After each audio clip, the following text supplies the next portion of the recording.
following is a presentation of Main Street Media, your source for news, sports, and information on Main Street in Middle Tennessee.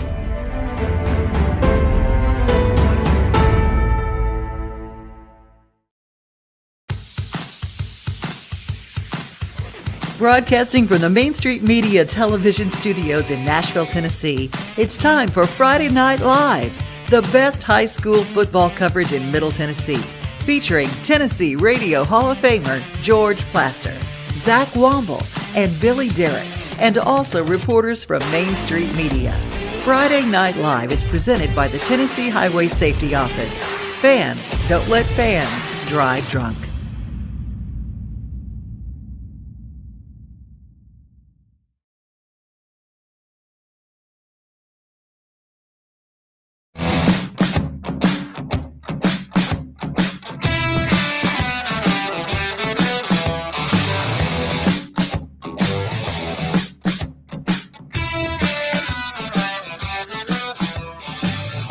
Hello, good evening, and welcome into Friday Night Live just after 6 o'clock on this beautiful Friday, September 16th day. I hope you are doing well, and thank you for tuning in with what we believe to be the best high school coverage in all of Middle Tennessee. Joining me, as always, is the one and only Billy Derrick. You see him over there on the screen. Tell him hi, Billy. How are you doing? Hey, Zach. How you doing? You back after a big Tennessee win last week and ready to talk some high school football? I'm ready to roll, Zach. We had a lot of time to prepare for tonight. The old saying, you get out what you put in. I think it's going to be a good one tonight. I think so too. I'm feeling really good. You're right. I'm in great spirits, Billy. Also, you look like a monster compared to me right now. This angle of like the camera looking down on me and then you. Yeah. I mean, you're 6'3" anyway. So. Yeah, feeling good, though. Like you said, big weekend this past weekend in Pittsburgh. Happy to come home with a victory. So, that was a lot of fun. But you're right. I was excited to get back tonight to hosting this show because we've got a lot to get into. I mean, there are so many good games on the high school docket tonight, Billy. We were actually going through them off the air, and we were just kind of trying to pick and choose what we thought looked good. And honestly, there's a lot to choose from, isn't there? No doubt, Zach. I look right away at the Battle of the Woods tonight. That's the Main Street Preps game of the week. Brentwood at Ravenwood. Brentwood's 3-1. Ravenwood's 2-2. Both of them have played really tough schedules. You look at the quarterbacks on either side. Chris Parson has the advantage. Obviously, the commit of Mississippi State. Last week, what a week for him last week, Zach. 15 of 20, 255 passing yards, 130 rushing yards, 2 touchdowns against Oakland. This isn't, This isn't, IT Tech University. This is the Oakland Patriots that he did that against last week. But he's facing a good defense tonight. Brentwood's only allowing 9 points per game. So it's a good matchup, a good clash of styles in the Battle of Woods. It's good every year, Zach. Yeah. I mean, it's such a fun rivalry to watch. It is. And what a great name, too, right? Battle of the Woods. Yeah. That's obviously play on both of their high school names, but pretty creative. George would make fun of that. Yeah, of course he would. Of course he would. But you're right. I think we were talking off air. This is just one of those games where you throw everything out the window. This is for pride. This is for community. This is what makes high school football so great. So, if you're able to pick and choose where you could go tonight, you'd be hard-pressed to miss that football game. I'll say this, Billy. I'm not surprised at all with Chris Parson anymore. I know he faced a very good defense in Oakland last week. And listen, I mean, they've got their pedigrees, they've got their skins on the wall for a reason. Mm-hmm. But this is a school that played the likes of NBA to open up the season. So it's not like they were shell shocked or probably seen anything that they hadn't seen before. NBA arguably top team in the state of Tennessee at this point. I mean, I agree. I think it's NBA. Lipscomb's up there. I don't know if I have an order, yet right now, but we know the 3 teams: NBA, Lipscomb, and Oakland. We think now outside of those 3, it's kind of a fight to the death right now. Yeah. So, but yeah, Brentwood, Ravenwood, Zach. Obviously, we look forward to that every year. Big matchup in 7-6A. You touched on NBA a little bit. They got Father Ryan tonight. And obviously, it's never easy playing Father Ryan. You got to earn it every time. NBA, though, is 4-0. Yeah. And they are rolling. I mean, they are rolling unlike any other season, really. I think they're good every year. But this season has felt a little different. Of course, Marcel Reed leading the charge. They've got a couple D linemen that are really stout. Gabe Fisher and Eric George, the son of Eddie George. Just a lot of talent over there. And I'm excited though. I'm excited for the challenge for Father Ryan. They were within two scores of JP2 of, I always say JP2 of Pope Prep. But, so they ended up losing that one. But I think they can compete with NBA tonight. We'll have to see. I think they match up better with NBA. But NBA is arguably the best. You could argue they're the best team in the state right now. I mean, you really could. So going on the road is never easy at the high school level. But I do like NBA. I favor NBA. But they'll have to earn it. They'll have to earn it tonight. Yeah, I mean, at this point, I don't think I would pick against NBA in any game this season, especially when you go on the road and you beat the likes of McCallie. I mean, McCallie is a well-established program, a program that has won state titles in the past, and for to go down the road. Well, I say down the road, but 2.5 hours down to Chattanooga and beat McCallie on the road shows a lot of their character. And I think Russell Venozzi wrote a really good story on MainStreetPreps.com this week that I implore you to check out, just on the winning pedigree that is at NBA. Marcel Reed leading that team, been in the position of knowing what it feels like to come in second place, and just wants more than anything to hoist that gold football for his team. And I don't know how many they have in program history, but I would say for the X amount of time, a lot of times, trying to be that first quarterback since, for however long it's been, to bring a gold ball back to Nashville. And I think they have the team to do it. No doubt about it. And it's funny you talk about the gold ball state championship. The last time Father Ryan beat NBA was 1997 in the state title. So, maybe some of the magic comes back, but it's hard to believe. NBA is really good. And it will be fun to watch that, though. So we will be checking in on that throughout the night as well. Zach, you talked about this one on the show today, and I want to hit on this one as well. FRA in Lipscomb Academy. Of course, Trent Dilfer, quarterback Hank Brown are still rolling right now, 4-0. But FRA is sneaking up on some people. All of a sudden, they're 4-0 as well. And Coach Geisinger has that team rolling. Ty Clark, the running back's really good. His numbers, I mean, he's put up numbers similar to Malachi Dowell, the guy you talked about, earlier on the George Plaster show. So they've also got a really good O-lineman, Joe Crocker, committed to Mississippi State. So I think they can score with Lipscomb, but Lipscomb's still the best team in the state. And, they're going to win this game. But I'll be interested to see how FRA competes in this one. Yeah, I mean, everything that you said is exactly how I feel. I think Justin Geisinger – listen, I am as much of a Justin Geisinger supporter as there is in Middle Tennessee. I think the program that he establishes wherever he's at is top notch. It's class, and it's nothing but. And he's a winner, point blank and simple. And what he was able to do at Pope Prep in the short amount of time he was a head coach was remarkable. And he has that team humming on all cylinders. They go to the semifinals in D2-3A last year. They've got a really good team this year that he leaves with Brian Sneed. But again, taking that FRA job, and he's already in a difficult region, as is with Lipscomb Academy and CPA. But I really don't think it's going to take him long to show those other schools and those communities that, hey, it's now a 3-team league. It's no longer a 2-team league. Right. Yeah. And he's not going to have, it's going to take some work and some time to develop that program, those players, but he'll get it there. Zach, you want to check in with Ivan Aronin? Yeah, I do want to check in with Ivan. He has got a very good game with us tonight. Is he good to go ahead and bring him in? He's good to go. Ivan, buddy, how you doing today? How you doing, guys? Got very nice weather again here in Mount Juliet for the White County Mount Juliet High School game. Looks like we're going to be seeing one of the best players in the state tonight for White County, running back Malachi Dowell. According to the Max Prep stats, he leads the nation in rushing yards with 1,265 and also leads the nation with 20 touchdowns.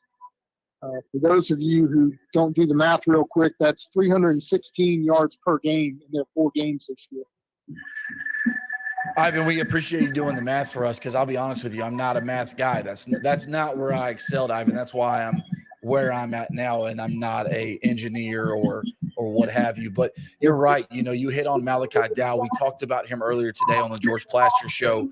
What he's been able to do for White County is remarkable. You throw up 400 yards against Station Camp a couple of weeks ago, and you think, okay, is that just a fluke? And then you come back and you run for another 470 at Cookeville.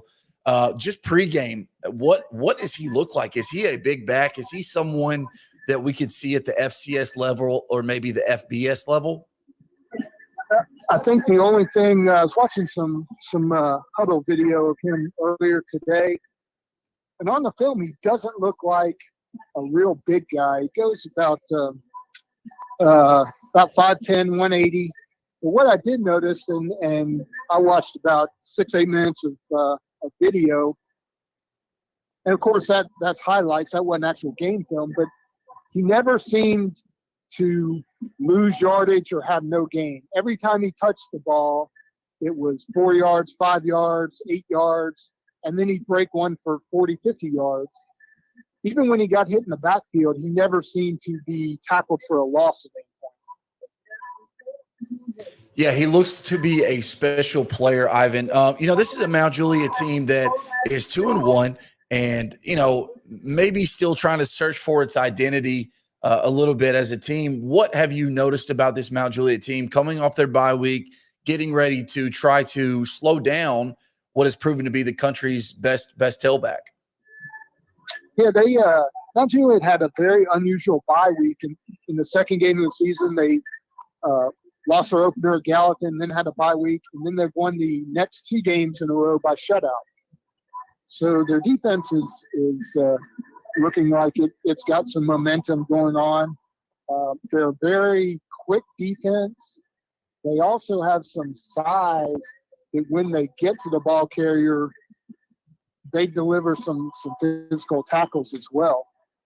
I think defense is where they're going to start creating that identity you've talked about. This will also be the third start in a row for sophomore quarterback Tyler Travers. He became the starter midway through the first game. The original starting quarterback got injured, had some season-ending surgery, so he's out for the year. But Travers looked pretty comfortable. They don't mind him throwing the ball. He's probably throwing about 10, 12 passes a game. That sounds kind of low maybe to some people. The Mount Juliet's running game is always so strong with a number of running backs. They'll give the ball to 4 or 5 running backs a game and spread the ball around.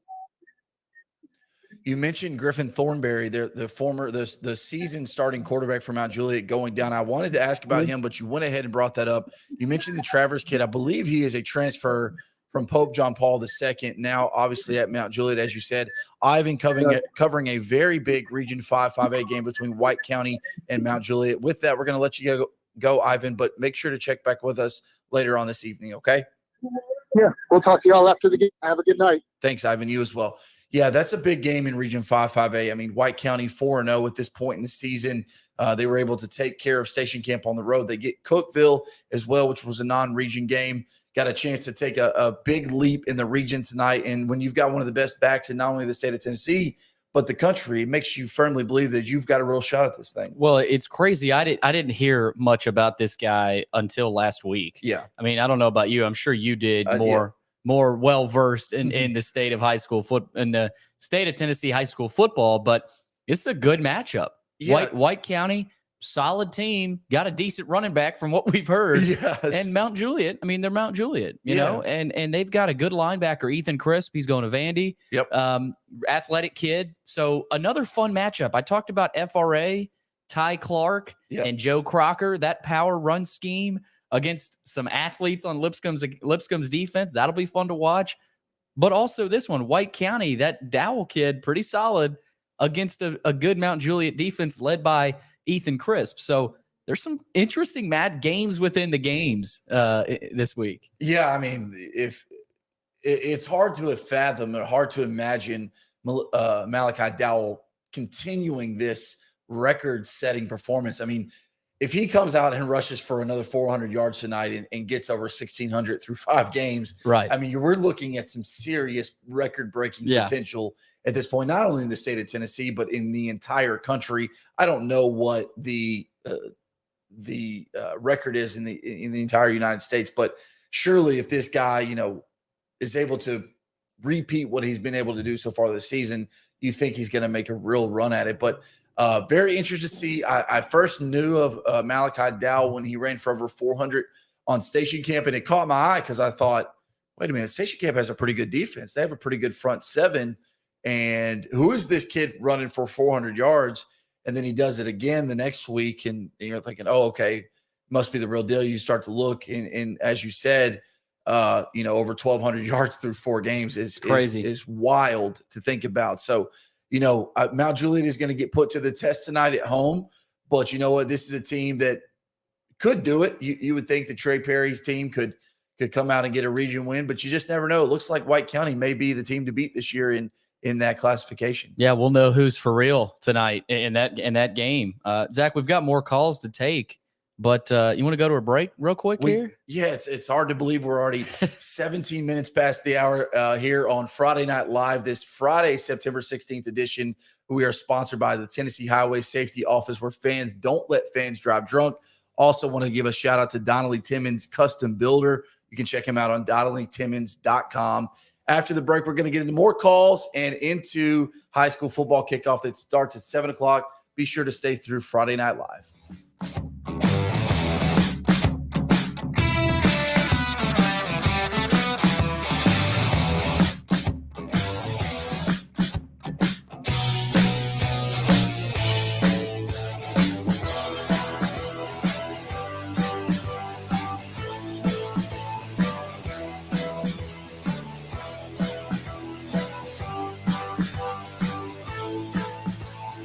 For Dustin Timmons and Joey Donnelly, they welcome every opportunity to serve and satisfy their clients. Whether you are looking to build your dream home or renovate your current home, their team will ensure that every client and remodel is unique, luxurious, completed on time, and within budget. Contact them today to set an appointment for a free consultation or to view some of their completed projects by logging on to DonnellyTimmons.com.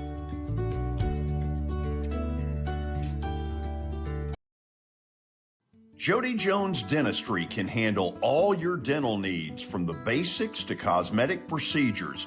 All of this in the nicest dental facility I have ever seen. Jody has done it right. They're located conveniently at 55 Music Square East, and for an appointment, it's simple. Dial 615-259-5100 and tell them Plaz sent you.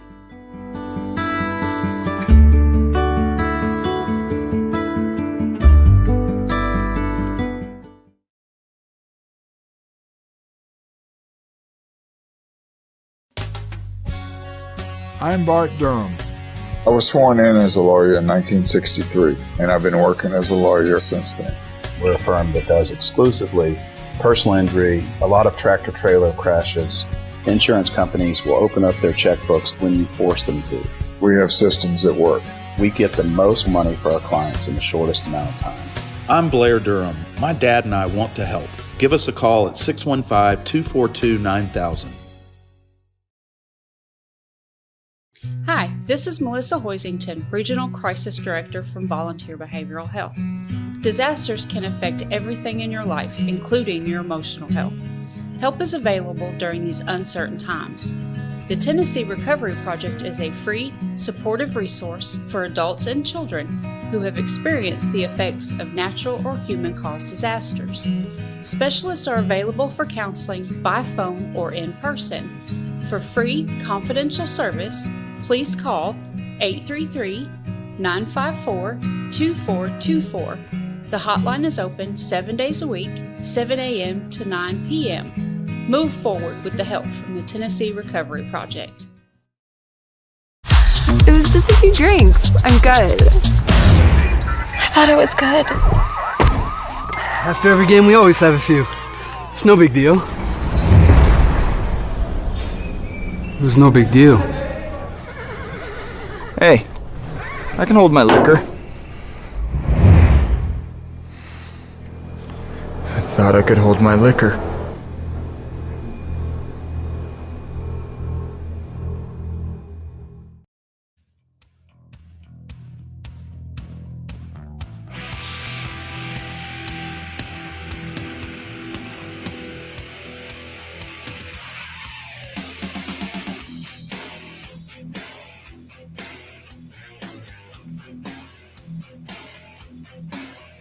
foot is starting to tap, the head's starting to bang a little bit, like that intro music there, Billy.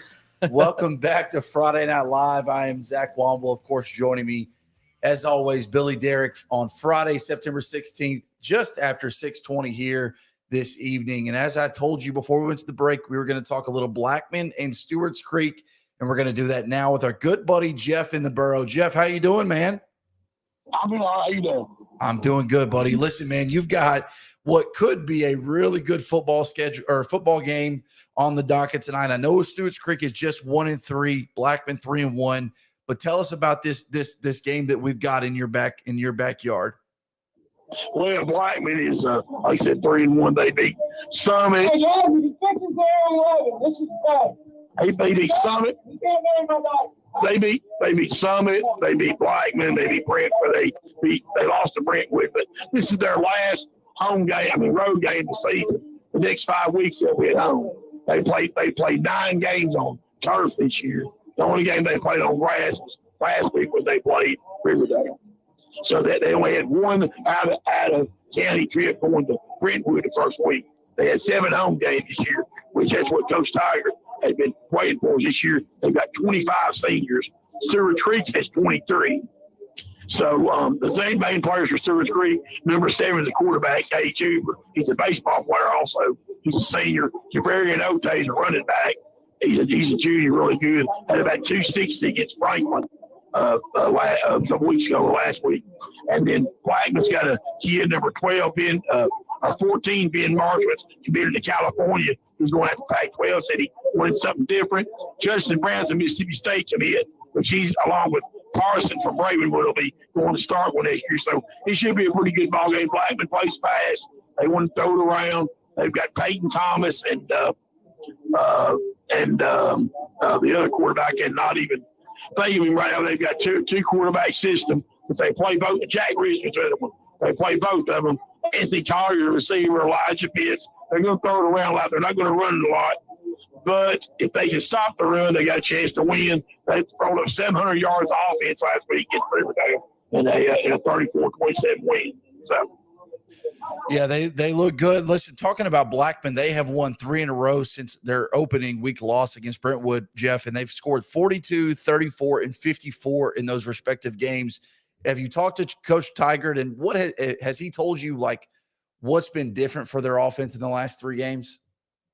Well, I don't really talk to him, but I know they throw it around a lot, and I know they, the very biggest thing is defense and trying to stop people, and I think they've done a pretty good job of that. I mean, they beat Summit 55-21, which Summit's not as good as they were last year. That's the way Twins and other ones, and then the Black Riverdale game, they were up 20-3. Riverdale came back and tied it, and then Blackman had a little lateral play that one of their offensive linemen ran about 30 yards to just take the lead. And I think Riverdale tied it again. Then Blackman scored late to beat him. That's the backyard brawl.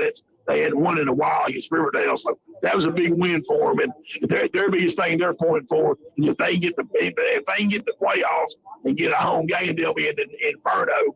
That's what they call their football stadium, and their basketball arena they call it the Furnace. So the basketball gym. So, but that he's been pointing this year. They've got 7 home games. He's been pointing towards this year. So hopefully they're going to get back to playoffs. They were there in 2020 and they got 1-year hiatus. So hopefully they can get back there. And he's kind of a Sean McVay type. That's what his manager told me.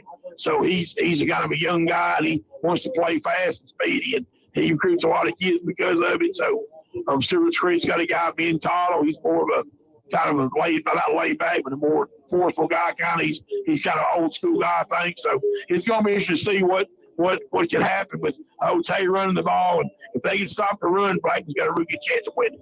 Very good. Well, Jeff, it sounds like it's going to be a good game for you tonight, man. Get on to the concession stand, get you something good to eat, and call us back later and give us an update. Okay, buddy? Press box, culinary arts and characters. I got something to press box. Appreciate it. There you go, Jeff. All right, man. Good buddy Jeff in the Borough out at Stewart's Creek tonight to cover their game against Blackman. He's something else, Billy. Oh, I love it. I love the energy. So Jeff in the Borough, that is his last name, Jeff Neal? Jeff Neal, that's right. Jeff Neal. Yep, okay. Same guy that Plaster talks about, I'm sure, from his days at, at other places. Jeff Neal always likes to call in very colorful and insightful whenever he does. A lot of info there from Jeff. It was. He's a big Kentucky fan. I try not to hold that against him, but sometimes I press ignore on the call when he's calling in because I just don't want to hear about the Kentucky Wildcats, man. Oh, man. Well, hey, we got Maurice Patton on the line now, and Maurice Patton is checking in live from Mount Pleasant. He is at Loretto and Mount Pleasant tonight. Maurice, how you doing tonight? Doing well. How about y'all? Doing great. What can you tell us about where you are tonight, the atmosphere you expect to see, and maybe some of the players you expect to see out on the field tonight between Mount Pleasant and Loretto?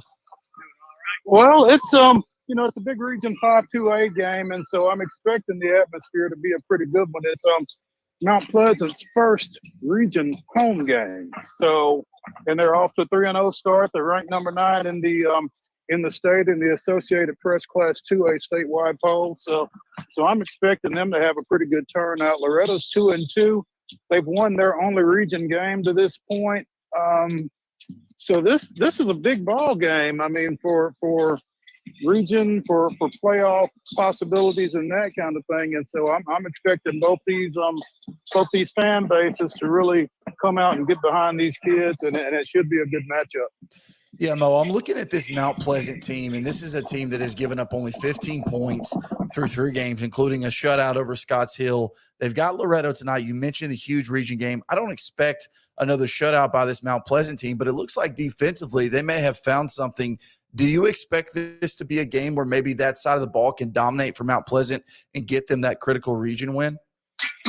I think defensively, like you said, they played pretty well so far. They gave up 2 touchdowns a couple of weeks ago against Cascade. And they gave up a safety in their second game. So, yeah, they've given up 2 touchdowns in 3 games, both in that 20-13 win over at Cascade where they were down 13-0 at the half. So, they really do a good job of rallying to the ball. That's the biggest thing they do. They've got pretty good team speed on both sides of the ball, and it really pays off for them defensively in that, like I said, they get a lot of hats around the ball. And I'm just not sure what this Loretto team is capable of. Again, they've won 2 ball games. They won their opener against Collinwood, and then they won 2 weeks ago in region play.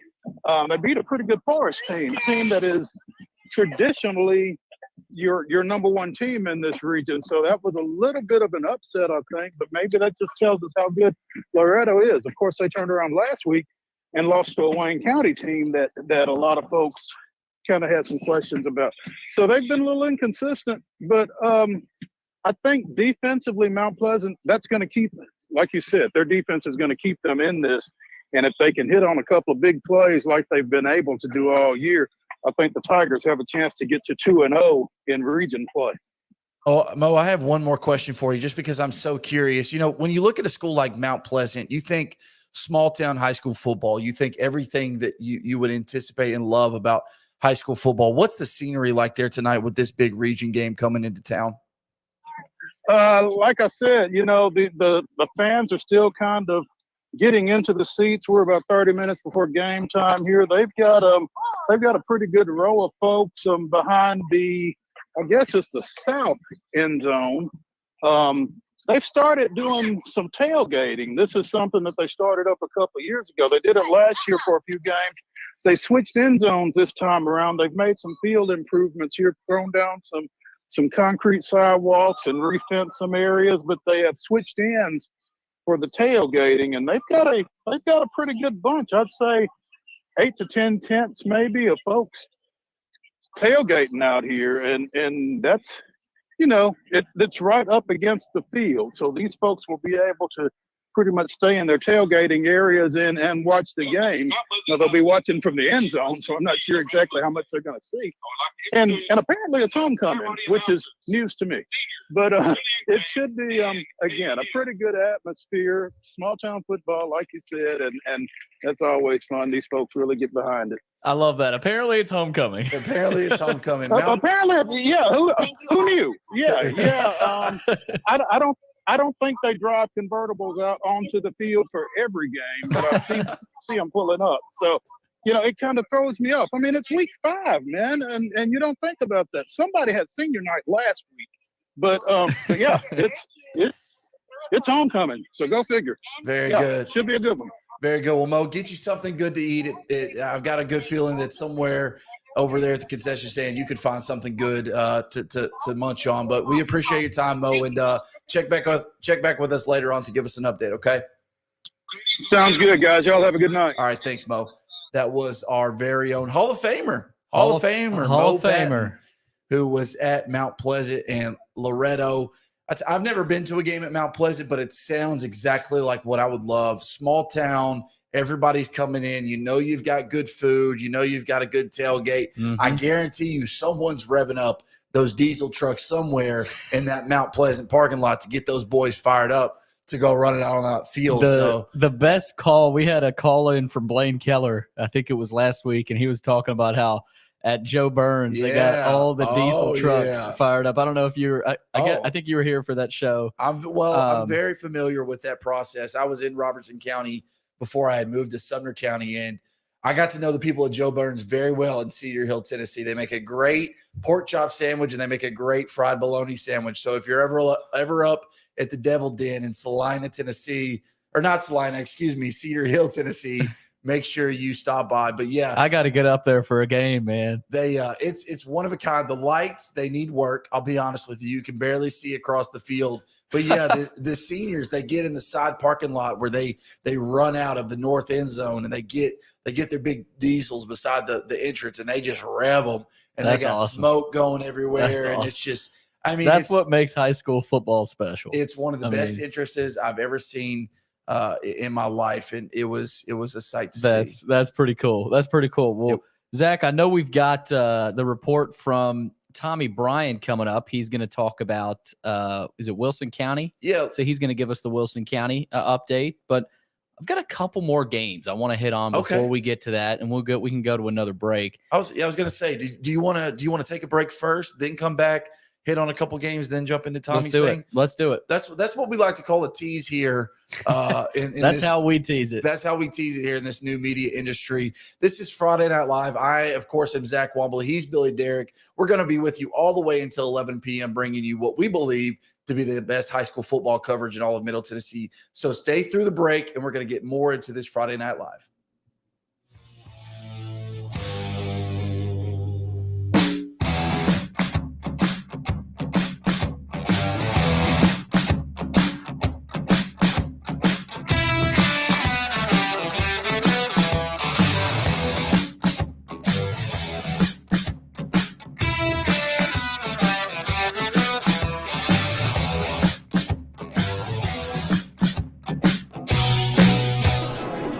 It's just a few cocktails at happy hour. It's just a few cocktails at happy hour. You really good try. There aren't any cops around. I didn't think there were any cops around. I drink and drive all the time. Sir, you've been in a serious crash. I need you to hang on, okay? Cover your hands, sir. Where you are right now?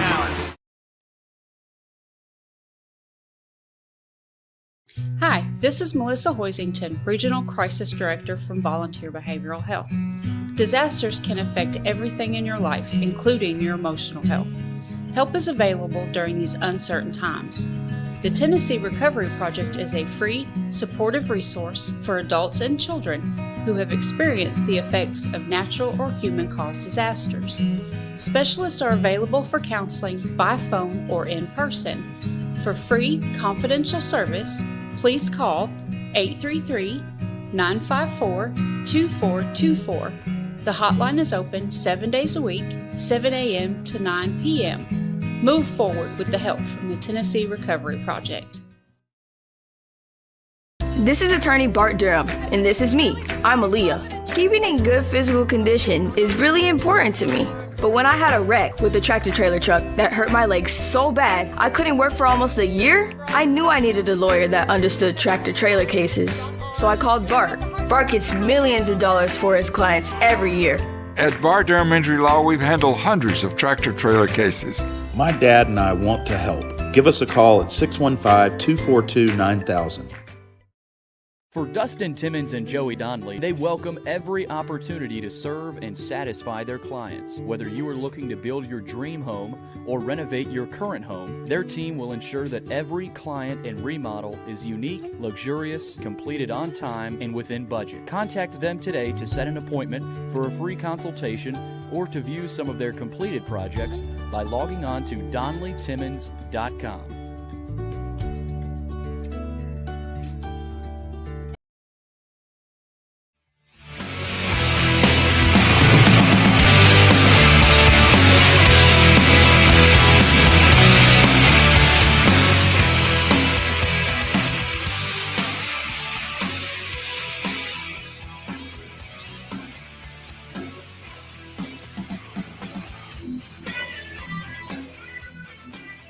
And we are back Friday Night Live just after 6:30 on this beautiful Friday, September 16th evening here in Nashville, Tennessee. Joining me as always, Billy Derrick, the do-it-all man himself. I am Zach Womble.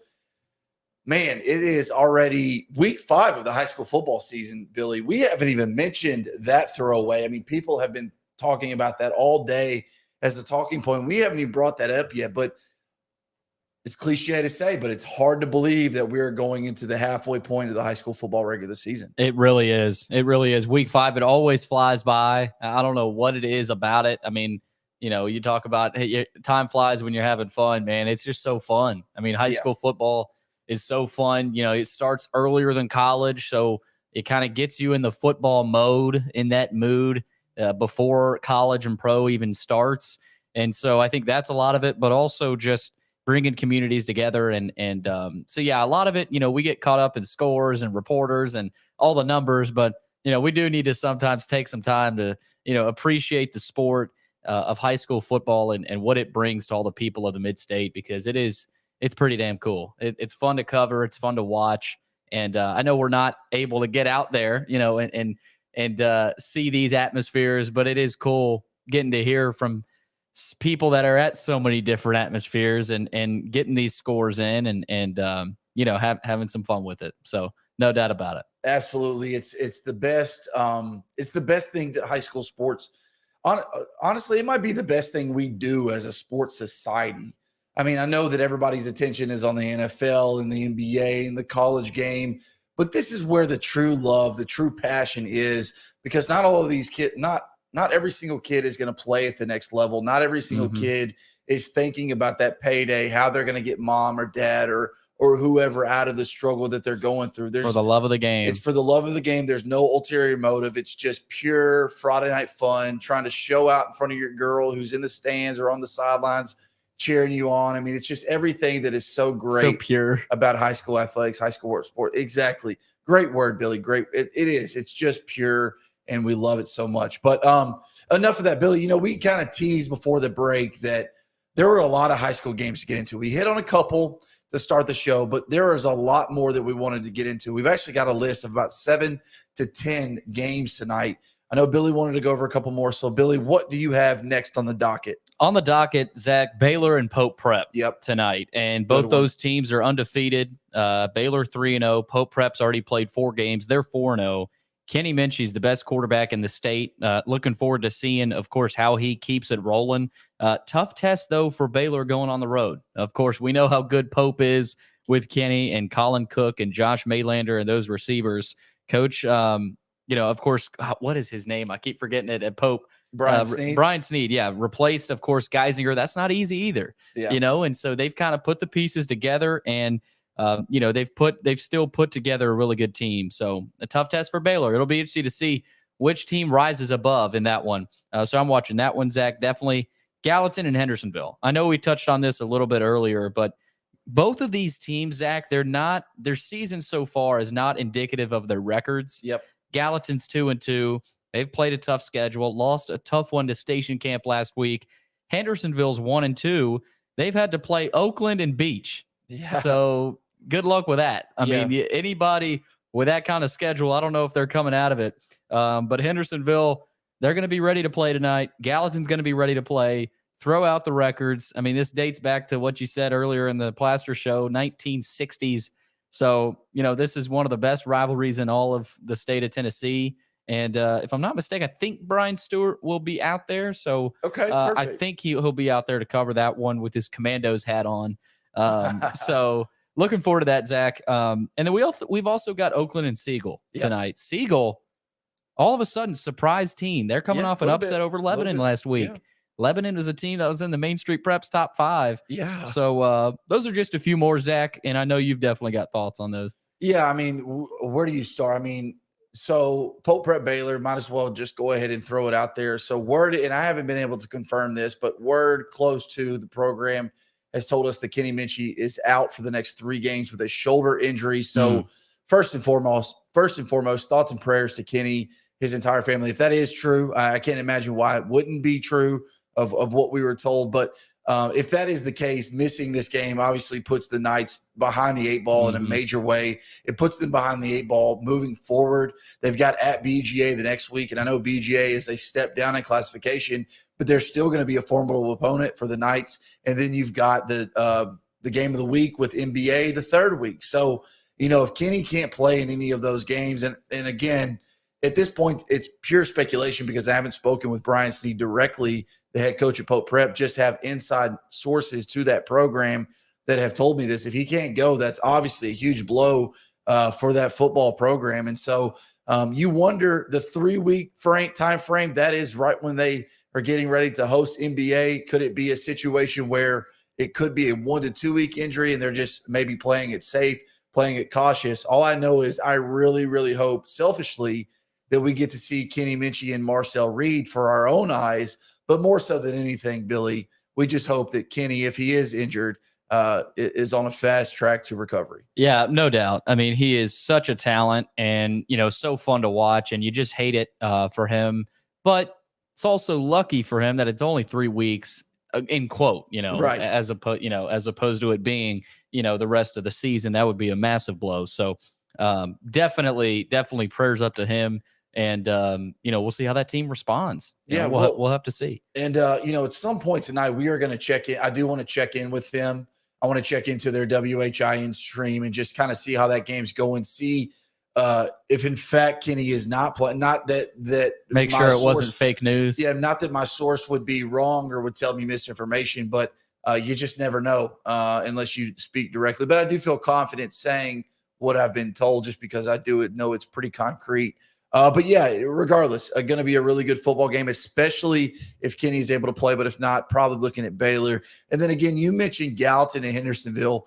This is the oldest rivalry in Sumner County. Dates all the way back to the 1940s, has been played consecutively since the mid-60s. Gallatin holds a near 20-game lead over Hendersonville, but a lot of that came during Calvin Short's years of dominating Middle Tennessee high school football. I believe he went 17-1 against the Commandos during his stretch. Wow. So able to make it a little bit more lopsided than it is because since 2001, a completely different series as Hendersonville owns a 13-11 advantage, including playoff wins in 2001, 2010, 2011, and 2021. So a different series since the turn of the millennium. No doubt. And I'm just interested to hear about that atmosphere. Yes. That is going to be awesome. And Brian Stewart will be there. He's going to be fired up. He loves those type atmospheres. He loves describing those to us vividly. So I'm looking forward to that from Brian. Speaking of Brian, you want to get to Tommy Bryan on the Wilson County report from Tommy Bryan? Great segue, Billy. Yeah, that's a great segue. So as he said, straight to Tommy Bryan, our other Hall of Famer. We've got 2 in the company. That's 2 Hall of Famers here at Main Street Media TV. Tommy Bryan every week does a really great job of breaking down all the action in Wilson County. So, Billy, tee it up for our listeners and see what's going on in Wilson County. You got it. Hi, everybody. This is Tommy Bryan, sports editor of the Wilson Post. And here's my look at what's happening in Wilson County football-wise for Week 5. Last night on Thursday, Mount Juliet Christian Academy got a jump on everybody else with a Thursday game at Ed Suey Field. Franklin's Grace Christian Academy jumped out to a 21-0 lead, having run only 5 offensive plays. The Lions went on to a 46-0 lead at intermission. Then they cleared the bench in the second half.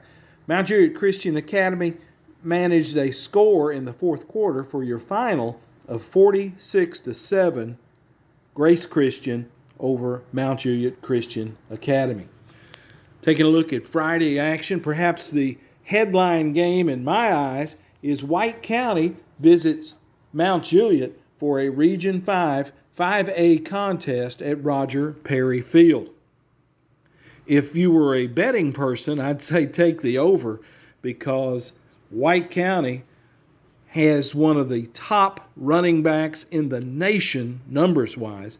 Malachi Dowell, a senior who rushed for 2,000 yards and was a Class 5A All-Stater last season, has already run for 1,200 yards and 20 touchdowns through 4 games for the Warriors.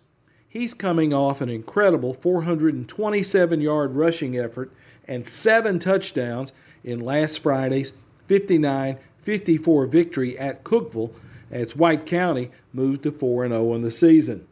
Mount Juliet comes in 2-1 after blanking Warren County 41-0 last week, the second consecutive shutout for the Golden Bears.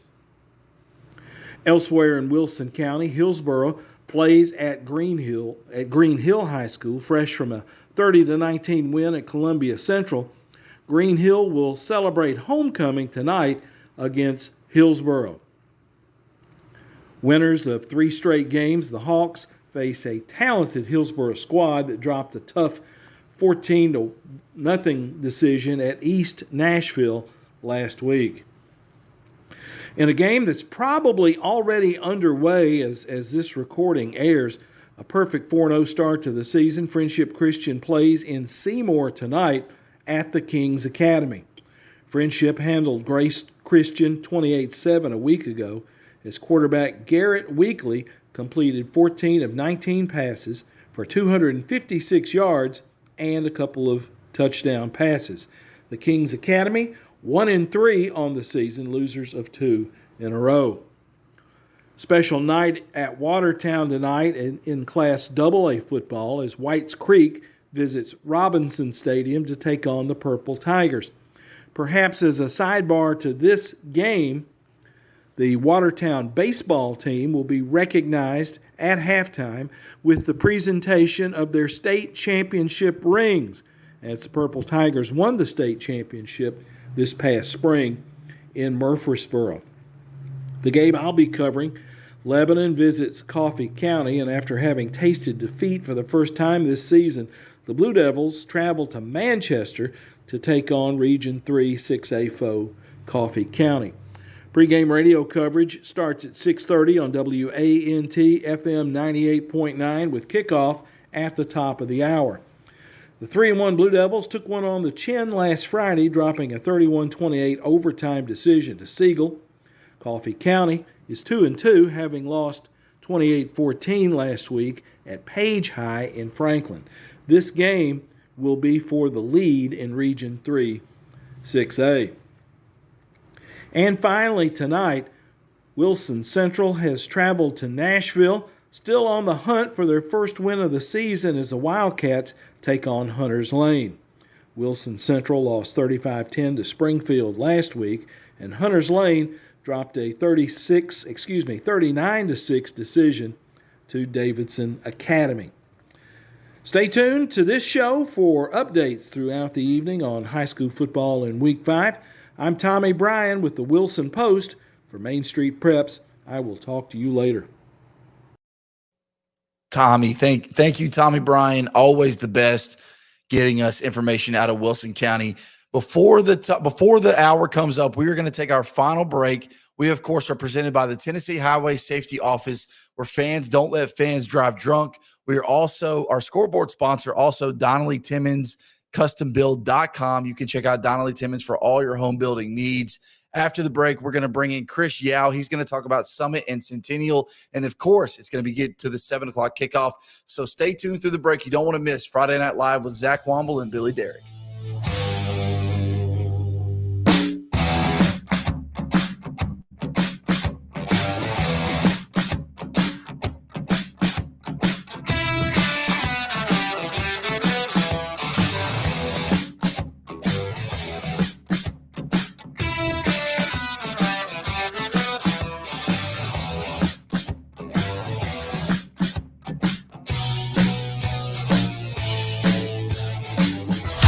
It was just a few drinks. I'm good. I thought it was good. After every game, we always have a few. It's no big deal. It was no big deal. Hey, I can hold my liquor. I thought I could hold my liquor.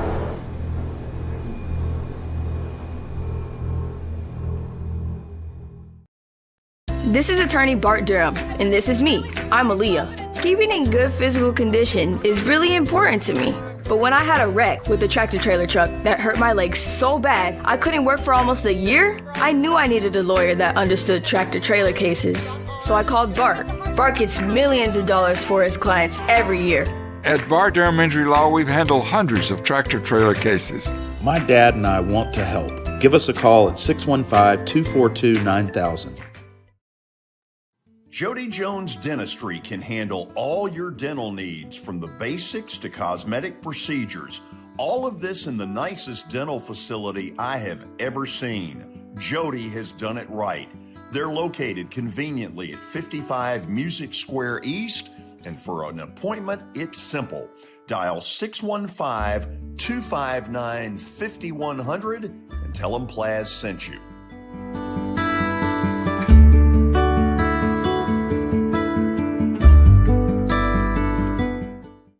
For Dustin Timmons and Joey Donnelly, they welcome every opportunity to serve and satisfy their clients. Whether you are looking to build your dream home or renovate your current home, their team will ensure that every client and remodel is unique, luxurious, completed on time, and within budget. Contact them today to set an appointment for a free consultation or to view some of their completed projects by logging on to DonnellyTimmons.com.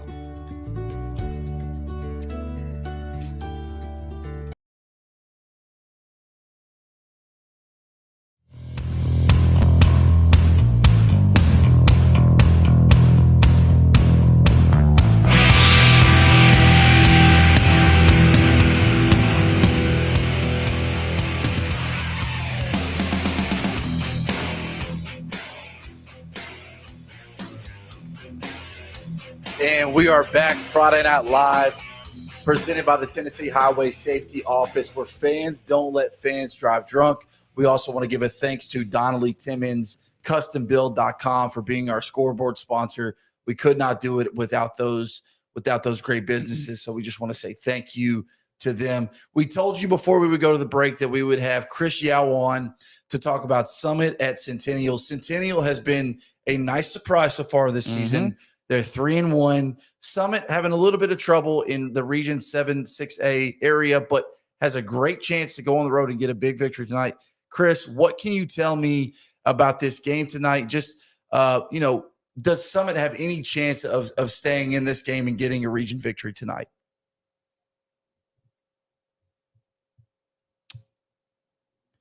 I thought we had Yao there with us. That's okay. That's okay. Not sure why we can't hear him. That's okay.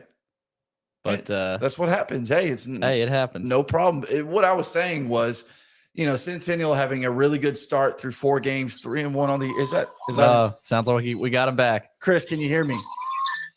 Yeah, sorry about that. I had you on mute because I was waiting on the national anthem and then forgot to take you off mute. Isn't that the worst, man? Having to call in during the national anthem, you feel like such a jerk as you're like trying to talk while we're trying to give respect to our country. Hey, I was like, can we not do that? But yeah. So to answer your question, Zach, honestly, I don't know the answer. When there's a Brian Coleman football team on the field, they've always got a chance. Let's first and foremost start there. Secondly, though, this Centennial team, even back in 7-on-7 when they went to Riverdale and got a big win over there, a lot of folks kind of took notice of the Cougars, and they've taken that momentum into this football season. They're only blemish coming to Independence, and this Summit team, they've been there. They've done a lot of great things over the last couple of years, but obviously when you lose almost your entire offensive line, you lose obviously the Wade twins. You can't forget them, and a Mr. Do-It-All like Brady Pierce. You're going to have some growing pains. I wrote a story last year about these juniors who were kind of going to have to step into that role. They've not been able to do that just yet. So in my opinion, I think tonight will be the last chance that Summit has to get into the playoffs, and I just don't think they're going to do it. Yeah, it's tough. It's tough for them, and they just lost a lot, like you said, Chris. I mean, it's tough to replace not only the experience but the production that all those guys that you mentioned gave them. I do have a question about Centennial. You mentioned that their only loss was to Independence, and that was wacky, right, Chris? I mean, it took a couple days to get that finished. They were up 14-0, and then they lose that game. Do you think that has motivated them at all to, really hopefully try to get another shot at Independence? I mean, have you talked to them about how they feel about that game and kind of how it went down? I haven't had a chance to talk to the coaching staff at Centennial, but I will say this. This is a football team that has a chip on its shoulder. And I read a couple of stories preseason from my friends at the Williams and Herald about this team. And they have, again, when you're playing with a chip on your shoulder and then you have a game that you felt like you had in hand and you end up losing it because you did have to come back on a Saturday and finish up the game, it leaves a bad taste in that. So absolutely, this team is motivated, but it has nothing to necessarily do with losing that game. They just been motivated from the start to prove that they are back, and Centennial has done just that. They've not been great in the last few years, but here we are, and this team's got a shot to really make some noise in this region. Absolutely. Well, Chris, I know kickoff is getting ready to happen. We really appreciate you calling into the show tonight to give us a little insight. Enjoy the game, man. Enjoy the atmosphere, and check back with us later just to give us an update, okay? You got it. All right, thanks, Chris. That was our colleague Chris Yao down at Centennial High School where Summit visits. And like he said, Summit just having a tough go to the season and probably going to be really hard for them again tonight, but Centennial having a special season at this point. So good for the Cougars.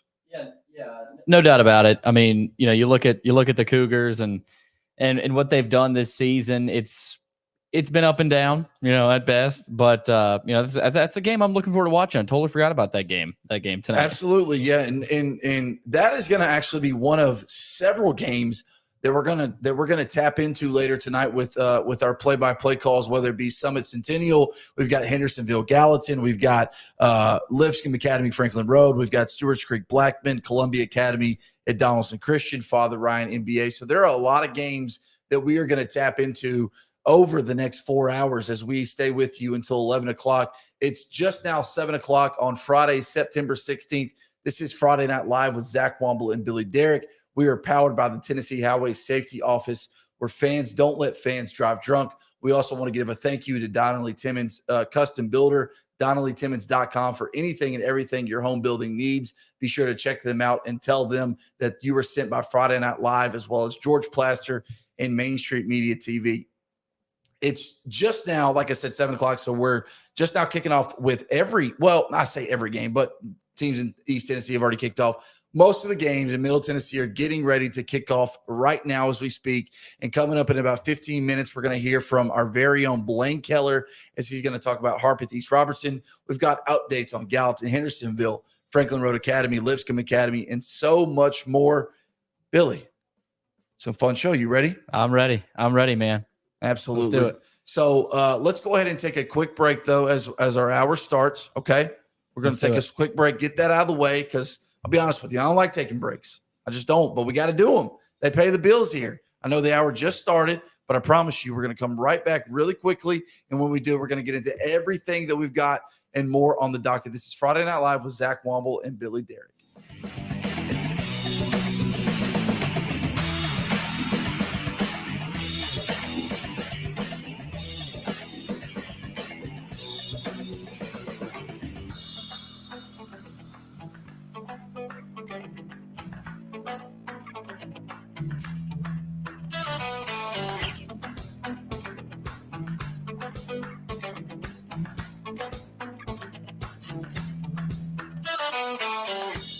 For Dustin Timmons and Joey Donnelly, they welcome every opportunity to serve and satisfy their clients. Whether you are looking to build your dream home or renovate your current home, their team will ensure that every client and remodel is unique, luxurious, completed on time, and within budget. Contact them today to set an appointment for a free consultation or to view some of their completed projects by logging on to donleytimmons.com.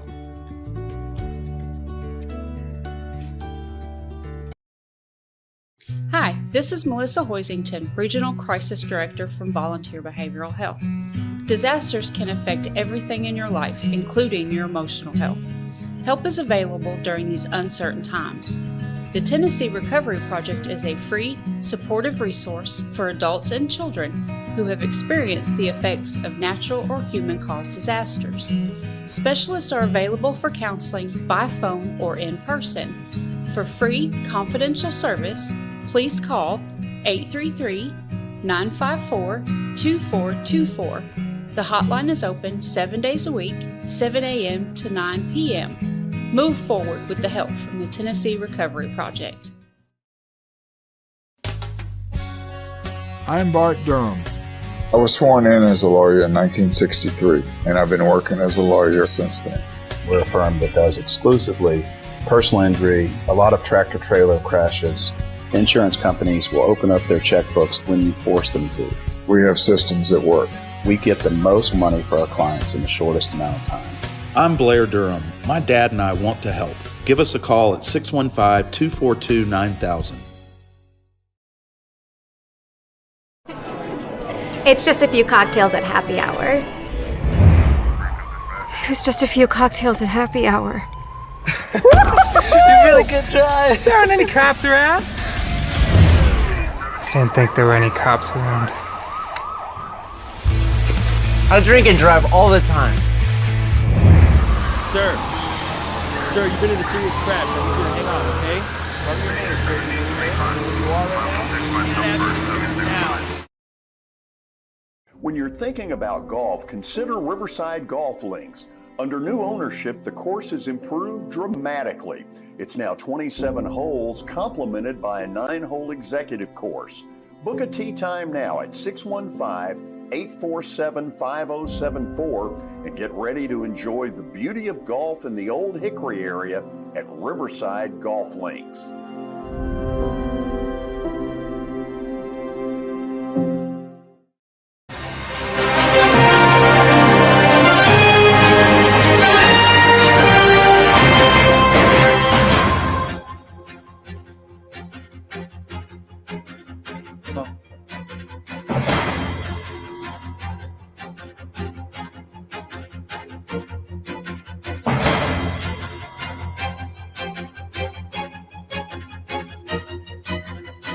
And we're back Friday Night Live here, Friday, September 16th, just after 7 o'clock as we get set to play a little high school football Week 5 action here in Middle Tennessee. And first thing we're going to do to start this 7 o'clock hour is talk to our good buddy Brady McAtamney, who should be covering what I think to be a very good football game tonight. That's Beach at Clarksville. Brady, how you doing? Zach, how are you guys? We're doing very good. Brady, it sounds pretty loud. You know, I am a sucker for a band, sucker for a good drum line. What's the atmosphere like tonight at Clarksville, and how does the band sound? You know, it's a pretty good atmosphere. Both schools brought out a pretty good crowd. You know, Beach is always going to travel pretty well. Clarksville High, they got, looks like construction night going on with their student section, so they're all bright, wearing their bright neon vests. Band sounds good. They're into it, of course. It's a good night for football. Very good. Have you hit the concession? Did you hit the concession stand at all? You know, I usually don't. You know, I don't like spending money when I'm making money. I understand. Well, I just didn't know if maybe you had a go-to dish that we could tell people to check out while they're at Clarksville. No worries. Brady, I do want to ask you, this is a team that we thought could give Beach a run for its money in its region. Here they are now, chance to line up against one another. How do you like their chances? Yeah, so obviously Beach is arguably the best team in that region. I mean, probably are the best team in that region after giving Hendersonville a good whooping. You know, Clarksville High, they've got a chance, but they got to play real good football. You know, they got to make the throws, make catches, tackle, and, you know, obviously it sounds simple, but those are the things you got to do to beat a really good team like Beach. Yeah, you know, tell us a little bit about Clarksville. Who are the impact players that, if they are going to pull the upset tonight, who's probably going to be the one leading the charge? Yeah, so it really starts with on offense. DeMar Carnell, their running back, he's their best linebacker and their best running back. Their quarterback, Devin Geringer, he's got a pretty good arm, good scrambler. Jamari Cobbs is a real good electric guy that they will hand the ball off. They'll throw it to him. And the Seibert twins, Riley and Austin Seibert on defense, both good defensive tackles. Those are guys that really have to have an impact if they're going to have a chance of beating this team. You know, even if Clarksville falls, it probably still feels like this is a team that is good enough to take second, which would still be good enough to get them a home playoff game. Did they have that? I mean, obviously they probably feel that they're the best team in the region, but is there optimism that, hey, we should get at least one of the top 2 seeds? Yeah, I think so. You know, they feel good that they can, at least hang with Beach. They're expecting to not lose by 40 like they did last year. Sure. Obviously Beach not quite as good as they were last year, but it's still Beach. They're always going to have a quality team. Absolutely. Well, Brady, man, I'll let you go. I hear the game in the background. It sounds like it's going to be a good one. Check back with us later on to give us an update, okay?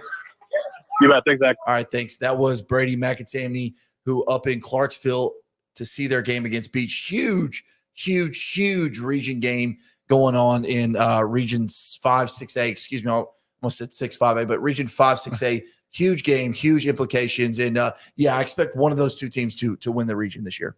Looking forward to it. Looking forward to it, man. Absolutely. It should be a really good one. Listen, Beach has got playmakers all across the field, but it starts with JP Courtney, who is an athlete out of the backfield. He's an athlete under center. He's an athlete out wide.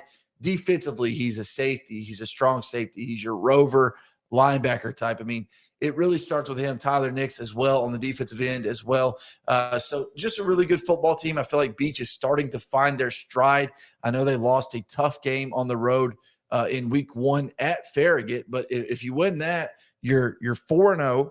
And what do people think about how much better does 4-0 look than 3-1? I mean, 3-1 looks good, but man, if you're 4-0, people are probably fearing you. Yeah. I mean, you're 4-0. That's like, no matter who you've played, you're still 4-0. You're undefeated. Nobody's beating you. So at that point, it's like, okay, we got to really prepare for this. So, but Zach, I do have a couple early scores here. Okay, yeah. Hendersonville early lead on Gallatin, 6-0. Okay. So Hendersonville up on Gallatin, 6-0. Okay. And then Brentwood Academy is up on St. Benedict early, 8-0. So those are kind of the first couple early scores there. Mount Juliet, another one. They're up 7-0 as well. So Mount Juliet early lead on White County, a game that we've talked all night about. Yes, absolutely. And if you're not on Twitter, I implore you to follow us there at Main Street Preps. We're going to give you all the scores that we find throughout the night from 7 to 11. We're going to keep you updated with everything that we get. So again, if you're not on Twitter, give us a follow at Main Street Preps. I promise you won't regret it. We're going to get you all the scores, all the latest. And is not just on Friday nights. It's a great account to follow. We have an army of reporters across the mid-state who give you great stories each and every week. That's not just football. I mean, you've got girls soccer, you've got volleyball, golf, cross country, basketball, you name it, and you can find it at mainstreetpreps.com. So again, I implore you, head on over there to see all the latest scores that we can try to bring you. I see more scores coming in. It looks like Mount Juliet has maybe jumped out to a 14-0 lead after a 60-yard touchdown run. Is that right, Billy? That is right. That is correct. Yeah. So Mount Juliet all over White County early and in a critical Region 5, 5A game. If Mount Juliet gets that, it's really going to be a race there at the end of the season. Yeah, no doubt. And Page leads Franklin County 7-0 as well. So Page up on Franklin County. We'll definitely be checking in on that one. That's the 104.5 The Zone game tonight. So we've already got some quick scores from several teams around the mid-state. What about that Father Ryan game? Look, did they turn the ball over in their own end zone? No, they went 3 and out, and they had to punt back to NBA. NBA has marched down to the 30, but they've got a third down coming up. So keeping an eye on that one. Definitely. Yeah, we're going to be keeping an eye on that game all night long. I told you we've got eyes all across the mid-state. We've got more than 20 games covered by our army of reporters tonight all across the mid-state. We're also going to do live check-ins with play-by-play games, whether that be Father Ryan NBA, White House Waverly, Columbia Academy, Donaldson Christian Academy, Stewart's Creek Blackman, Hendersonville Gallatin, Lipscomb Academy, Franklin Road Academy, Pope Prep, Baylor, and Centennial Summit. So we've got a lot to get to you as Marcel Reed draws back and connects on what looks to be a first down for the Big Red inside of the Father Ryan red zone. That'll move the chains for NBA. So, and I think they're in the red zone now. So NBA in the red zone marching down. And apology, I don't have an NBA or Father Ryan roster in front of me, so I'm not going to know who's who. So I, just broad, Marcel Reed, I know is the quarterback because, who doesn't know who Marcel Reed is? Right. So Marcel Reed connect for a first down to whomever. Not sure about who that receiver was. No disrespect to the other players on that team, but nevertheless, Billy, I find something interesting. I'm going through our top 25 here on MainStreetPreps.com, which you can check out. And, I think the top 3 teams, I don't think anything's changing. You've got Lipscomb Academy, Oakland, NBA. Mm-hmm. Barring a loss tonight, I don't see any of them dropping. Now, Pope Prep, 4. They could very well lose tonight. Yep. Ravenwood, 6. Excuse me. They could lose tonight.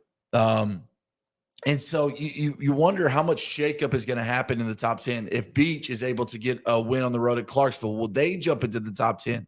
Well, Page, they've got they're the game of the week tonight against Franklin County. Are they going to fare well? So, there's a lot going on in our top 25, top 10, top 15 that I've got an eye on it as tonight's games continue to shake out. But it could be interesting come night's end. Yeah, we saw a lot of shakeup last week, Zach, no doubt about that. And, in terms of, I talked about it earlier, the top 3, I think right now, NBA, Lipscomb, and Oakland. And other than that, we don't really know. We don't know what to expect. We don't know who's going to step up.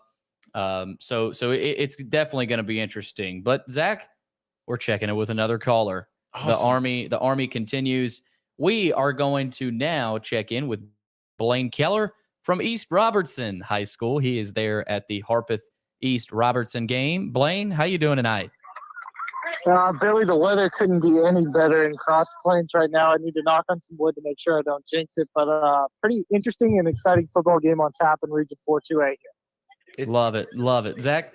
It's no match in the patch, Blaine, but it should do. Listen, these are 2 teams that have very, very high region aspirations, and they should be. Harpeth 4-0, East Robertson 3-1.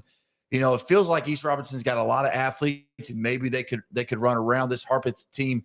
What's kind of your early game expectation going into this football contest?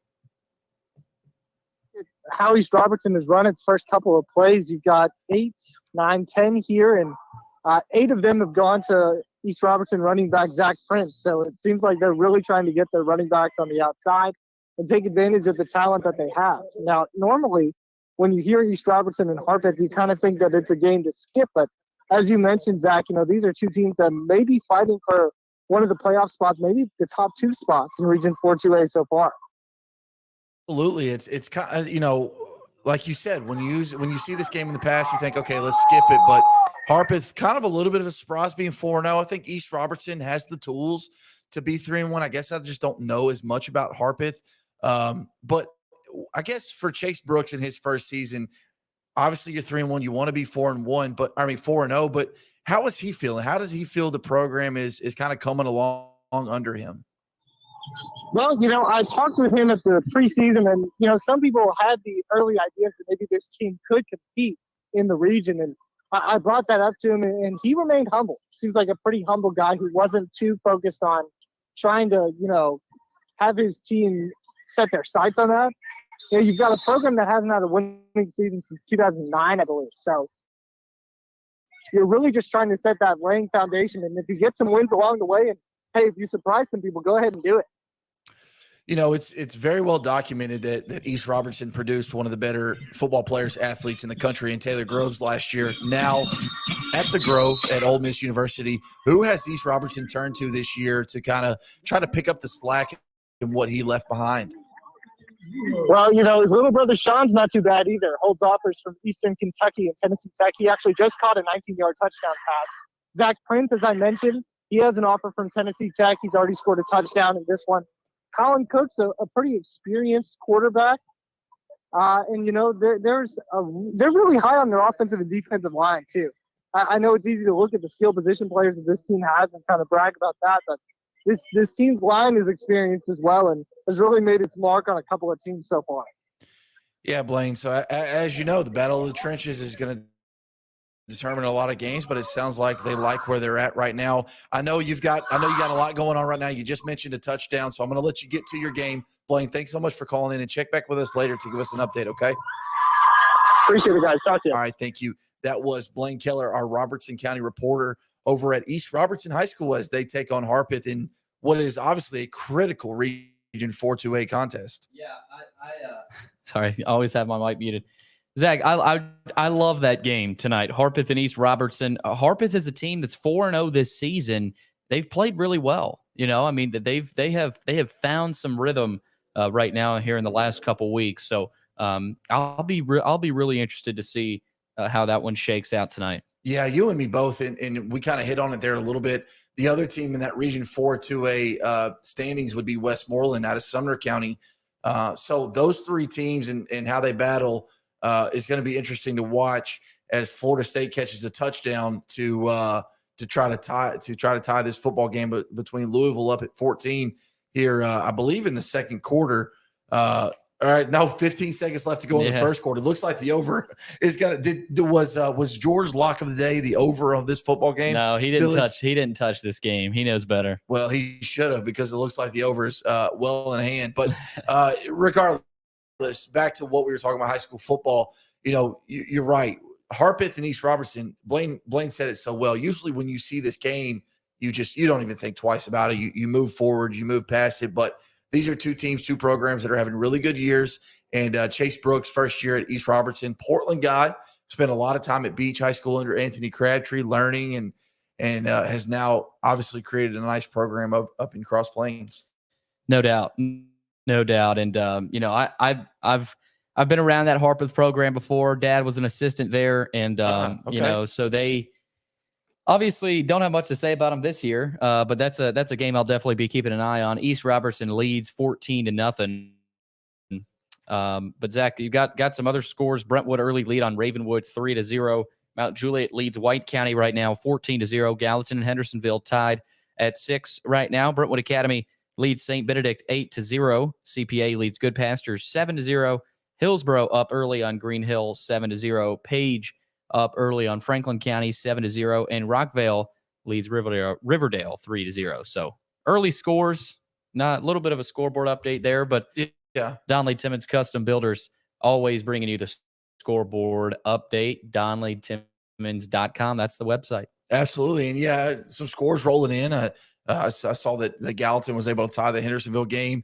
Who did you say was up 14-0? Mount Juliet is up 14-0 on White County. That's a little surprising so far. A little bit, yeah. I mean, when you've got a running back who is over 1,200 yards, you would think that they would be able to do something. Do you want to announce that? Looks like Tyler Palmentier has tweeted out Lipscomb early lead on FRA 7-0.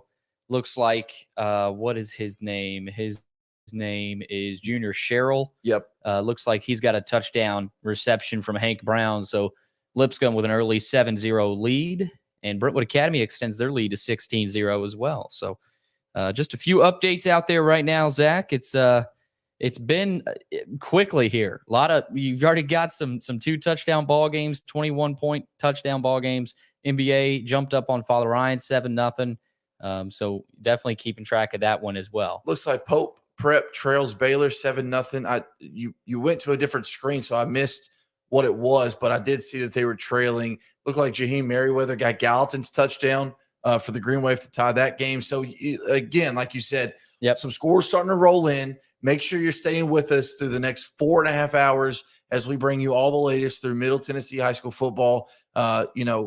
They're just now rolling in, and it's only going to get more and more as we get ready. Billy, I know it's a little early, but I would love, as a matter of fact, actually, let's hold off on that because Casey Patrick should be calling in here soon to talk about the Gallatin Hendersonville game. I was going to say maybe do a live listen in, but I think maybe a little bit too early at this point. Plus, Casey should be calling in the next 5 minutes, so I don't want to. Yeah, I don't maybe a little too early. A little too early. Yeah, I was trying to get see what was going on with that Lipscomb Academy FRA game. You're the captain, Zach. Yeah, we do what you want. I'm very interested in Lipscomb Academy FRA.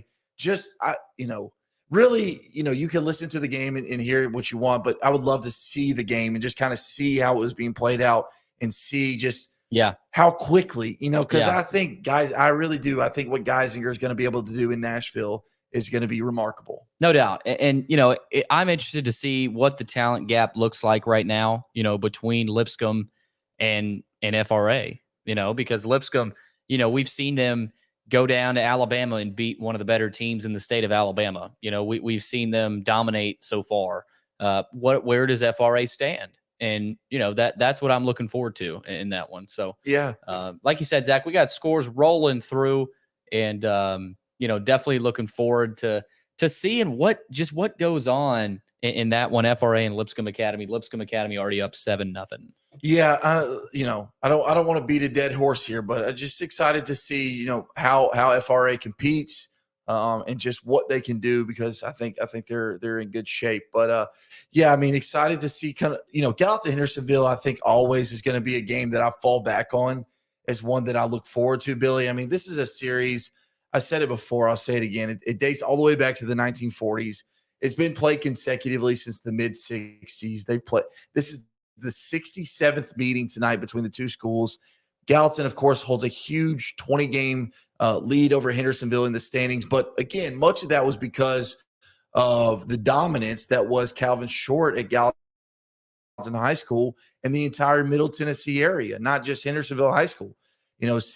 Certainly since I've been around in Sumner County since 2017, it's been a different series, a different rivalry, but even more so since the turn of the millennium. Hendersonville owns a 2-game lead over Gallatin. They've got 4 playoff wins, and including going on the road at Gallatin last year, winning on Calvin Short Field. And I remember James Beasley, the Hendersonville high school coach, telling his team, like, Hendersonville teams don't win here. What you did tonight is special and will be remembered for years to come, because there's just something about, I guess, Hendersonville going to Gallatin that they just never play well.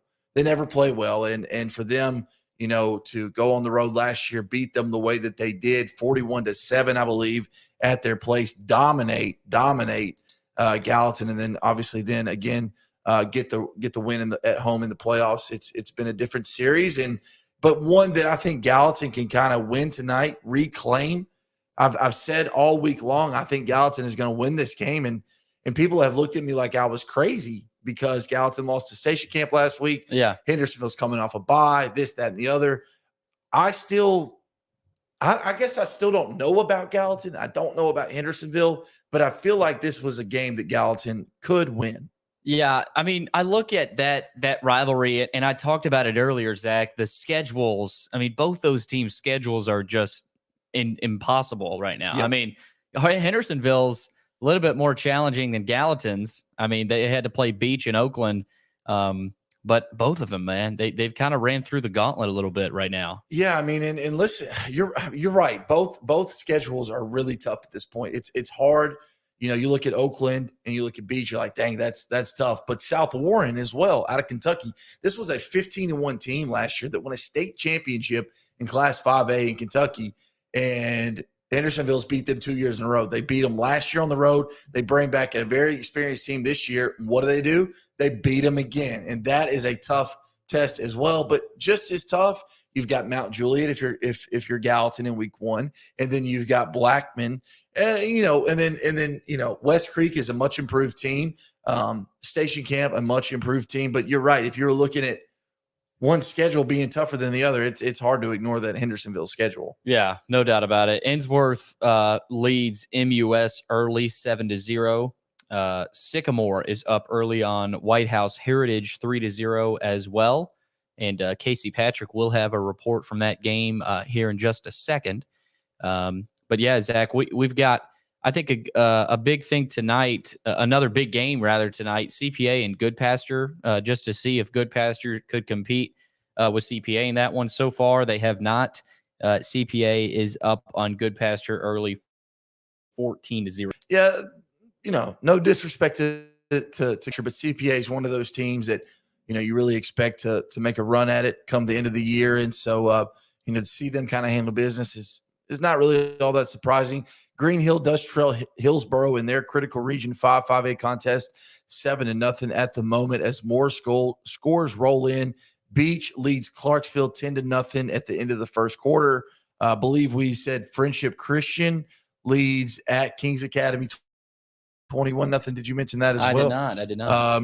And so, yeah, a lot of scores rolling in at this point, and we expect more to come in. Like I said, we have more than 20 games covered tonight with our army of reporters across the Middle Tennessee area. So whether you're in Murray County, whether you're in Robertson County, anywhere in between east and west, we've got you covered here on Friday Night Live, powered by the Tennessee Highway Safety Office, where fans don't let fans drive drunk. We also want to give a shout out to Donnelly Timmons Home Builder. You want to go on over to DonnellyTimmons.com to see what all they have to offer. I know they're great at what they do, so please give them a shout and tell them that the Friday Night Live crew sent you to check them out. So, yeah.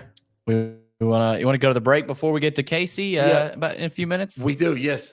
Again, just another flawless tease by Billy. No big deal. Just a flawless tease by Billy. But, yeah, like you said, we're going to jump to a break. But when we come back, Casey Patrick on a special assignment tonight. He is visiting Hendersonville High School where they host Gallatin in the oldest running rivalry in Sumner County. You're not going to want to miss what Casey Patrick has to say after the break.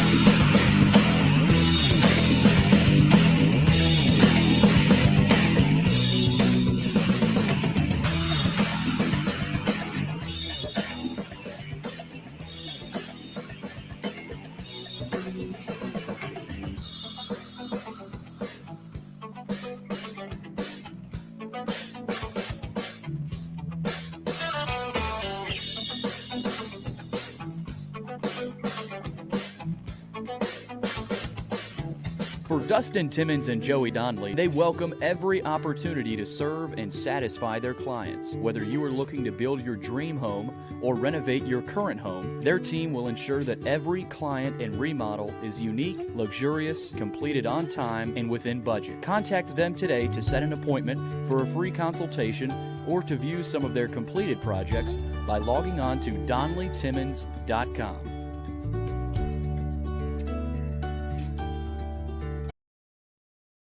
Jody Jones Dentistry can handle all your dental needs, from the basics to cosmetic procedures. All of this in the nicest dental facility I have ever seen. Jody has done it right.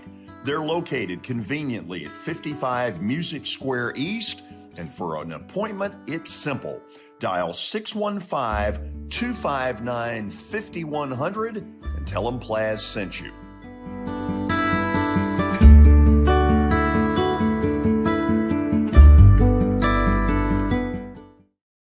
When you're thinking about golf, consider Riverside Golf Links. Under new ownership, the course has improved dramatically. It's now 27 holes, complemented by a 9-hole executive course. Book a tee time now at 615-847-5074 and get ready to enjoy the beauty of golf in the Old Hickory area at Riverside Golf Links.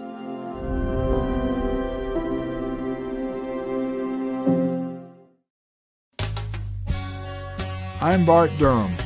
I was sworn in as a lawyer in 1963, and I've been working as a lawyer since then. We're a firm that does exclusively personal injury, a lot of tractor-trailer crashes. Insurance companies will open up their checkbooks when you force them to. We have systems that work. We get the most money for our clients in the shortest amount of time. I'm Blair Durham. My dad and I want to help. Give us a call at 615-242-9000.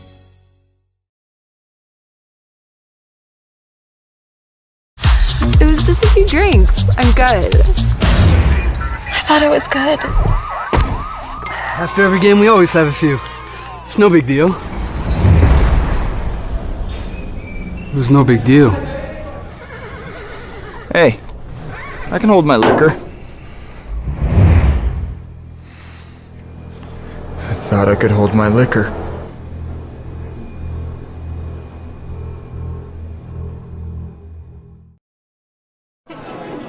It's just a few cocktails at happy hour. It was just a few cocktails at happy hour. You really good try. There aren't any cops around. I didn't think there were any cops around. I drink and drive all the time. Sir, you've been in a serious crash. I need you to hang on, okay? Run your name, sir. Do you know where you are right now? Now.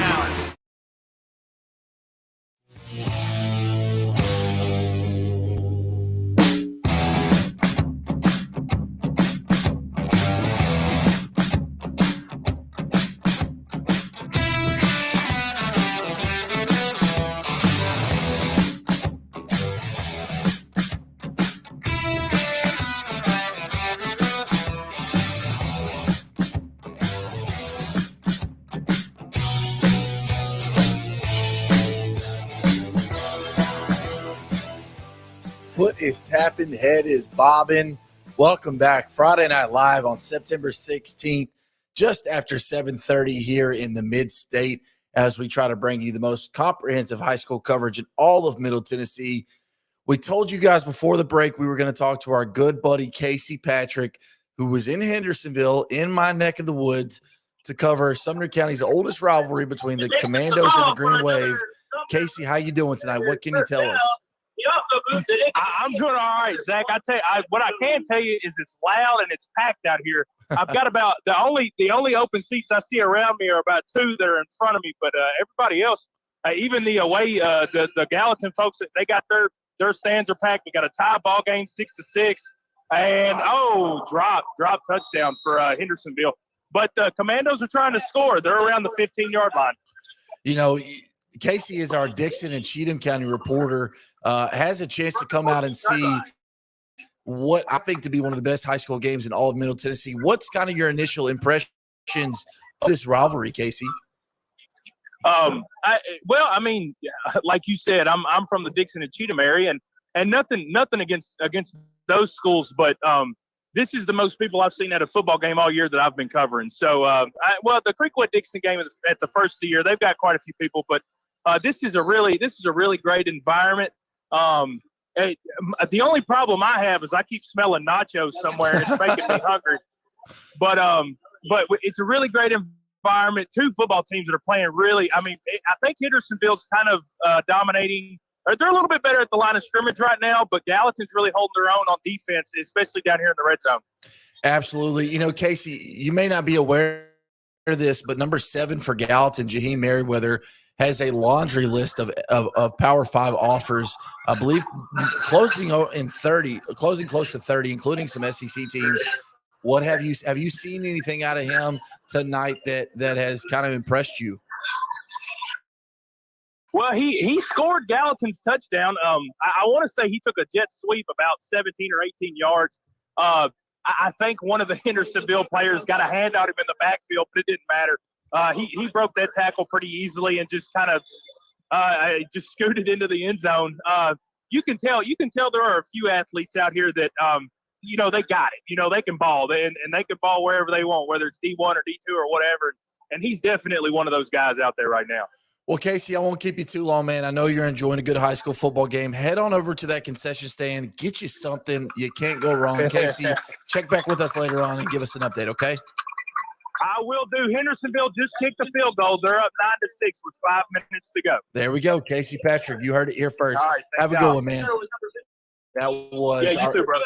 You bet. That was our good buddy Casey Patrick over at Hendersonville High School as they play host to Gallatin, the oldest rivalry in Sumner County. Just letting us know. Gave us a scoreboard update. That's one less off your plate, Billy. I love it. Anytime you can take a score off my plate, I'll take that, man. There you go. I will take it. We've actually got lots of scores rolling in, Billy. I don't know. I can run through them if you want. Looks like Friendship Christian at the half up on Kings Academy 21-0. Malachi Dow ran for a 76-yard touchdown to cut that Mount Juliet lead to 21-7 after the first quarter. CPA up 21-0 on Good Pasture Christian School. And we've got, looks like Middle Tennessee Christian football just now kicking off against Trinity Christian Academy. And I thought that game was at MTCS. Maybe I missed something there, but a late kickoff, I think, at that ball game. Summertown leading Forest in a shocker, 9-0 in the second quarter, and we've got Davidson Academy winning their football game over BGA 14-0, and Loretto up 7-0 on Mount Pleasant. So a quick scoreboard update for you. Nice little scoreboard update there from Zach. Let's see. I think you've got all the main ones there. Like you said, Zach, earlier, if you need to find scores tonight, go to Main Street Prep's Twitter. They retweet everything, and they also get tagged in everything. So they're liking tweets. They've got them on their page as well. So go right there to Main Street Preps, Main Street Preps Twitter. Man, Baylor all over Pope Prep right now, 21-0 with 9 seconds left to go in the first quarter. Wow. Well, I assume the first quarter. It just says you said Baylor's up? Yeah, 21-0. It says with 9 seconds left in the first. I'm assuming that means first quarter, not the first half. Billy, yeah, and I'm assuming that means them playing without Kenny Minchie has played a role in that game. Yeah, I mean, as we knew it would. Listen, this is a 4-star quarterback committed to Pittsburgh, University of Pittsburgh, for a reason. Mm-hmm. This guy has all the tools to be successful at the next level. And when you don't have him, clearly your team is going to take a step back. I mean, now Baylor is able to load the box and prevent Elijah Robb from running, and is going to force this backup quarterback at Pope Prep. And I'm going to try to filibuster here to find his name over at Pope Prep. But, no disrespect to him whatsoever. But, this guy is not Kenny Minchie. He's not a 4-star quarterback headed to the University of Pittsburgh. And I guess looking at the roster here, it might be Sebi Nelson, freshman quarterback number 9. But again, I don't have that information readily available. It could be Price Fowler as well at quarterback. But nevertheless, Pope Prep having a tough time without their signal caller. Yeah, man. I mean, I'm not surprised to see that. But that tells you what he means to that team, and I'm not going to sit here and say their season's done. They can kiss their chances of making the state title goodbye because hopefully he'll be back in a few weeks. But yeah, that just tells you how much that good of a quarterback does for your team. I mean, it just does. Absolutely. And you can't replace that. And you can't. Even if you've got a heralded freshman behind him, they're still a freshman. You're asking them to come in to a region game, not a team that's non-region. And I don't want to throw out shade here, disrespect to any of the previous Pope John Paul opponents, but they're not D2 3A teams. They're not D2 3A competition. They're not D2 3A defensive lines that eat people on a regular basis that are literally littered with Power 5 prospects across the board. I mean, you look at Father Ryan, who may end up finishing last in D2 3A, and they've got a Purdue commit on the defensive line. So, and they've got at least 3 total. I think future D1 players. So even the bottom tier of D2 AAA, it's like, they go play, a metro school, and they're probably winning by 3-4 touchdowns. It's just the talent differential is so dramatic. Absolutely, it is. And so, unfortunate for Pope Prep and Kenny Minchie. Obviously, like I said, want to wish him the best moving forward as he tries to recover. But depending on how long he misses, their next 3 games, like I said, they've got Baylor at BGA, which is not going to be easy, and they've got NBA as well. So a tough schedule coming up over the next 3 weeks for Pope John Paul. At the moment, though, Billy has got my attention on Lipscomb Academy, Franklin Road Academy, not far from Father Ryan. Franklin Road Academy, as Junior Sherrill returned a touchdown, but looked like it got called back. I'm still positive. I don't know. I don't know if that got called back or not. We are, believe it or not, going to get a call on a report from this game from Tyler Palmatier. So, Zach, you want to check into this and then get the call from Tyler? Absolutely. Let's do that. All right, let's do it. Let's check into Lipscomb Academy and Franklin Road Academy.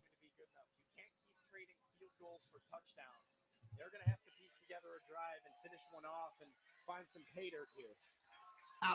Absolutely. And for Junior Sherrill, this is just another night at the office for him. Last week against Calvert Hall College, 2 touchdowns in that game as well. So finding the end zone, that is not something that is unfamiliar with him. It's just a matter of him being able to have that space. And with the way Lipscomb Academy is able to draw plays, the way that every single player on the offense is able to block and provide him holes, he's just such a hard player to stop. It's going to be a lot of fun to see him at the SEC level in a year's time at Vanderbilt. But how about this Lipscomb Academy team, Sam? An absolute amazing performance here through the first 2 quarters. This is a squib kick onside attempt here. A little bit of funny business from Lipscomb Academy. Nice job covering it up right there. Ben Bradshaw, the senior linebacker, covers it up, and FRA does a good job of avoiding disaster right there. They'll take over right around midfield.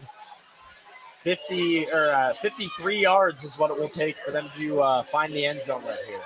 And that's an interesting call there for Lipscomb Academy. Up 20-3. Surprised they were willing to sacrifice that field position, setting up FRA at just around midfield. They're going to start out at their own 47, but after they already had a little bit of momentum with that last drive, getting the run game going, surprised they didn't just boot that one deep and take their chance of trusting that defense. It's a testament to how much Trent Dilford trusts this defense and how much this coaching staff believes in this defensive unit. Is a big hit is delivered, and now we've got a fight after the play right here. It was a big blow being delivered by Edwin Spillman, and Caleb Beasley is getting, it looked like Caleb Beasley and Charlie Speed, was it, getting involved with each other there at the end of the play? A pushing match, and a flag comes out. This will be a big call. Yeah, there were a couple of things going on there. Spillman had the hit, and you kind of saw a little bit of pushing and shoving there between Speed and Beasley on the bottom of your screen, and just little plays like that, just kind of getting under the skin, unfortunately, of Beasley. That's going to cost the Mustangs 15 yards, I believe. The call will go against Beasley. His second guy in there usually is the one that gets called for it. He came in with the push on Speed after the two kind of banged heads, went at each other. And now that midfield position turns into the 1st and 10 on the Mustangs 33 and a short field for the Panthers. And not only that, but you give Franklin Road Academy a chance to set up the run game really without any fear. They're in Lipscomb Academy territory, and they have that X factor back there in Ty Clark. You can set him up, get him some carries. He's going to be the one in motion now. Clark in motion to the right. Kennard throws a pass that is errant and incomplete. He was looking for Boyd Brown. That ball was wild out to the left side. Almost intercepted right there. Dangerous pass running a screen to have an inaccurate ball. That's got pick 6 written all over it. Fortunate for the Panthers, hits the turf, and it's 2nd and 10. Yeah, and Lipscomb Academy, they're a team that you mentioned earlier. They will turn you over as an offense. At home since 2020, a plus 32 turnover margin. They know how to flip the possession back on their side. Near chance to do so right there. Critical at this point in the game for Franklin Road Academy to have that ball security. Cannot afford to give Lipscomb Academy any more chances. Kennard's got Clark behind him, sending his guy in motion again, and this time it's a play-action keeper. Jonathan Wilson once again in motion, and Kennard gets about 2.5, 3 yards. It'll be another 3rd and long for the Panthers. 3rd down and 7 here at the Lipscomb Academy 31. 7:45 to play until halftime, and a 20-3 lead for Lipscomb Academy. The junior quarterback will get a play call. This is a big 3rd down, not in field goal range just yet. If you're going to get anything, you want to make it a 4th down and manageable. Only one safety back in Jason Williamson. Lipscomb's bringing pressure right here. The Mustangs are all over the backfield. This play is going to be blown dead. And it's a false start. And that's that pressure that you said. One safety back there. That blitz was coming all day, and FRA got antsy. They saw 7 guys lining up at the line of scrimmage, stacking the box a little bit. They jump back, and now that 3rd down and long is a 3rd down and 13. Odds are really stacked against you. Now just 3. One guy with a hand in the dirt. That's all for the Mustangs. And that changed the play call for the Mustangs defense. So you see 2 safety look back there, going a little bit more conservative. Only 3 guys there on the line of scrimmage rushing. It is a play action to the wide receiver on an end around, and a pass goes straight forward to Bobby Council. It's a gain of 3. It's now 4th down and 10 from the Lipscomb Academy 33. Kind of in no man's land right here. You don't want to punt when you're in enemy territory. You don't feel great about getting a chunk of 10 yards on 4th down. You're not in field goal range, but it's the offense staying out there. Maybe see if you can get a hard count going right here, pick up 5 extra yards, make it 4th and manageable for yourself. We'll see what the Panthers dial up.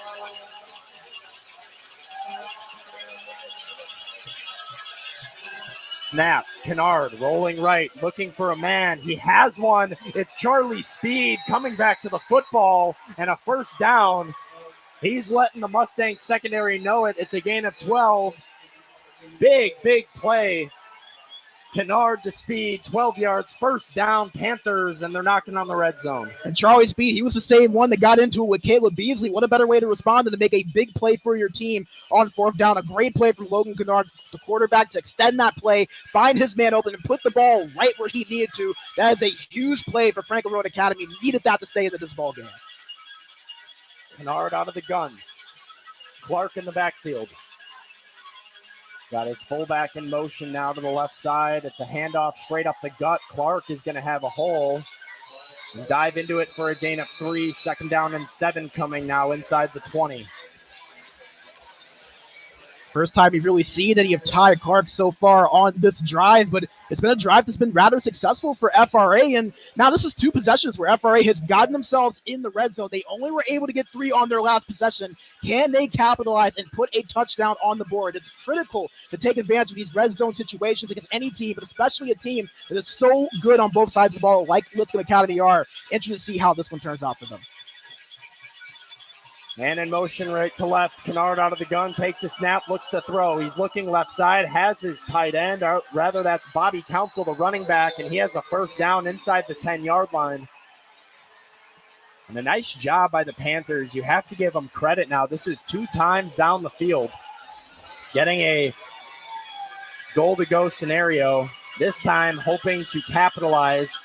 No negative plays. Needing a touchdown.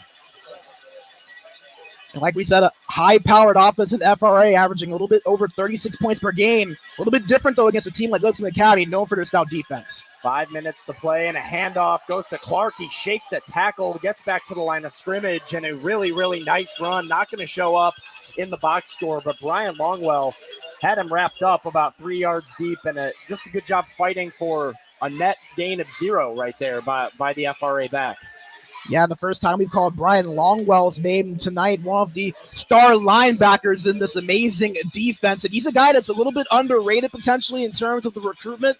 Offers from a few different schools, but he is one of the X factors for that defense of the Mustangs, making a big play right there. And now Lipscomb Academy kind of with their backs against the wall here. And it looks like we're going to get a timeout. One of these 2 sides want to take some time to discuss it over. Memphis, Charlotte, Miami, Vanderbilt, Liberty, some of the schools in on Brian Longwell, hoping to bring him. App State also. Mountaineers have been doing a lot of work so far this college season, turning heads. App State's got a program brewing.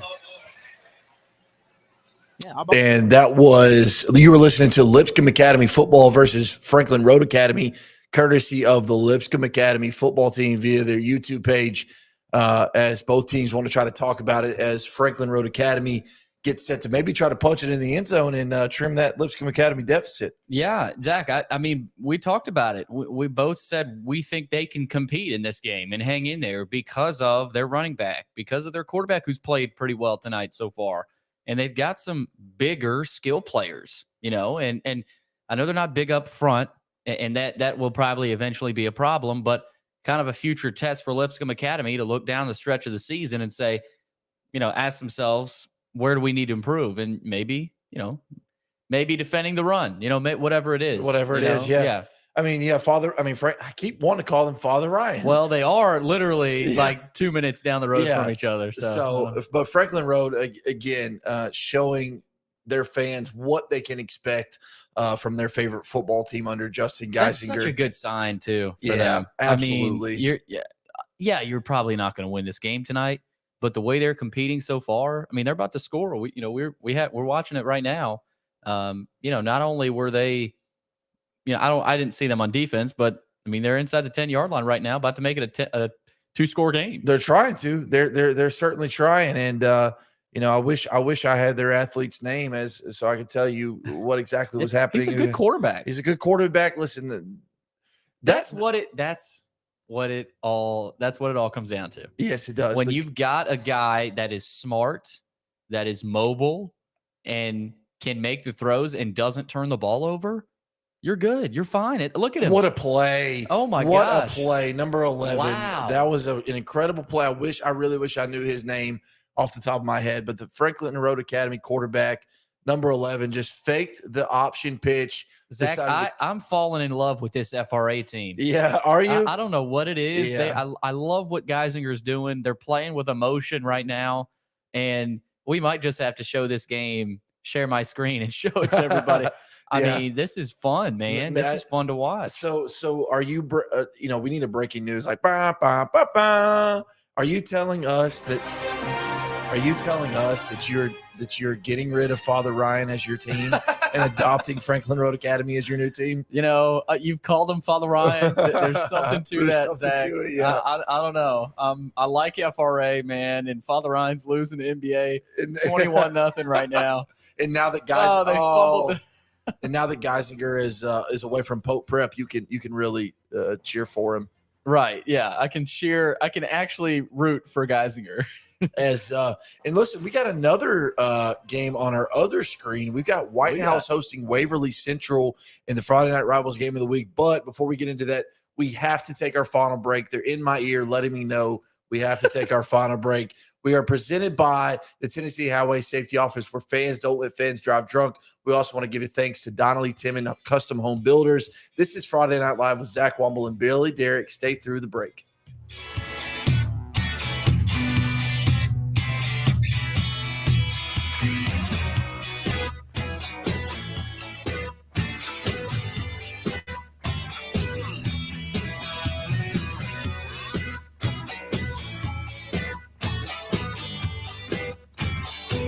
When you're thinking about golf, consider Riverside Golf Links. Under new ownership, the course has improved dramatically. It's now 27 holes, complemented by a 9-hole executive course. Book a tee time now at 615-847-5074 and get ready to enjoy the beauty of golf in the Old Hickory area at Riverside Golf Links.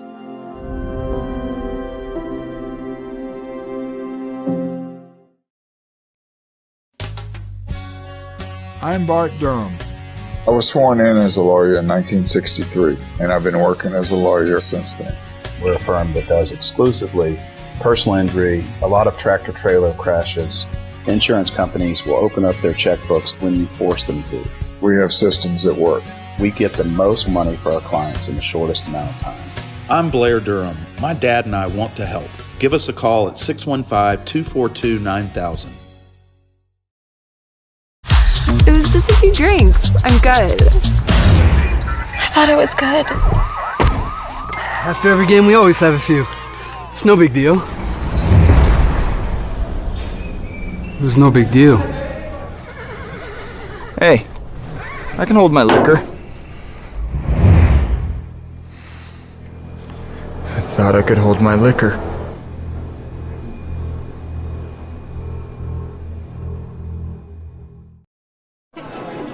It's just a few cocktails at happy hour. It was just a few cocktails at happy hour. You really good drive. There aren't any cops around. I didn't think there were any cops around. I drink and drive all the time. Sir, you've been in a serious crash. I need you to hang on, okay? Cover your name, sir. You know where you are right now? Now. Hi, this is Melissa Hoisington, Regional Crisis Director from Volunteer Behavioral Health. Disasters can affect everything in your life, including your emotional health. Help is available during these uncertain times.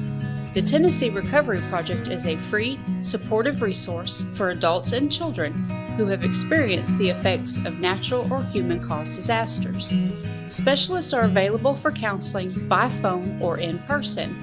For free, confidential service, please call 833-954-2424. The hotline is open 7 days a week, 7 a.m. to 9 p.m. Move forward with the help from the Tennessee Recovery Project.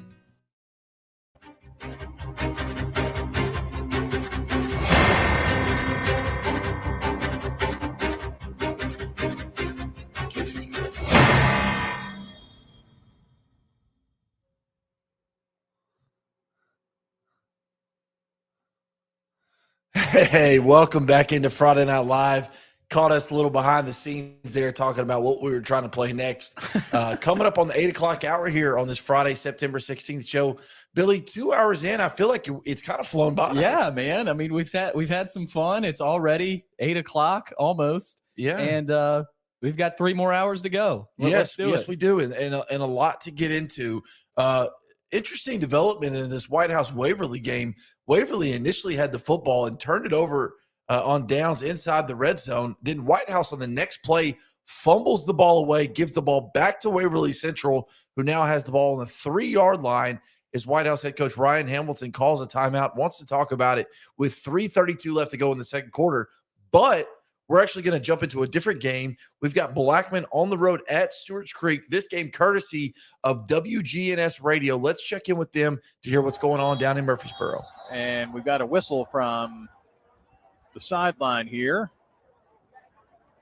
It looks like another timeout on the field. Timeout called by Blackman. So why don't we step aside for 30 seconds? We'll come back and set up this last 25 seconds or so in the first half. 28-21 Blackman on top now. Just kidding. As George likes to say, the beauty of live television, you just never know. 30 seconds. We'll be back. What is going to happen? Like they said, 30 seconds, and they will be back. I'm actually texting Casey Patrick, who's at Gallatin Hendersonville. He's at halftime right now. He wants to call in and give us an update from his game. So hopefully he'll be reaching out to us soon.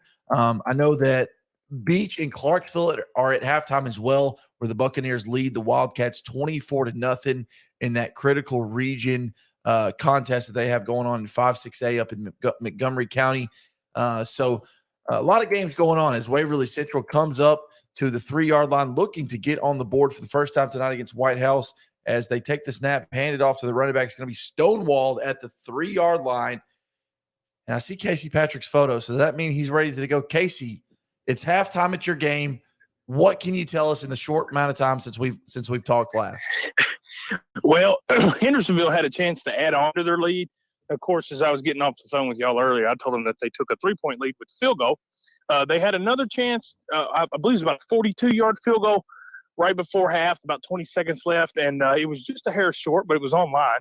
But so we're still stuck at 9-6. But Gallatin, the hard part for them is the fact they ain't really had the ball a whole lot in the second quarter. So they're going to need to figure out what they can do to get back on the field and get some rhythm, because Hendersonville's really they put a stop to Brinkley for the most part. It's been really hard to get into a rhythm with him.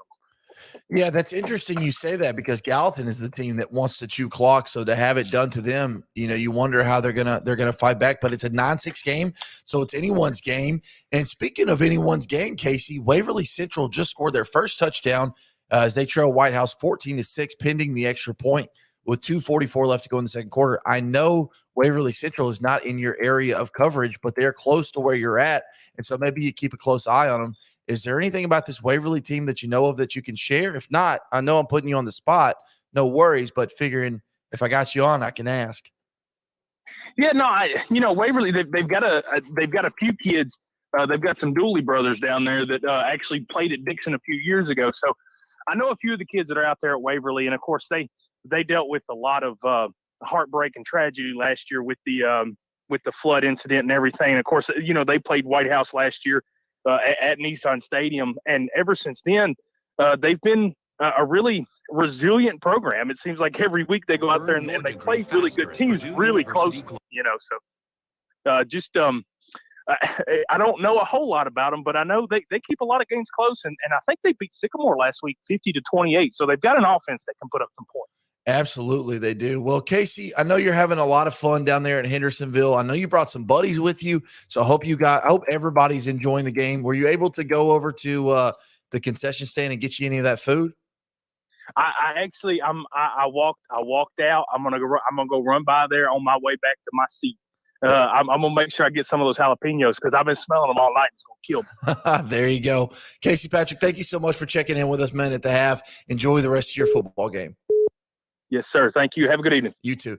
That was Casey Patrick over at Hendersonville High School as Gallatin and the Commandos are set ready to play. I heard the beep in, so that means somebody must be trying to call in. Who wants to talk to us, Billy? Well, I'm trying to figure out who is this. This is Jeff over at Stewart's Creek. It's halftime. Blackman 28, Stewart's Creek 21. It's been a track meet. Stewart's Creek started out with a 12-play drive. All rushes 53 yards. Went up 7-0. Blackman ran 4 plays and had a 22-yard run from Mr. Number 25. He made it 7-7. Jacob Page has 5 catches for 148 yards in the first half, 2 touchdowns. Ben Marshall has 2 catches for 28 yards. They've thrown it around all over the place. Razor's thrown for 3 touchdowns tonight already. He's got a whole lot of yards. He only had 1 incompletion the whole first half. At one point, the first 3 possessions, Spruce Creek had the ball 14 minutes and 39 seconds. Blackman had it 2 minutes and 22 seconds. In the first half, Blackman ran 32 plays. Stewart's Creek ran 32 plays. Blackman only ran 19 snaps. So it's been a track meet. There's only been 1 punt. Stewart's Creek punted in the second quarter. And Blackman scored every time they had the ball. So it's been a track meet. There's only been 1 penalty each team for procedure each way. So if you like fast football, if you like basketball on grass or basketball on turf, you should have been Stewart's Creek. They've had 49 points scored in the first half, and 51 plays have been run to get those 49 points. You know, Jeff, everybody wants to talk about this Blackman offense, and rightfully so, but it really seems like they're having a tough time stopping teams. And I know they've got a 28-21 lead right now, but teams have had success against them. I guess from your vantage point, what defensively have they not found that allows them to be successful on that side of the football? First drive, they had Floyd and Hoover that ran 12 plays, 6 rushes each, and they ran 7 minutes, almost 7.5 minutes off the clock. Then Blackman scored 69 seconds. Stewart's Creek came there with an 8-minute drive, scored on a 1-yard run by Hoover. So they had 26 plays or 25 plays ran to Blackman's 4 in early the second quarter. So they've had the ball. Stewart's Creek tried to shorten the game, but they did get 1 long touchdown pass as Jumabon, one of their little backs. They had a reverse play, double halfback pass. He threw it to number 14, and that was Morgan Vanderbilt for a touchdown of 53 yards. All of their scoring drives, 12 plays, 53 yards, 13 plays, 53 yards, and 3 plays, 53 yards. So that comes to a total of 28 plays for 159 yards for Stewart's Creek. 3 touchdown drives. So Stewart's Creek wants to shorten the game with long drives. Blackman wants to hurry up and score. So that's kind of the mantra here in the first half. I don't know how many points going to be scored, but the scoreboard's already been lit up here in the first half. Well, Jeff, I hope you took the over because it sounds like it's going to hit. Oh yeah, well I didn't go to my book yet. I've got enough paper to write, so I've got a whole notebook to write. So I'll be good to go. Y'all have a good rest of the evening. Thanks, Jeff. Talk later. Yep, that was our good buddy Jeff Neal in the Borough from Stewart's Creek in Blackman, bringing us all the latest from that game. It sounds like a barn burner, 28-21, Billy. Yeah, a little surprised by that. Blackman is a team, of course, that we saw them struggle early in the season against Brentwood. But yeah, interested to see who comes out on top of that one. Stewart's Creek impressed by them tonight, no doubt. Blackman, this is a team. This is what I thought they would be. They would be a team, much like how I thought the Tennessee Volunteers would be this season. Hey, we'll score 40, but we may give up 45. Right. And that's kind of how I feel about this Blackman team. They may score 40, but they may give up 45. Right. And as a coach, on defense, you want to be able to contain, your opponent's offense. But, when you're scoring that many points, it kind of eases that pain a little bit on defense for the opposing coach. So no doubt about that. Absolutely. I do want to give an update because this Waverly Central White House game has kind of turned on its head. White House was in complete control, 14-0 with a few minutes left to go in the half.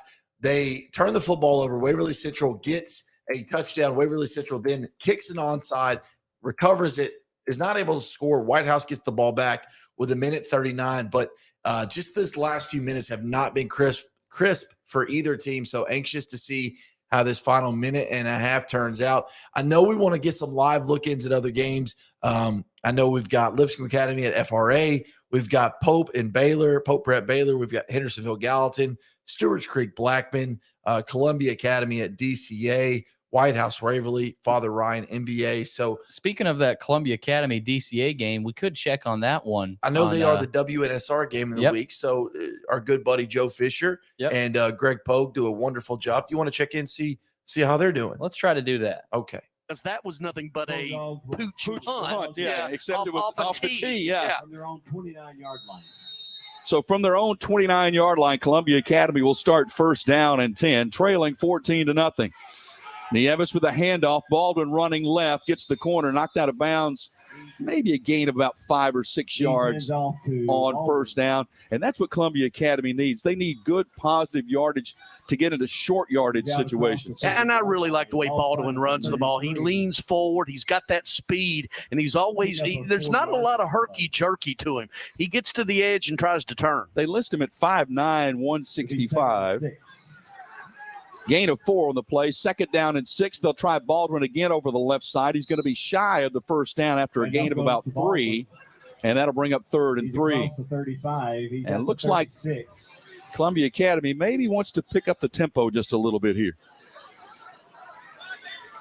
Well, they do run the spread and the RPO out of it, but very manageable down and distance. 3rd down and a short 3. 3 receivers all split to the right, 1 to the left. They'll try Baldwin for a 3rd time, and he is dropped for a loss. Great penetration there for DCA, and once again, that was Brady Russell once again with a tackle and a loss, and that brings up 4th down. Fullback one way, middle linebacker the other. Yeah. Welcome to 1A football. And very effective at both. And that brings up a punting situation now. And that'll be Jackson Usherwood to punt the ball away. Yeah, Russell averaging 9 tackles per game. You saw a little bit of why right there. He was in the backfield just waiting. Booker back deep to receive the punt, standing just inside the 30-yard line. Punt is away. It is very short. Is going to bounce about midfield, takes a very nice Columbia Academy bounce, rolls inside the 40. It'll be down at about the 37-yard line. So it was a short punt, but got a nice roll, 29 yards in total, and DCA will start first down from their own 37-yard line, leading 14-0. So the Wildcats you mentioned Jody Jones earlier. From the 37. In the record book, there it is right there, career tackles. Jody Jones, 419 career tackles at DCA. That is 109 more than second. He's going to be on the show, the Prep Football Talk Show, as our legend tomorrow morning, as a matter of fact. First down from the 37-yard line for the Wildcats. 2 receivers split right. They're in the offset eye once again. Now they're going to move Stephen Altum into that fullback spot. They'll try the right side. Jones with a lead blocker. Altum across the 40, breaks a tackle. 45 upended at midfield. Good strong running by Jones. Doesn't let the first guy bring him down. Ends up getting 13 yards and a first down. And it's going to be a Wilson Bank and Trust. First down. He's knocking on a big night tonight. Yeah, we mentioned 1,800 yards last year. And they admitted he's our bell cow. We're going to go to him until you stop him. He's already got 2 touchdowns on the night, both of those short runs on 2 offensive drives so far. First down from midfield, ball sitting right square in the middle of the field, right in the middle of the Wildcats logo. Play action. Quarterback looking long over the middle, has a man. He caught it at the 10 and will stroll into the end zone. Touchdown, DCA. Cameron Booker. That ball was right on the money. Hit him in stride. He didn't have to do anything but put his hands out and run it into the end zone. What a strike right on the money. 50-yard touchdown pass to Booker, who hauls it in for the score, and DCA leads 20-0 with the extra point to come. Booker went right over the middle, split the two defenders. The ball hit him right on the hands. He bobbled it just for a second, but then secured it and went in untouched. And now Ducharme on for the extra point, which is up and good. All DCA so far, 7:58 to go in this first half. Wildcats lead 21-0 on WNSR, Nashville Sports Radio. Located at 2705 Nolensville Pike, Southern Trophy has been serving Nashville and Middle Tennessee for a second, but then secured. I want to thank Joe Fisher and Greg Pogue for the call of Columbia Academy and DCA, courtesy of our good buddies over at West Nashville Sports Radio.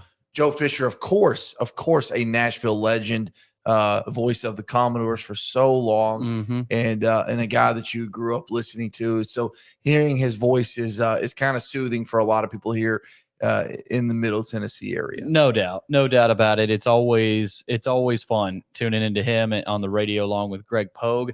But Zach, we are going to check in now with the Battle of the Woods. We've got Russell Venozzi on the line. Russell, I'm guessing it's halftime.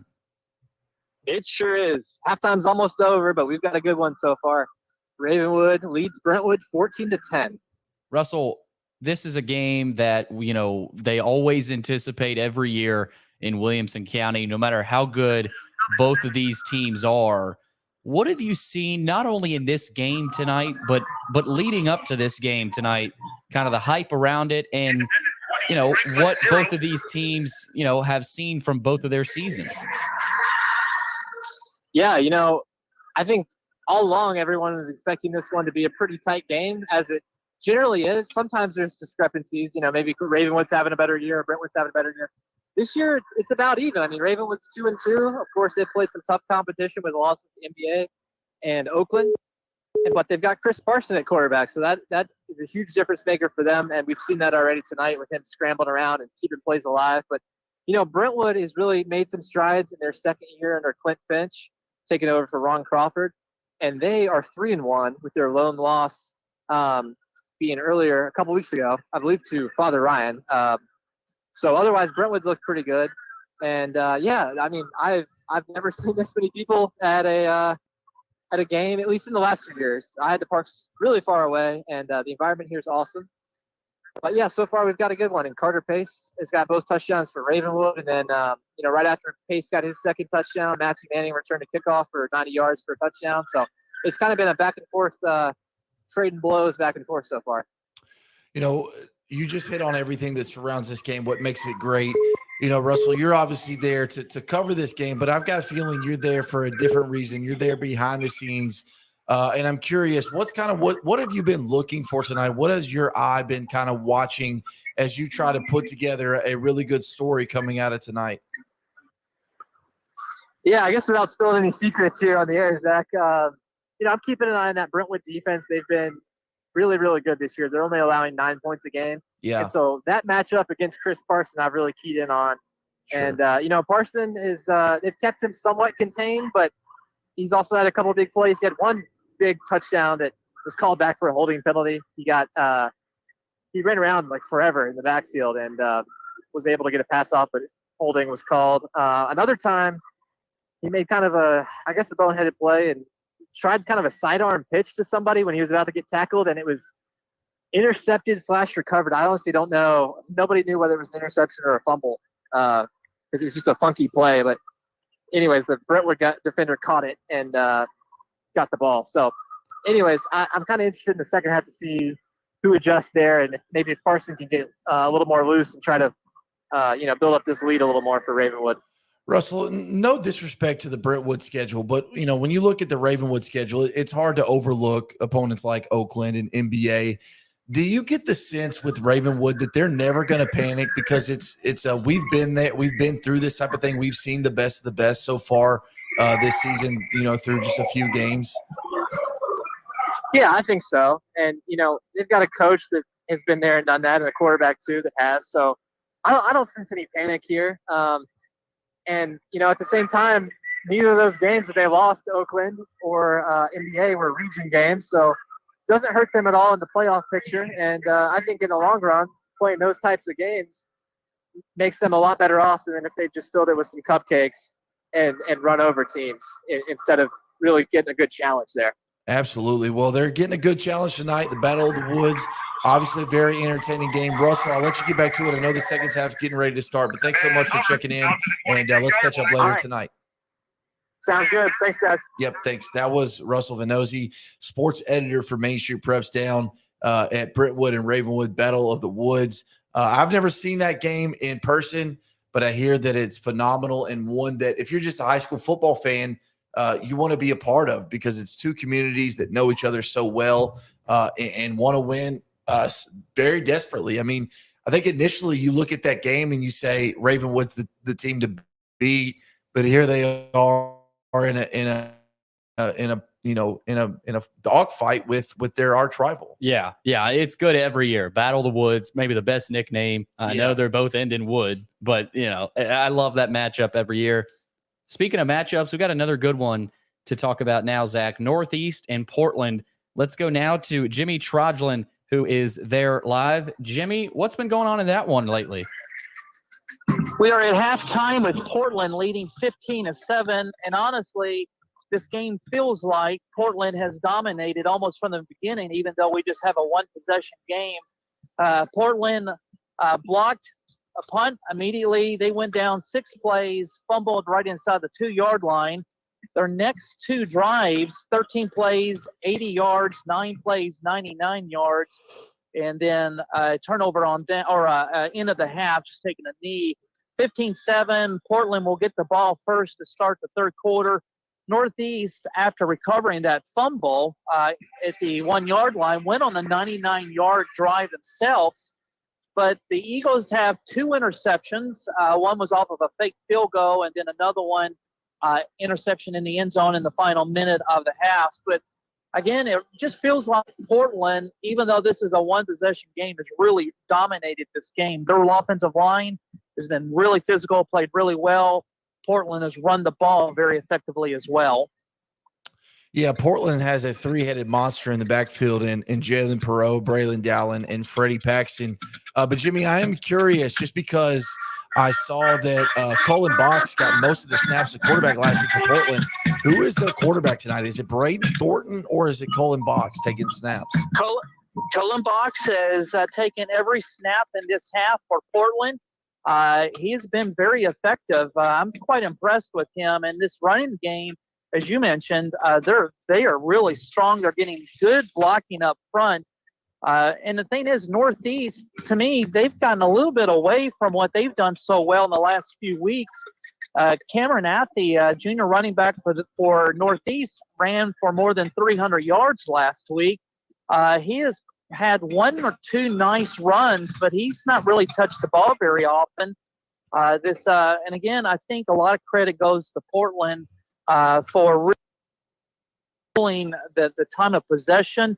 I kind of looked at the Northeast Athletics director, I guess it was early second period, and I said, these two teams are not going to have a whole lot of possessions, and that's kind of how this game has played out.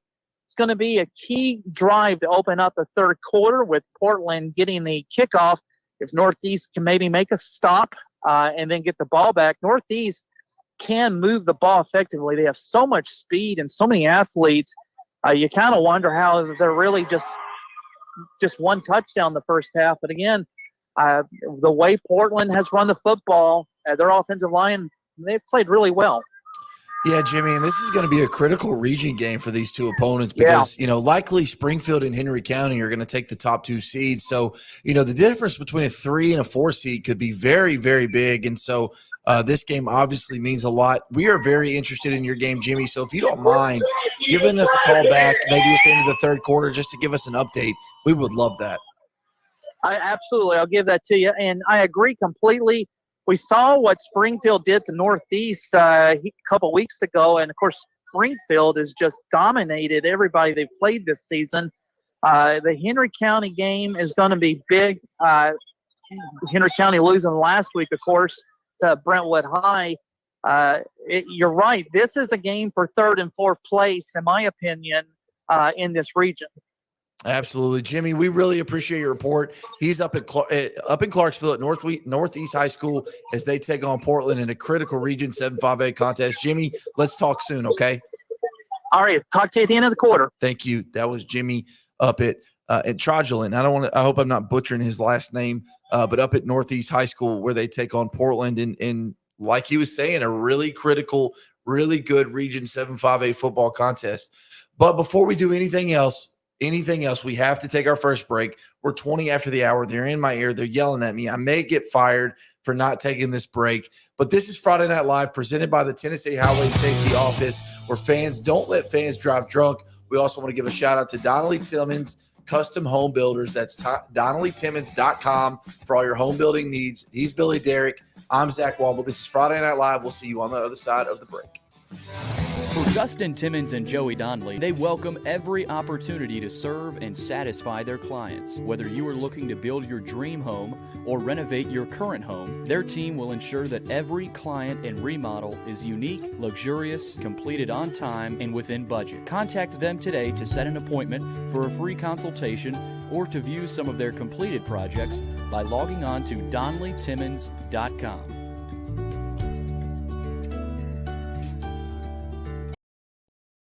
Jody Jones Dentistry can handle all your dental needs, from the basics to cosmetic procedures.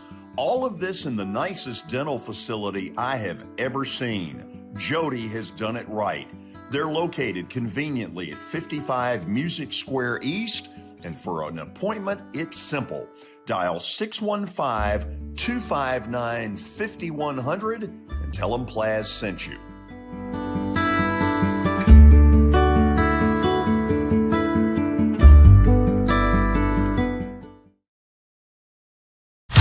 It was just a few drinks. I'm good. I thought it was good. After every game, we always have a few. It's no big deal.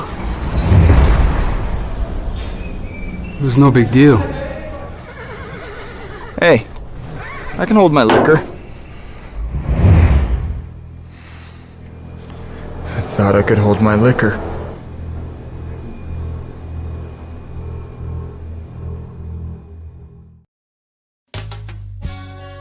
I'm Bart Durham. I was sworn in as a lawyer in 1963, and I've been working as a lawyer since then. We're a firm that does exclusively personal injury, a lot of tractor-trailer crashes. Insurance companies will open up their checkbooks when you force them to. We have systems that work. We get the most money for our clients in the shortest amount of time. I'm Blair Durham. My dad and I want to help. Give us a call at 615-242-9000.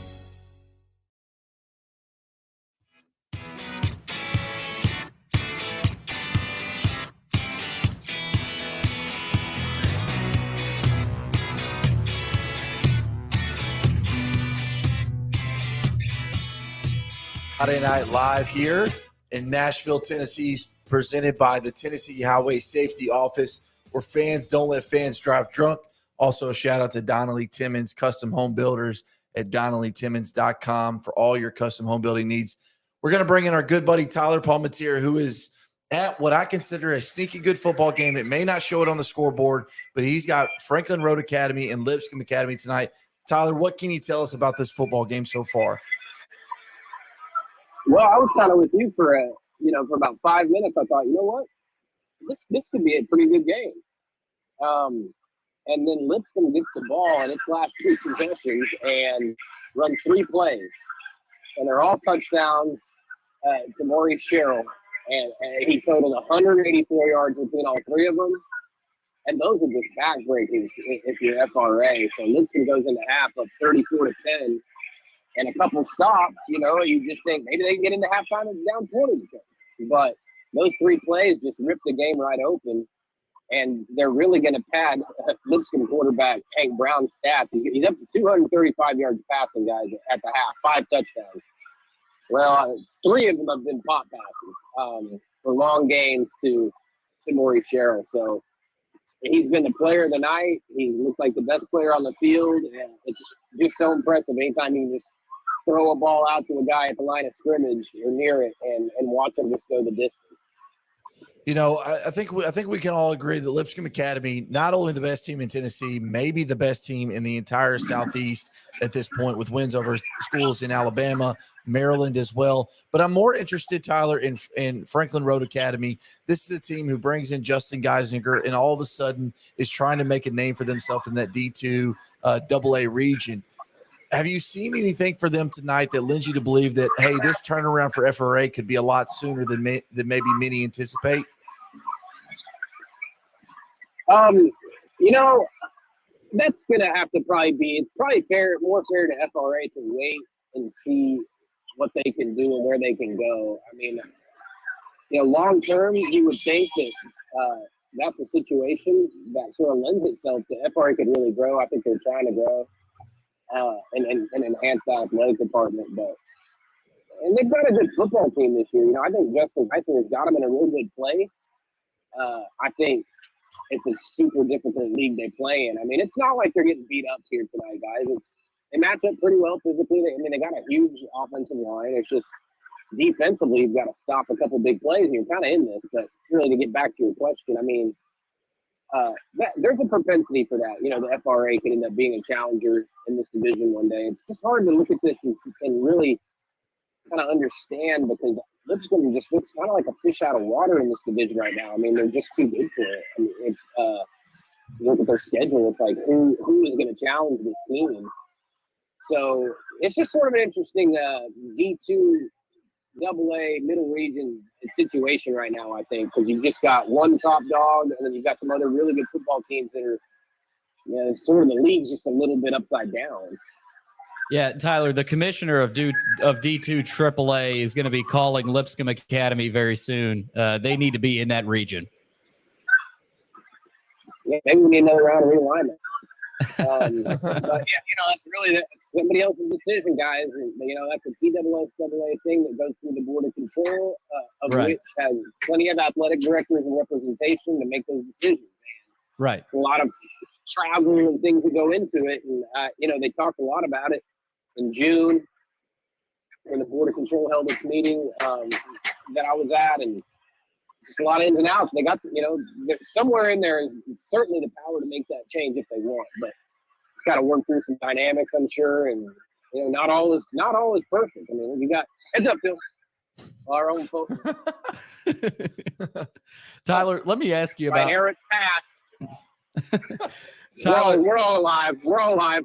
But I did lose my concentration, so you might have to redirect me. No, you're fine. We know you're in enemy territory there. You got balls flying everywhere. But Tyler, let me ask you about Coach Geisinger. And you know, we've been in this area a little bit longer than you, so we've been able to keep up with Pope Prep and what he's done out there, you know, in the past decade, what he built over there. Do you notice a type of playing style, you know, with FRA, you know, in this game tonight, where you notice, oh, they've got a former NFL lineman as their coach, and you know that's one of the big reasons why they're out there competing tonight. Yeah, well, their style, maybe for lack of a better word, is it seems like they just want to be balanced. I mean, they could easily just make Ty Clark run it 50 times in the first half, but let's see, he ran it 10. You know, they attempted 18 passes, so that's somewhere in there looks like you know, the intent to be balanced, and they can throw it around a little bit. They've got some little receivers, so that's kind of what I'm seeing. I mean, they do like to spread it out, no huddle, and get to their receivers. Getting to them is the only problem they're having tonight, and some of that's just because you've got the top, you know, one of the top DBs in the country who's a senior, the top Tennessee player as a junior is Edwin Spillman. He's a linebacker. Just a really good defense. Much as we talked about Lipscomb's offense last year, defense might be the big story for them. But I mean, look, FRA is really well coached. That's a guy who has done a good job. You guys, like you said, are familiar with what you do. From what I've seen from them in 2 games that I've covered, they're well put together. They don't make a ton of mistakes. They play well. It's a good-looking football team. Tyler, I'll let you go with this. So the Malachi Dowell show continues tonight in Mount Juliet. Through the first half, he has 22 carries, 178 yards, and 2 touchdowns. What that kid is doing at White County is special. Man, that's fun. Yeah, especially a week after going for 465, you just think, I wonder what else they're doing. I would think they just go all in on stopping him, and I'm sure they have. To almost have 200 at half.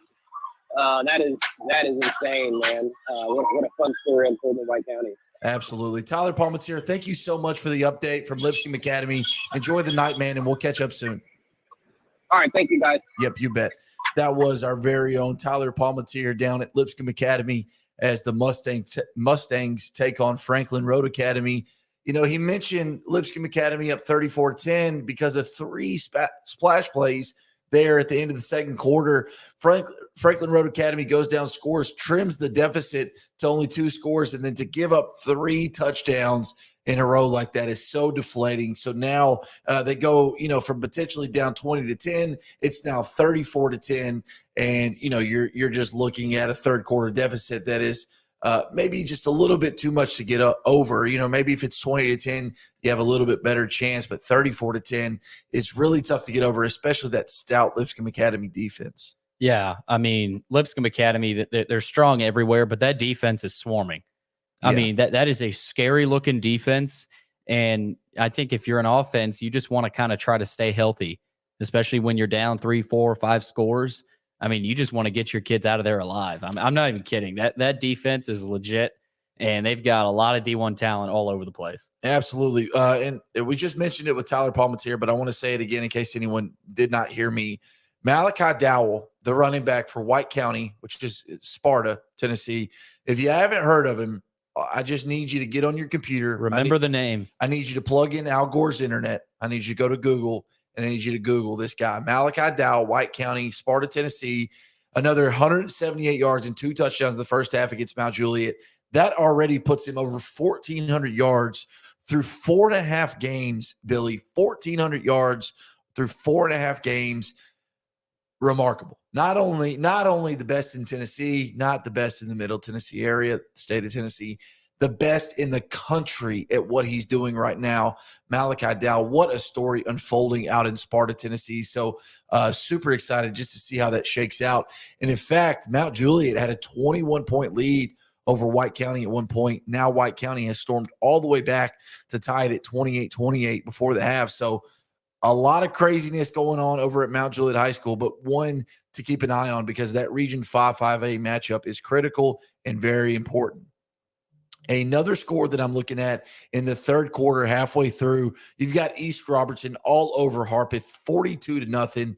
And the reason this is surprising is because Harpeth 4-0, East Robertson 3-1. You thought this could be a matchup of 2 future top seeds in their region. It looks like to me East Robertson is night and day better than Harpeth, and lends me to believe that East Robertson Westmoreland matchup in a few weeks is really going to determine the region champion. Yeah, no doubt about it. And it's so funny to see the trajectory of some of these teams this year. Kind of the up and down nature. I mean, last week we thought Oakland might lose to Ravenwood, but they come back and they find a way to win. And, all of a sudden they're right back to their normal self, So I love seeing the trajectories of a lot of these teams. Zach, we do have some options here to go to. We could go WGNS in Murfreesboro. We could go WNSR 560. We could go there. Whatever you want to do here. Let's go with, because I know that it is coming out, that it's in the third quarter. I don't know that Stewart's Creek Blackman, I guess they should be third quarter, right? Yeah. Because Jeff called us during halftime. That's right. Let's go to Stewart's Creek Blackman. It's 28-21 last time I checked. Blackman leading. So let's hear what WGNS Radio has to say from this football game. Here at First Bank, banking local gets you more. More of our time, more access to local bankers, more flexibility, and more product choices. Because getting more empowered and confident helps you pursue your more. That never grows old. First Bank. Bank local, get more. Member FDIC. Does being a caregiver for your loved one wear you out? Then Arosa Care is here to help. Yeah, looks like WGNS Radio's on a commercial break at the moment. That's okay. That's fine. Want to give you an update on White House and Waverly Central. White House leading Waverly 14-7 with 10:41 left to go in the third quarter. Looks like White House has the football, trying to drive on their side of the 50, trying to take control of this critical region contest between them and Waverly Central. So going to keep you updated best we can. Actually, Waverly's got the football, and maybe Billy trying to tell us we've got somebody on the line. We do have somebody on the line. Who is this? This is Jeff. I'm at Stewart's Creek. Blackman's already punted. Blackman's already punted twice in the second half. They were inside the 15, and Risner shaped one 10 yards. They got the Blackman 22. Stewart's Creek ran 4 plays. Otay took care of it the rest of the 10 yards. It's Stewart Creek 28, Blackman 28 with 4:45 to go in the third quarter. Very good. So Blackman's got the ball right now. They just got it back, and they ran a couple plays on their possession, so they just got it back. Very good, Jeff. We were actually going to tap into that game just now, but you've given us the update, so we do appreciate that. We're going to let you go on that. We're going to let you get back to your game. Appreciate Jeff. it. But thank you for the score update. Absolutely. 28-28. Got a really good game going on in Murfreesboro. I believe he said Blackman's running some plays. So let's check back there with WGNS Radio to see if maybe we can't get a live look in on what's going down at Stewart's Creek and Blackman. What do you say? Something fly in the air. White hat. It's going to be a personal foul against Stewart's Creek. Ooh, not what the Creek wanted right there. Man, that's the first one of this game, and that is a biggie. So now the ball is in Stewart's Creek territory at the 47. What a huge play right there. Huge. Yeah, not like I said, not what the Creek wanted. Coach Ben Caudill is not very happy here on the Creek sideline.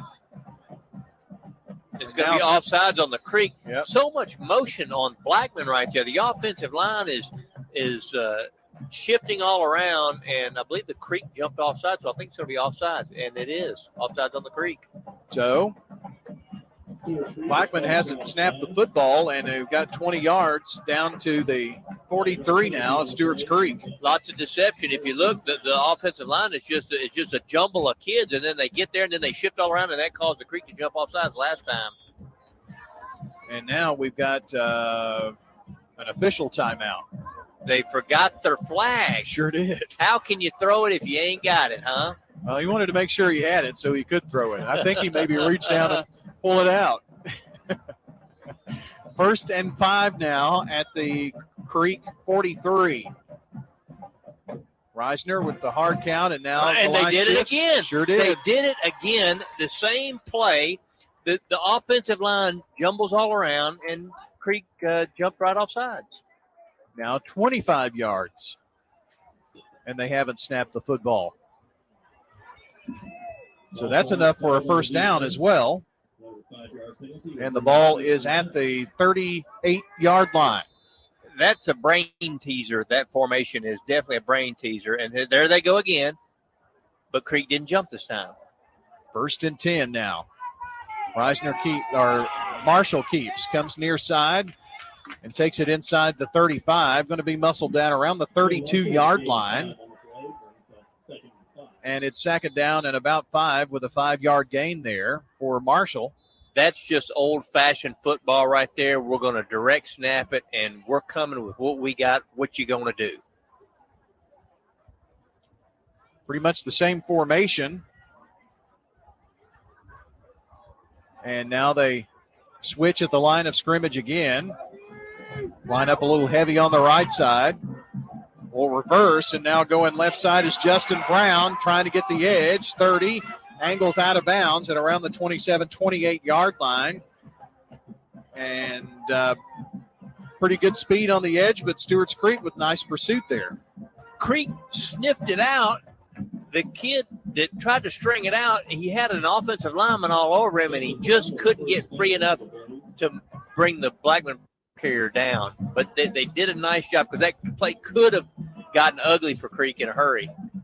1st and 10 for the Blaze at the 33 of Stewart's Creek. 3:29 to play here in the third. Tied up at 28 all. Brown coming right side. Stutter steps. Now is going to be ridden out of bounds at the 25-yard line. Picks up just 3-4 yards there to make it second down. Blackman is showing another of their faces right here. They've got all kind of phases to their offense, and now they've thrown the football the entire game. Now they're down to just flat running it, bringing it. Here we come, Wildcat formation. What are you gonna do? Marshall fakes the handoff and gives it to Brown. Brown down the left side, 20, 15, and we'll see where he's out of bounds.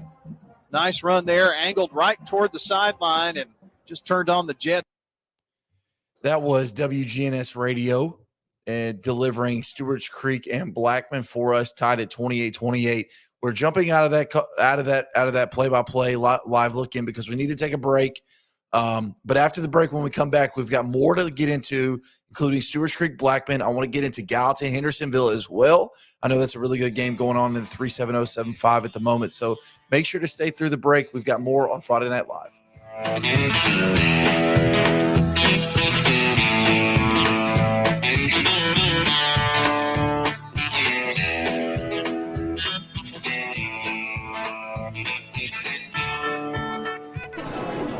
It's just a few cocktails at happy hour. It's just a few cocktails at happy hour. You really good try. There aren't any cops around. I didn't think there were any cops around. I drink and drive all the time. Sir, you've been in a serious crash. I need you to hang on, okay?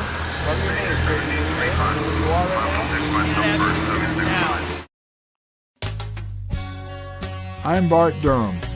I was sworn in as a lawyer in 1963, and I've been working as a lawyer since then. We're a firm that does exclusively personal injury, a lot of tractor-trailer crashes. Insurance companies will open up their checkbooks when you force them to. We have systems that work. We get the most money for our clients in the shortest amount of time.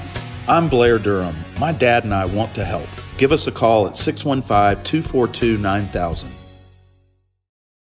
When you're thinking about golf, consider Riverside Golf Links. Under new ownership, the course has improved dramatically. It's now 27 holes, complemented by a 9-hole executive course. Book a tee time now at 615-847-5074 and get ready to enjoy the beauty of golf in the Old Hickory area at Riverside Golf Links.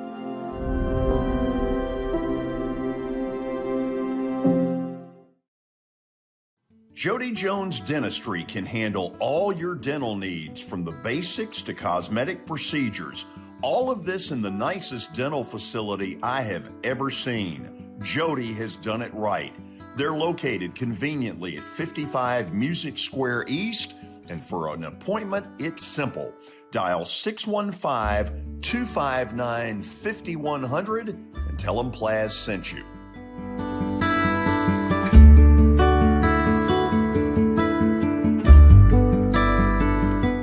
For Dustin Timmons and Joey Donnelly, they welcome every opportunity to serve and satisfy their clients. Whether you are looking to build your dream home or renovate your current home, their team will ensure that every client and remodel is unique, luxurious, completed on time, and within budget. Contact them today to set an appointment for a free consultation or to view some of their completed projects by logging on to DonnellyTimmons.com.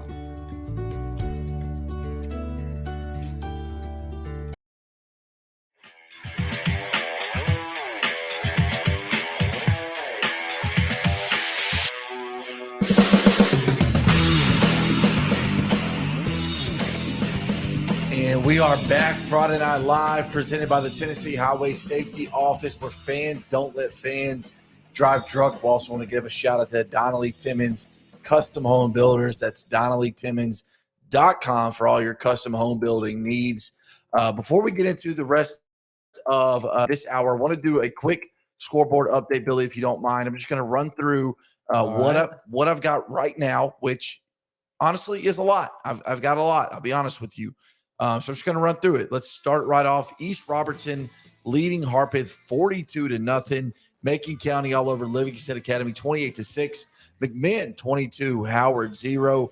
Red Boiling Springs 19, North Green 6, Ray County 28, Oodlewall 0, Riverdale 7, Rockville 6, and a barn burner, Sequatchie County 42. I love saying Sequatchie. There's just something about Sequatchie County. Sequatchie, baby. Sequatchie County 42, Grundy County 12, Oakland 28, Siegel 0, Stewart's Creek and Blackman tied at 28, Stone Memorial and Upperman tied at 7, Westmoreland all over Trousdale County 28-0, Smith County 30, Walker Valley 19. Still looking for a Watertown Whites Creek score. If you got it, send it on through.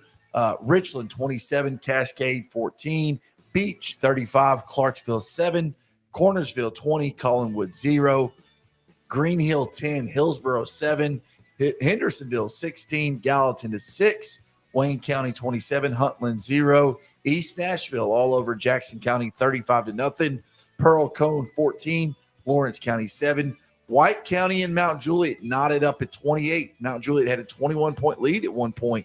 Mount Pleasant 24, Loretto 14, Forest 14, Summertown 9, Creekwood 7, Tullahoma 3, and Rossview and West Creek are knotted at 17. And that is your scoreboard update presented by Donnelly Timmons Custom Home Builders. That's DonnellyTimmons.com for all your home building needs. What a scoreboard update. That was solid. You covered them. That was thick. I don't know that anyone provides a better scoreboard update than us around the state. No, not at all. And you know what? Someone actually asked me not too long ago, says, Zach, where can I find the Middle Tennessee scores on Friday night? Where can I find them? And I told him, Main Street Preps is where you want to go. We bring you the most comprehensive high school coverage in all of Middle Tennessee, and that's including on Friday night. So when you're on Twitter, when you're on Facebook, Main Street Preps is where you want to be. I'm telling you, if you're looking for a score out in the boondocks, we got you. If you're looking for a score in the city limits, we got you. You're looking at a score in East Tennessee, we got you. That's exactly right. We got you covered here on Friday Night Live, presented by Main Street Media TV. So, again, a thick scoreboard update, but, you know, we couldn't do it without the great support of Donnelly Timmons Custom Home Builders. No doubt. The DonnellyTimmons.com, and they've been doing it for a long time. They dominate the home building in custom home buildings. You can customize your home. I know we've customized players before in Madden, NCAA football, but you get to customize your own house the way you want it, and they do phenomenal work, tremendous work. And so DonnellyTimmons.com, proud sponsor of our scoreboard update. Absolutely. You know, and I tell you, a Beach score, and they score a touchdown just like that. So they're now they're just like that, 38-7. What'd you just do there? Oh, yeah. If anybody, what was that? Yeah, if anybody didn't see the George Plaster show earlier today, I blew his mind by being able to snap on camera. So it was like he saw electricity for the first time. I mean, the light in his eyes just got really big, and he was just super excited that I was able to snap. I love it, Zach. We got yet another update from Jeff in the Borough from Blackman and Stewart's Creek. Jeff, what's going on out there? Quarter, it's 28-28. Blackman drove inside the 5, and Stewart's Creek started them on downs. So they got the ball second and 8. The 35 is started to 4. They got the 35 starting the fourth quarter. I'll tell you, I got about a 25-yard run. So starting the fourth quarter at Stewart's Creek 28, Blackman 28. Jeff, hey, hold on. He's quick on the trigger. Hey, he said, "See ya." He wanted to give us his scoreboard update, and he wanted to get out of here. I respect that. I was Jeff. trying to keep talking to Jeff and hype up that game and where he's at. Trust me, he'll call back. Wow.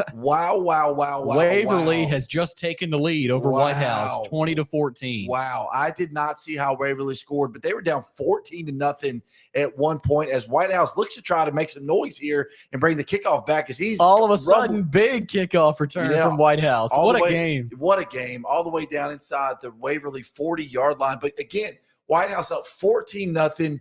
Waverly ties it and then takes the lead 20-14 with 7:10 left to go in the third quarter. But White House, again, they look like they want to get in on the scoring action. Yeah. Takes a big return all the way back to looks like, I'm going to say, the Waverly 38. So plenty of time for White House to score in what looks to be a very, very entertaining football game on the Friday Night Rivals game of the week. Man, fun night of high school football. I tell you what, a lot of good games out there. When you think it's stale, it just reminds you that it's the best. It's the best thing that we do. And week 5 is here, and halfway through the season, might as well have some good games. Man, we get to cover high school football. There's nothing better. There's nothing better than that. I've long said high school basketball is my favorite sport, but there's nothing like high school football Friday night.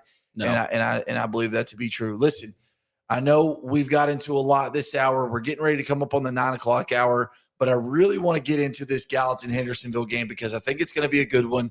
Hendersonville leads Gallatin 16-6. Billy, let's see if we can't get this link to take us into this football game. And Bobby, this might be your ball game here on this 4th down play. Well, no, they're going to take field goal. They're going to try and make it a field goal and make it a one-score ball game. I don't disagree. I was thinking that they would go for it on 4th, as you said, 4-down territory. Instead, Max Kelly for a 34-yard field goal off the right hash to cut it to a single possession ball game. Tristan Wilson will hold. Snap back, hold down. The kick's up. The kick. Yes, sir. He split them. And Gallatin inches closer with 10-12 remaining in the ball game. Your new score, Hendersonville 16, Gallatin 9, here on the WHIN Radio Network. Different name, same friendly faces. Citizens Bank is now First National Bank with more products and That, of course, courtesy of WHIN Greg Arias calling on that. Big field goal for Gallatin to trim it down to 7. 10 minutes left to go in the game. It's a 7-point ball game, Billy. You can go either way. Big kick there. Huge kick. Big kick. You're thinking 34-yarder, that's just a chip shot. Well, not always the case in high school, but for Ashton Kelly, that was a good field goal for him. Yeah, So, no doubt about it. And Zach, all of a sudden, we've got a report coming in from Jimmy Trojland from the Northeast Portland game. Jimmy, what's the update? We have played 3 quarters here at Northeast with Portland leading 22-7. Portland took the opening drive of the 3rd quarter, went right down the field. Box has run incredibly well for Portland tonight. He's been real impressive, been a big difference. Portland got the ball back. They were driving and fumbled. So now Northeast is facing a 4th down and 4 at the Portland 12-yard line. That will be the first play of the 4th quarter. Needless to say, if Northeast is going to get back in this game, this is the play of the game up to this point. Northeast is finally getting Cameron Athey touching the ball more often. This is an incredibly talented junior running back who's strong, who runs quick. I was kind of surprised that they got away from using him more in the second half in the first half, but on this drive, he's carried the ball more. So we're about to start the 4th quarter. Portland is up 22-7. Northeast facing a 4th and 4 to 12. And like I said, perhaps the play of the game up to this point. Jimmy, do you want to hang on with us and talk us through this 4th down? Yeah. All right. Yeah, here we go. Pass in the end zone. No, we're still running. Now, Puig takes off for Northeast. He gets down to about the 3-yard line, and it looks like there's going to be a late hit personal foul here on Portland as I make my way down the sideline. Looks like maybe a helmet-to-helmet. But Puig got down to the 3-yard line, and the flag was thrown at the end of the play. Let's see. Personal foul on Portland. So it is going to be a 1st and goal for Northeast. The ball will be spotted somewhere around inside the 2-yard line. 11:51 still left in this one. Northeast scores on this one, then perhaps we might have a ball game. Yeah, anytime. Yeah, you're able to cut it to, obviously, they score here, probably going to kick the extra point, cut it to 22-14, and at that point, it's anybody's football game. And like we mentioned, Jimmy, this game is so critical for region standing. So, if you don't mind, I'd love for you to take us through just this drive, even if they get into the end zone or if they don't. So we are 1st and goal at the 1-yard line. after the run by Puig, Northeast's quarterback, and then the late hit, or not late hit, but a helmet-to-helmet hit on the tackle. And so now we're looking first and goal at the 1-yard line. With Puig, let me see if he's going to be under center or if he's going to be in shotgun. Officials are letting everyone get lined up before they snap. Okay, here we go. So Puig is in shotgun. He's got Athby behind him. Handoff, and we are in touchdown. Very so good. 1-yard run, and it's now a 22-13 game. Obviously, very important extra point coming up here. Now that we have a 9-point game, you're trying to get it to an 8-point game. But, now Northeast has got the challenge of trying to stop this Portland running game, which has been so good tonight, so effective. Great running by their quarterback. Offensive line is blocked well. Let's see if they're going to go for 2. Boy, this is kind of a gutsy call, I think, by Northeast. They're going to go for 2. Gutsy I love it. I love it. It is gutsy, but I love it, Jimmy. And they stopped him way short. So 22-13, now you're back to a 2-possession game. Instead of a 22-15, now it's 22-13 with 11:42 left, and Portland getting ready to take the kickoff. Yeah, that's a big stop for Portland. Well, Jimmy, we really appreciate you walking through that touchdown. Get back with us, especially if it gets crazy there at the end. Please let us know, okay? Okay, big quarter. This might be the most important quarter of Northeast's season. Like we were saying earlier, you're playing for essentially third place in this district, and that's a big difference when you get down to the playoffs. Absolutely it is, Jimmy. Keep us updated, and we'll talk soon, okay? All right, thank you. Yep. That was Jimmy Trudgeland. I really hope I'm not butchering his last name, but he's up at Northeast as they take on Portland in a critical Region 7-5A contest.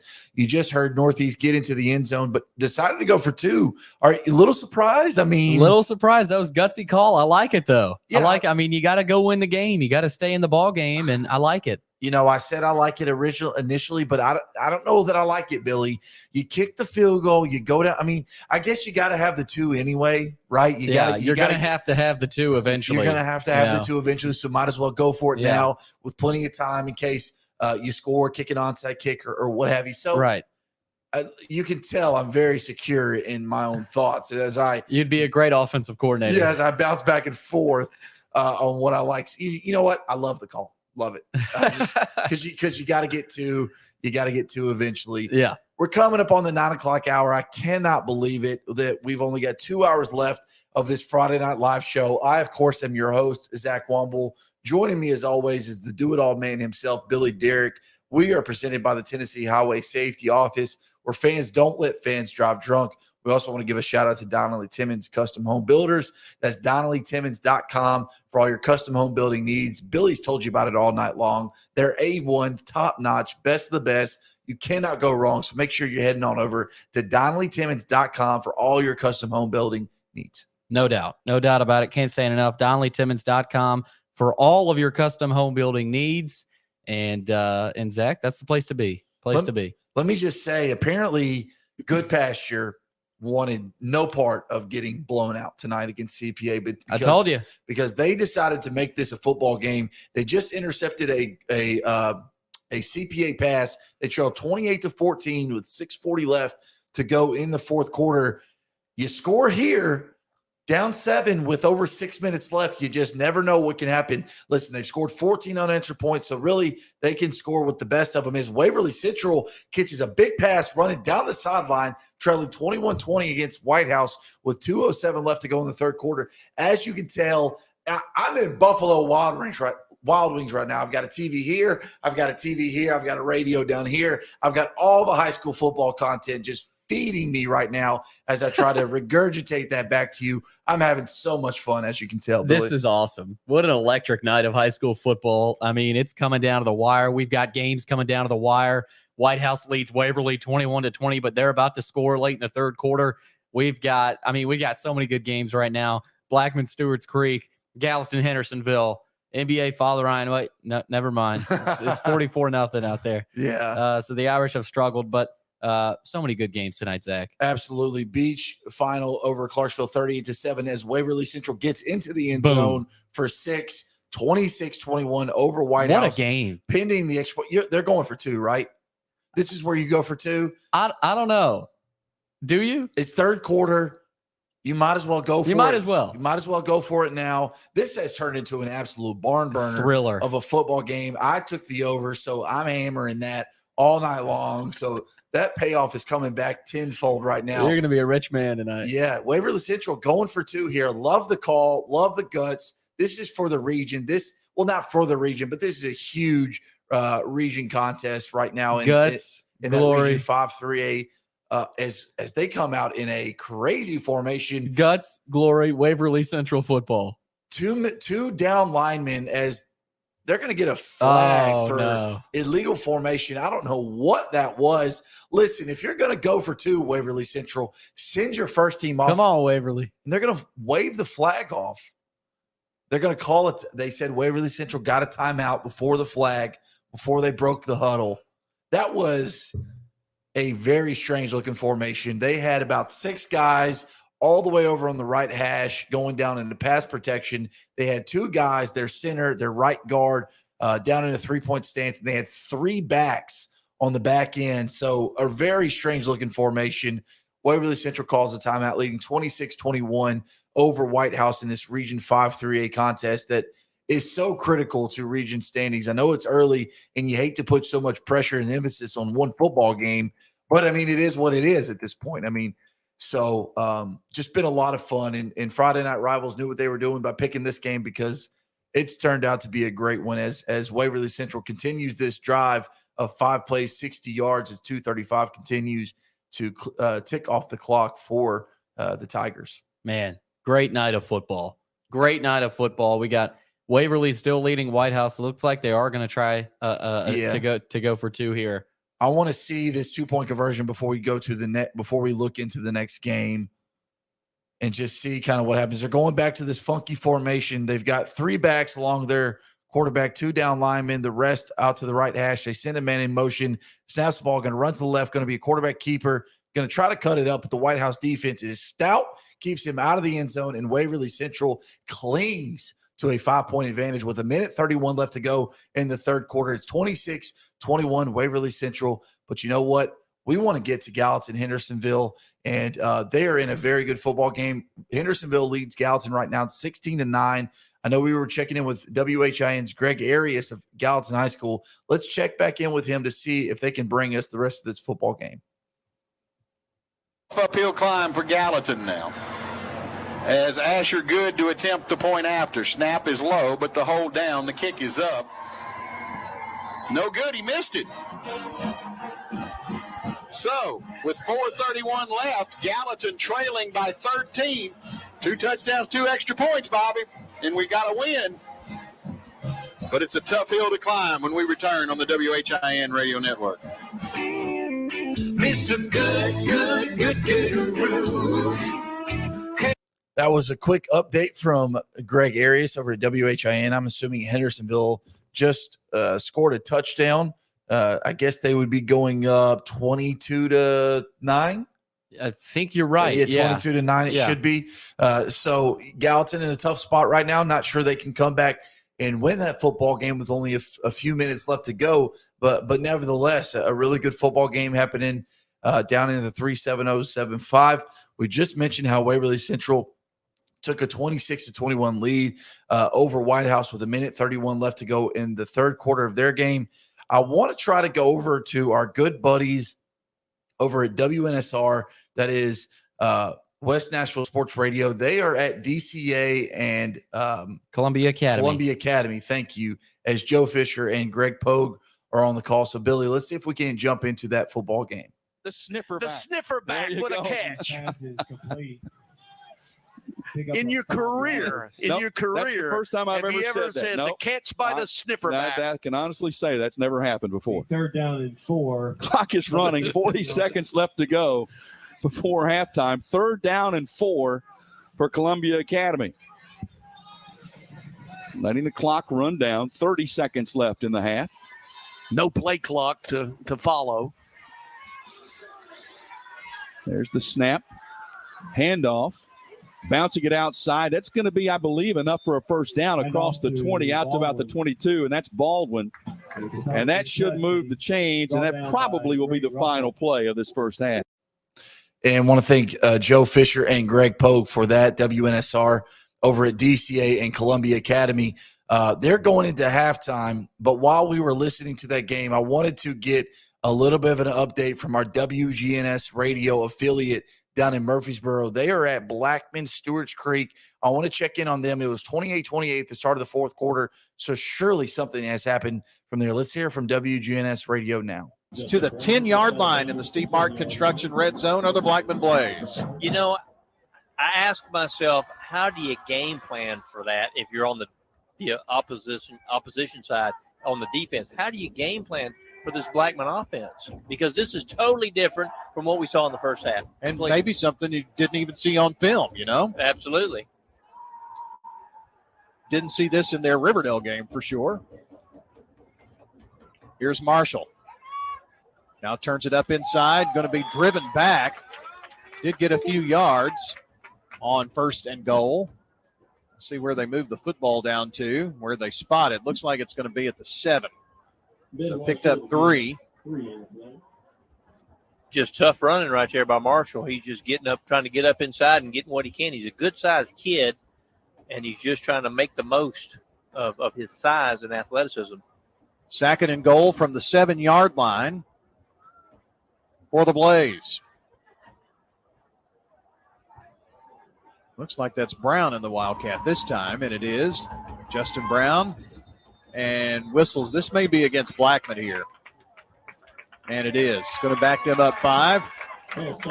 False start against the Blaze. So that helps Stewart's Creek at least kind of gain some composure here. Try to slow them down a little bit. I mean, you know, they're not snapping the ball as quickly, but with all of the motion and all the direction and all that kind of stuff, you know, I'm sure you're left scratching your head over there. What are they going to do here? Once they get set, they kind of go to the power side, but they have used a little misdirection. Like I said, very confusing. Tygart is he's an offensive. He's very ingenuitive offensively there. Second and goal from the 12 for the Blaze. Marshall, no, it's Reisner back in at QB, looking downfield, pump fake now on the run. 10, slides at the 5-yard line. We'll slide down to about the 4.5. If he stays on his feet, I think he scores. Maybe so. It's third and goal. Ball at the 4. Big play in this game. We're all tied up at 28-28, nearing the end of the third quarter. Reisner comes near side, throws to the end zone, bopped in the air and incomplete. Could have been picked right there, right through the hands of Tavon Lawrence, right there, right through his hands. Intended for Brown. Now on fourth down, what does Blackman decide to do? Evan Russell has not attempted a field goal this year. So I'd say they're going for it. I think you're right. They look like they're lining up to go for it. They've got the field spread, 4 receivers set. Fourth and goal from the 4. Twins to the left. That's the short side. Wide side here is the right. Receiver on either side of the hashes. And now a whistle. Is there a timeout called? There is. Let's step aside here for 30 seconds, and we'll be right back to see what Blackman does on fourth and goal from the 4 in just a moment on State Farm Prep Sports. Mom, it's hot in here, and the air conditioning isn't working. Okay, I'll take care of it. Mom! Don't want to play spoiler alert on there, but I've got a good reason to believe Blackman is going to take a 35-28 lead with just a few minutes left on a Ben Marshall touchdown run of 1 yard. Spoiler alert there. But you know what? That Blackman-Stewart's Creek game has turned into everything that we hoped it would from a high school football game. You know, Stewart's Creek 1-3, Blackman 3-1. You're thinking, oh, Blackman's about to come in here and roll. And they just didn't. Stewart's Creek decided not to lay down. This is a battle in the borough, and they were going to have a say in it. And I tell you what, they're giving Blackman all they can handle. Credit to Stewart's Creek, man. I mean, they came to play tonight. Blackman's a good team, good program. Credit to Stewart's Creek for the fight tonight. And, you know, that they've come out and played really well tonight. They absolutely have. And, that's just one of so many football games across the mid-state that we've tried to highlight tonight. It looks like Hendersonville has taken complete control of their game, up 22-9 over Gallatin. Looks like they're going to win. It looks like they're going to win their football game tonight. The Sumner County's oldest rivalry looks like it's going to stay at Hendersonville. I know, like I said, Westmoreland all over Trousdale County. So that really is going to set up that matchup with East Robertson here in a couple weeks for that region title. Billy, if we could on that TV over there, get the high school game of the week back, because you know what we're going to do? We're going to let people hear that. Okay, perfect. I would love for people to hear that, because it is a fantastic football game at this juncture. It is 26-21. Waverly Central has taken a lead over White House. White House was up 14-0 at one point, and Waverly Central decided, hey, let's play a little football. And they put together a couple drives. They got into the end zone a couple times, and here they are now, like I said, leading 26-21, I believe, going into the start of the fourth quarter. So presented by Wilson Bank and Trust. Here we go. This is White House and Waverly Central. 3rd and 6 for White House. The Waverly 29. Tanner Hayes bluffs a throw and goes down. The big boys from Waverly get home again. Sawyer Porch and Mikolai Galloway met at the QB. Yeah, our guy Mikolai Galloway in the backfield again. There you see a good shot of number 34. That's Sawyer Porch. He's only a sophomore. Tell you what, that was a case of, hey, meet you at the quarterback. Great rush by those two on 3rd down. Like you said, Sawyer Porch, defensive lineman. He's only a sophomore. A lot of talented sophomores on both of these teams tonight, Max. Noah Garrett was the 3rd man in, and they were almost able to have a D-line meeting at the end of that sack. 4th and 13, and it's another quick kick for the quarterback, Hayes. Pretty good kick. We'll see where it went out. Right at the 20. So Waverly gets the football back with a 5-point lead here in the fourth quarter. You're watching the Tennessee Army National Guard's Friday Night Rivals, presented by Bart Durham Injury Law on MyTV 30. College isn't the only way to train.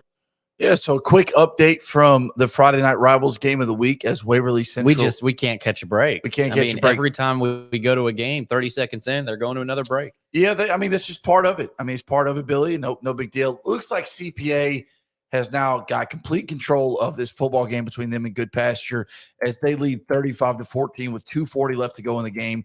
I'm assuming Good Pasture threw another interception, and CPA was able to capitalize before running in for what looked to be about a 9-yard touchdown run.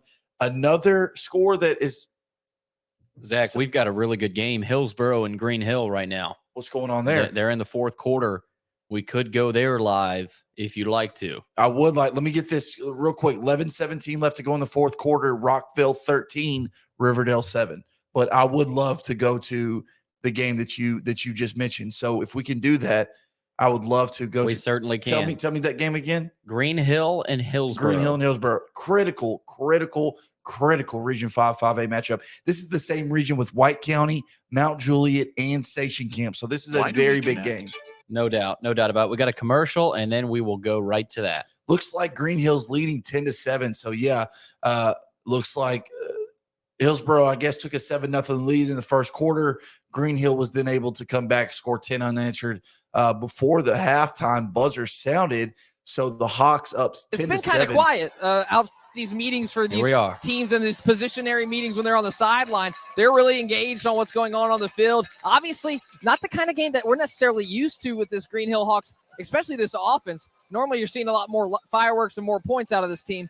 But regardless of that, here with under 4 minutes to go in the game and that statement of a drive, there's some excitement on the sideline. And with only 2 timeouts left, the Burros have to score and score quickly. I tell you, too, with the way this game has gone, a 10-point lead feels like a 40-point lead. I was going to say the exact same thing. But the Burros have had some flashes on offense tonight. We'll have at least one other opportunity here to try to fight their way back into it. Trailing by 10 with 3:39 to go. It's Crickmar who boots this one deep. A high end-over-end kick will be fielded at the 1. 5, 10, 15, 20. 25 and tripped up. Looked like he had some room to work. It was number 5, Max Williams, who had the return, and making the stop for Green Hill is the senior wide receiver, number 3, Kyle Howell. Williams had space right there. If Howell doesn't make that tackle, I mean, it's not so far to say that Williams is 88 and out the gate right there.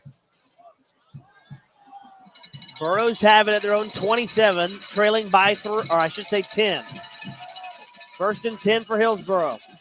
A snap to Keel. He feels pressure. He fires near side. It is caught by Puckett. Lopez just holds on for dear life and brings him down. Puckett, just a one-on-one matchup, and Isaiah Lopez definitely won that one. Yeah, absolutely. You're going to live with 2 yards in this kind of situation, and Puckett has to leave the field due to losing his helmet. As they stop the clock to allow the senior wide receiver to exit. 3:22 left. Hillsboro trails the Hawks 17. And that was courtesy of the Green Hill Sports Radio Network.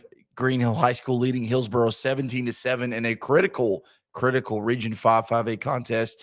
We got out of that because we need to go to a break.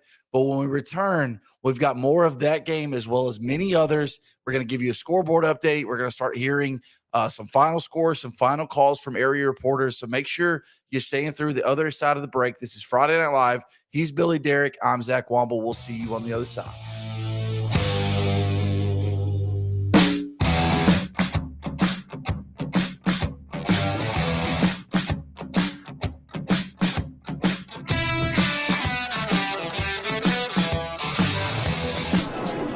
It's just a few cocktails at happy hour. It's just a few cocktails at happy hour. You really good try. There aren't any cops around. I didn't think there were any cops around. I drink and drive all the time. Sir, you've been in a serious crash. I need you to hang on, okay? Rub your hands where you are right now. I'm Bart Durham. I was sworn in as a lawyer in 1963, and I've been working as a lawyer since then. We're a firm that does exclusively personal injury, a lot of tractor-trailer crashes. Insurance companies will open up their checkbooks when you force them to. We have systems that work. We get the most money for our clients in the shortest amount of time. I'm Blair Durham. My dad and I want to help. Give us a call at 615-242-9000. Jody Jones Dentistry can handle all your dental needs, from the basics to cosmetic procedures.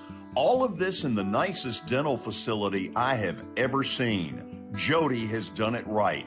They're located conveniently at 55 Music Square East, and for an appointment, it's simple. Dial 615-259-5100 and tell them Plaz sent you.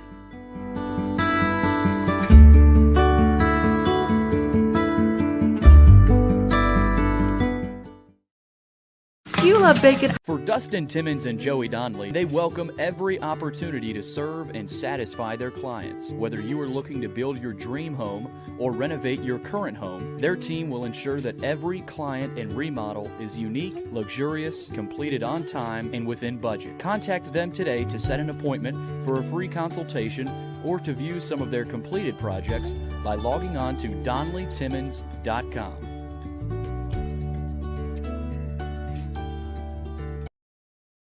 This is attorney Bart Durham, and this is me.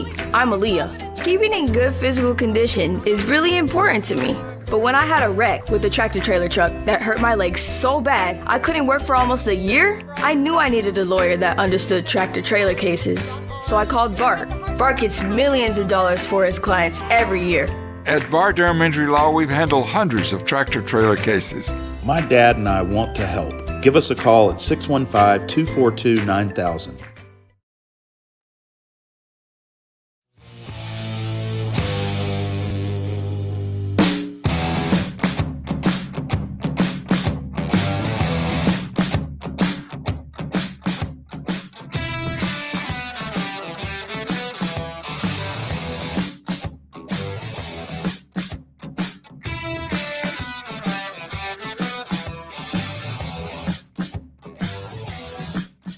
And we're back Friday Night Live. He's Billy Derrick. I'm Zach Womble.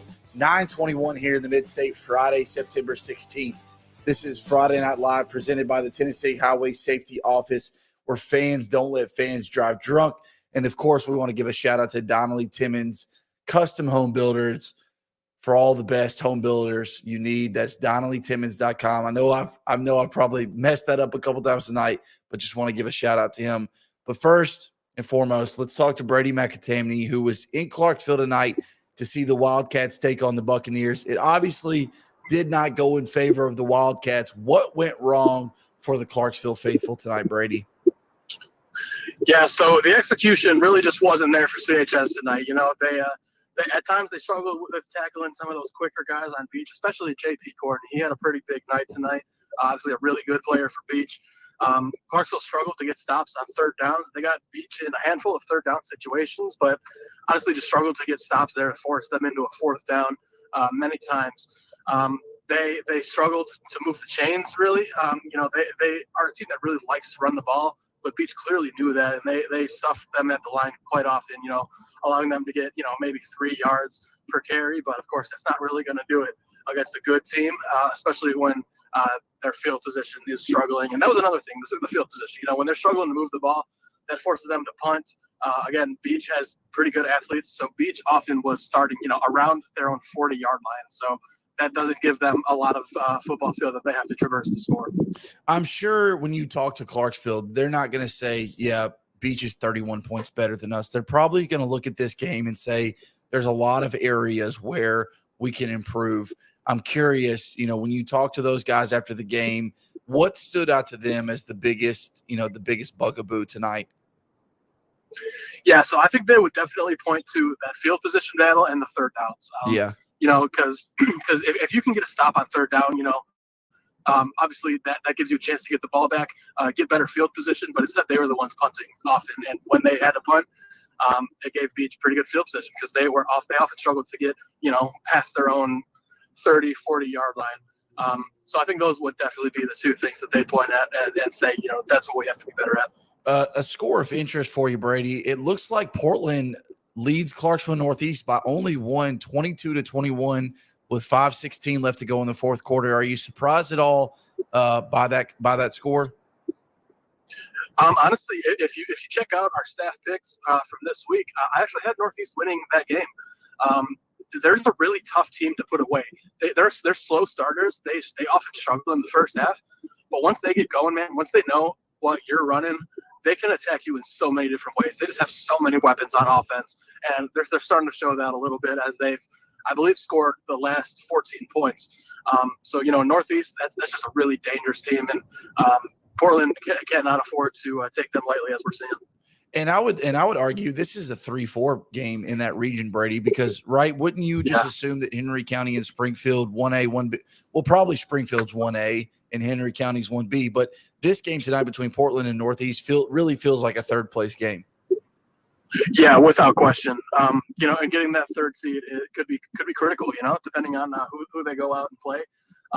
You know, they go out to they face those Memphis schools, those Shelby County schools, and you know, you obviously don't want to have to play the one seed out there. You know, these guys are going to have to probably travel either way unless one of them somehow pulls off a win against Henry County, which, you know, hard to see, but the crazier things have happened. But yeah, it's absolutely the 3-4 game. Awesome. Well, Brady, we're going to let you go. We're going to try to get in touch actually with Jimmy, who's at Portland and Northeast, to see if we can't get an update. But we really appreciate an update from your game as always, Brady. Get home safely, and we know you're going to write a good story. And everyone, make sure to check it out on MainStreetPreps.com later this evening.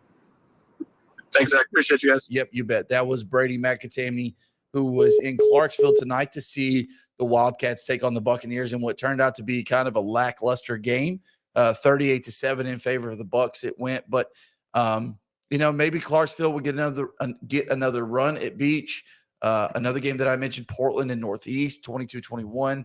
I'd love to try to get Jimmy back on the phone if we could. I know he was going to call us in. It sounds like it's getting crazy, so maybe he just hasn't had the opportunity to dial our phone number. But Would love to hopefully he can read my mind and know that we want him to call in soon. Zach, we do have another update here from Marthany Sanders. He is at the MTCS Trinity Christian game. Marthany, what's the update out there? Yes, we just got underway here in the fourth quarter. MTCS is up 34-14 on Trinity Christian. It's been a big night on the run game for the Cougars. Pretty dominating. They led 28-7 at the half. Then the Lions got an opening drive here in the third quarter, but MTCS has yet to punt the ball this whole game. Wow. Why do you think that is? I mean, obviously, they've probably dominated offensively, but what about their offense has been so good? Pretty much every time that they've ran the ball, they've gotten about maybe 4 to 5 yards a clip. Big 10 to 15, 20 yards close to plays. Long, time-consuming drives. Really haven't been a manageable down the distance, too. They haven't been in third and long too much.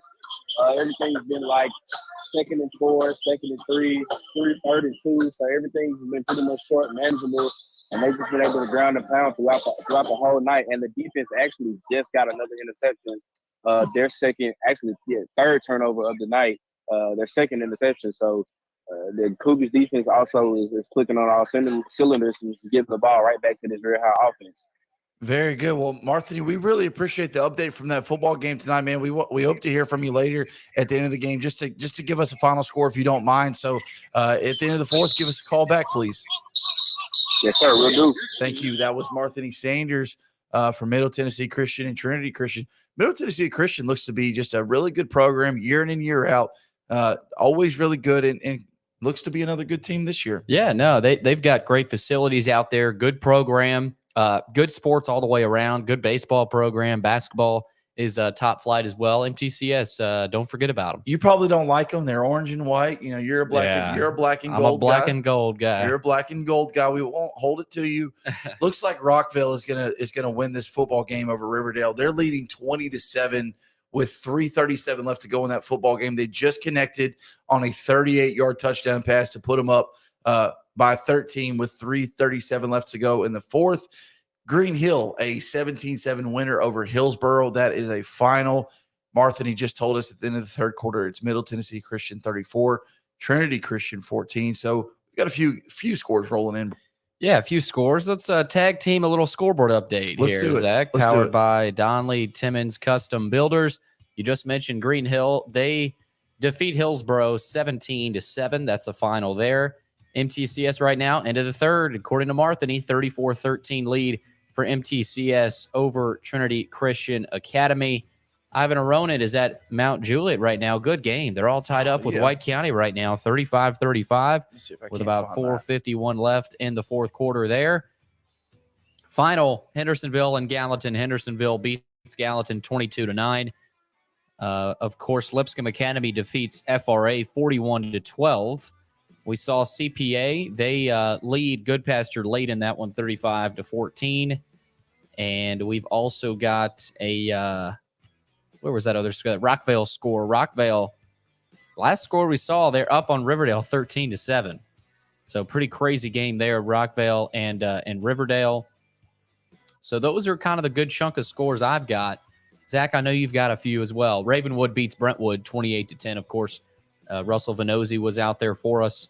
And Davidson Academy right now leads 38-7 over their opponent. Forgetting who Davidson Academy played tonight, but Davidson Academy is up big, and that's what we've got. That's what I've got, Zach. Do you want to go to Mount Juliet and check on Mount Juliet in White County?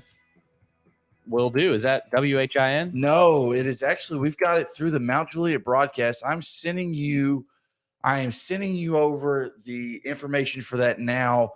I just found it on YouTube. It looks like Mount Juliet leads 42-35 with 3:05 left to go in the fourth quarter. White County has the football on their own 40-yard line, and Malachi Dowell has another 63-yard touchdown in this second half. So he's clearly over 200 yards on tonight's performance. So his special season continues for Sparta And White County, as they go out of the shotgun, gonna fake the handoff, gonna be a quarterback sneaker. It's gonna go quarterback sneak going nowhere. Gets back to the line of scrimmage for Sparta with 2:55. And looks like I've got the stream, Zach, if we're ready. We are. Let's go right to Mount Juliet High School as they host White County in a region contest. From behind, and we have an injury on the field.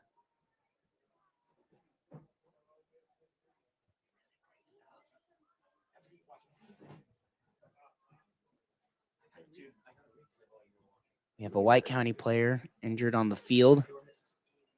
Looks like it's a right leg.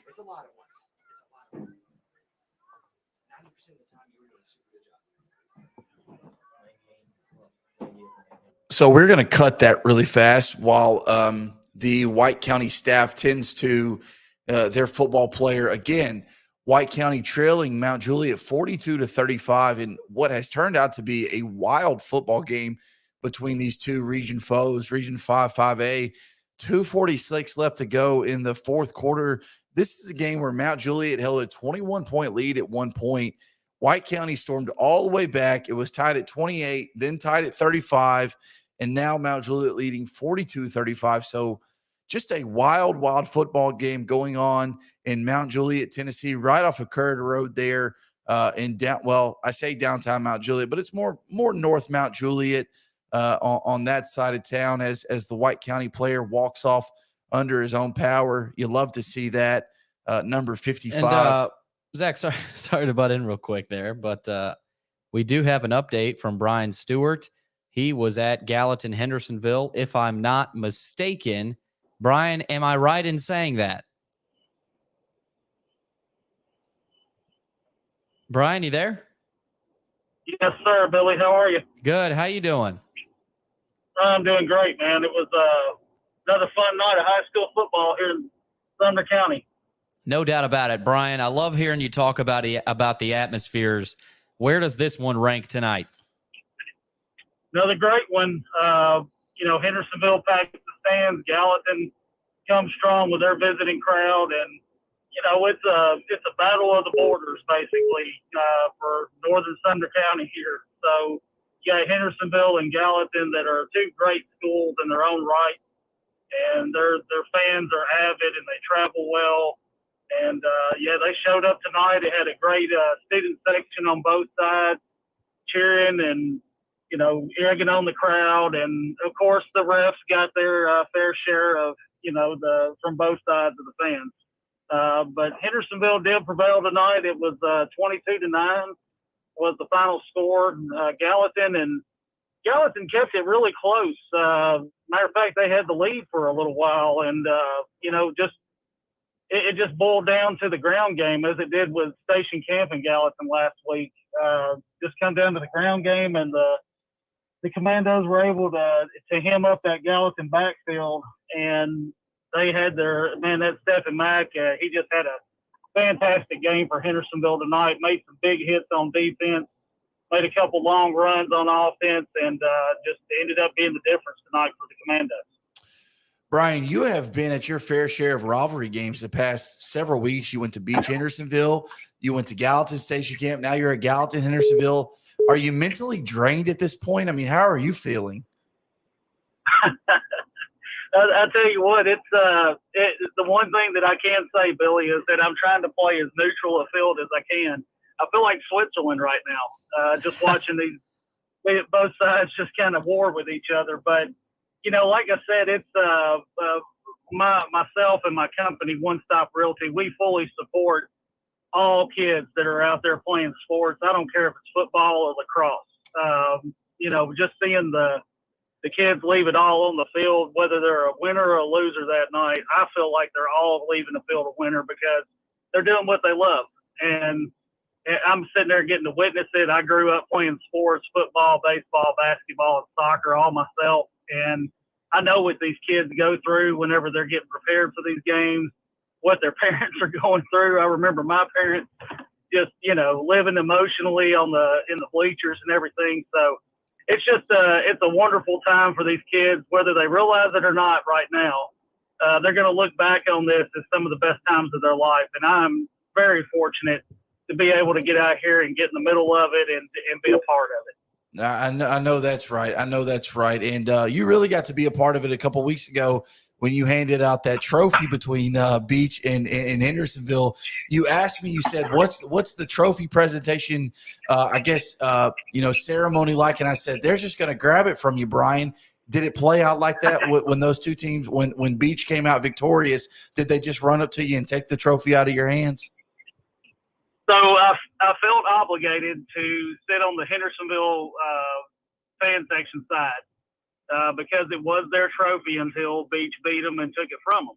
So at the end of the game, when we knew that there was no doubt that the Buccaneers were going to come out ahead, I made my way down there to the field, and Mr. Powell, the principal, who I know pretty well, saw me and said, "Hey, Brian, come on out here on the field. I want you to present the trophy to the coach and to the players."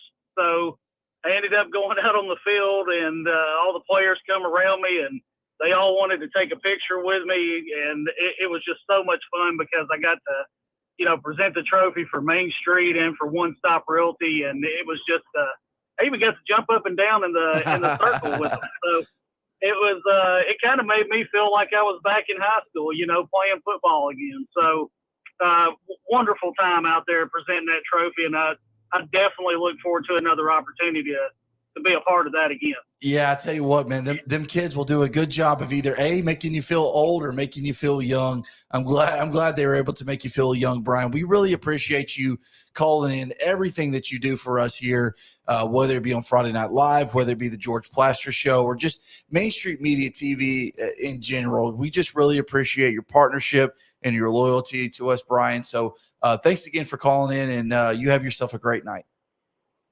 I will, Billy, and I will always be there to help you guys out. If it's anything supporting our kids, our teachers, and our schools, I promise you I will be a part of it.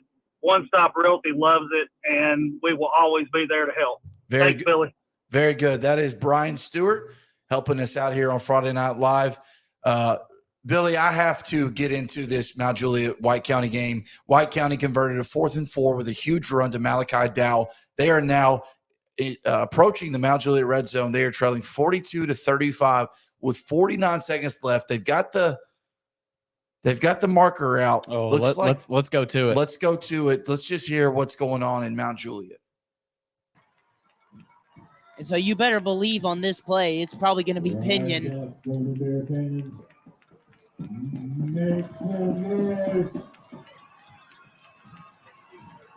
All right, who will it be for this first down here? Who will it be?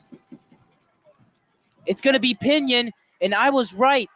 Pinion rushed through the middle, and it's a first down for White County. 39 seconds to go. And every time they've been in a bad predicament, it's been Pinion every time with that QB rush. Handoff to Dowell. Dowell is going through, and he's brought down.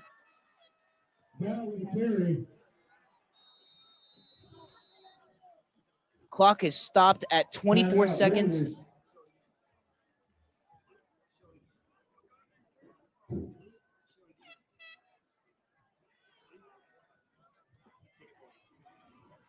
Unbelievable. Unbelievable. As we got 24 seconds to go. And obviously the two big questions right now is can the Golden Bears defense hold up here to end the game? Or will White County score a touchdown to tie this game?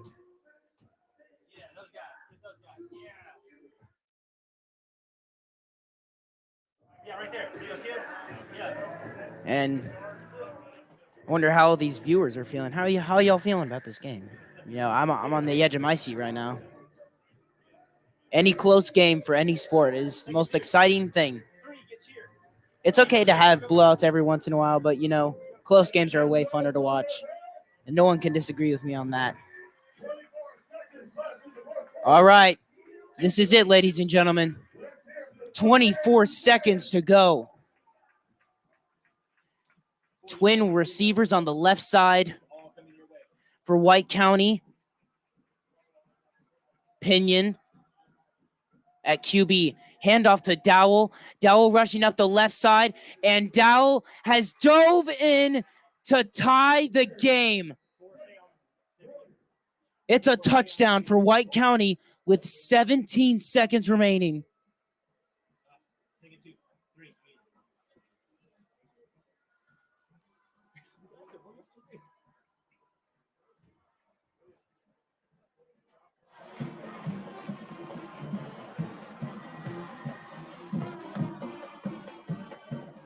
Wow. This is just unreal at this point.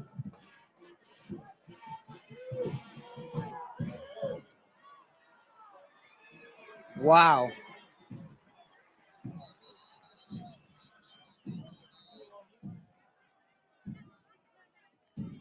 And so then looks like there's a timeout called.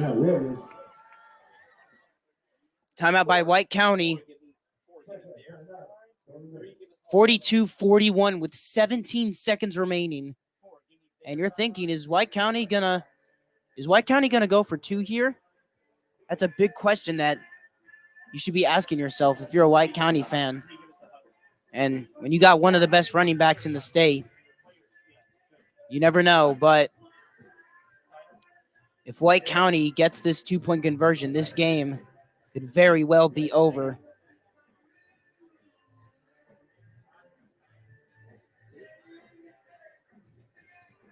Whew. I'm getting nervous. I got goosebumps in my body. Hope y'all are having a good day right now. I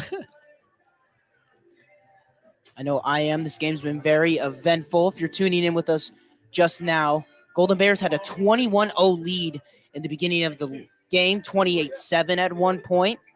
And then to end that first half, it was all White County. And they had the game tied at the half, 28-28. But this second half has been very even between both teams. And it felt like maybe the Golden Bears had it at one point.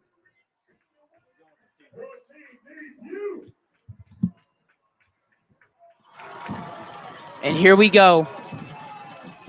And White County, they're going to go for 2. White County's going to go for 2. Timeout, Warriors. And another timeout. This time it's by White County.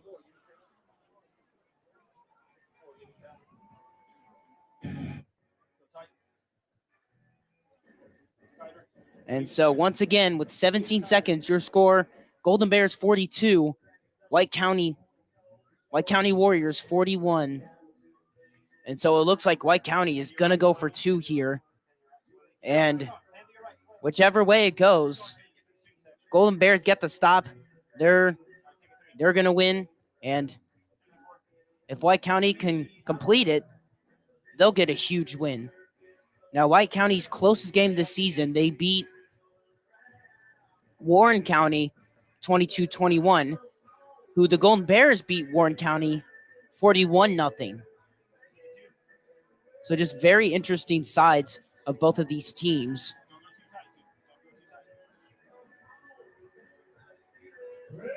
All right. Here we go, ladies and gentlemen.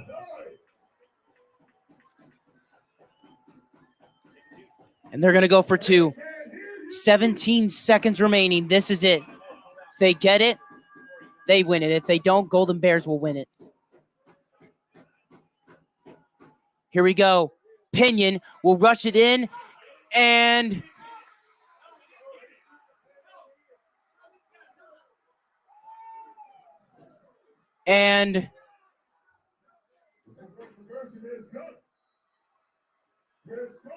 Pinion went through.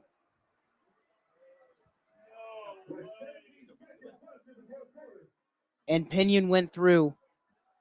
And the 2-point conversion is good with 17 seconds remaining. So there you have it, Zach. What a game. I'm sweating. And I'm not even there. What a game. We've got a couple callers to get back to, though. You want to go to a break and then get to those guys and then let's do it. Check in on some other games? Let's do it. So you've been listening to Friday Night Live, powered by the Tennessee Highway Safety Office, where fans don't let fans drive drunk.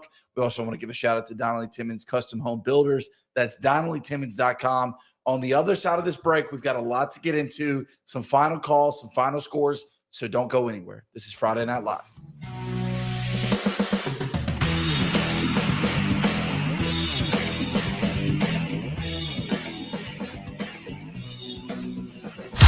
It was just a few drinks. I'm good. I thought it was good. After every game, we always have a few. It's no big deal. It was no big deal. Hey, I can hold my liquor. I thought I could hold my liquor.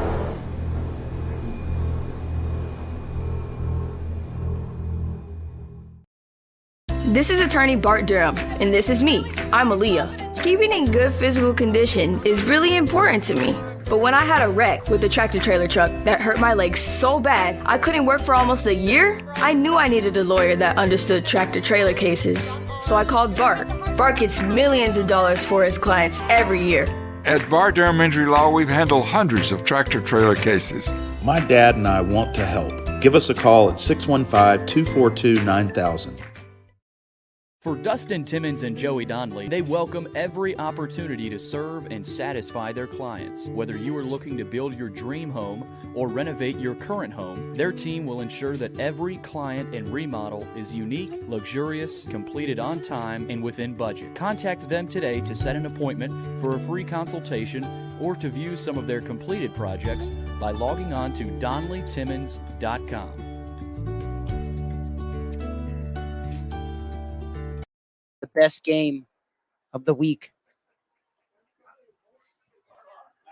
for Wilson County sports.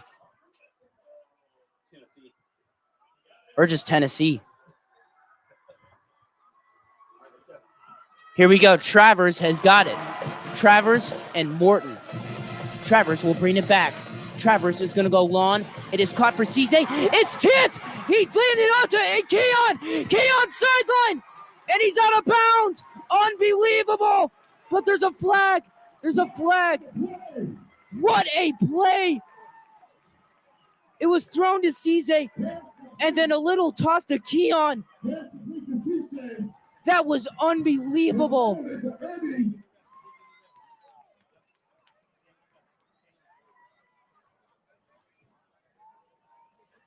And there was a flag on the play, but with 6 seconds remaining, the Golden Bears, they have a chance to win this game.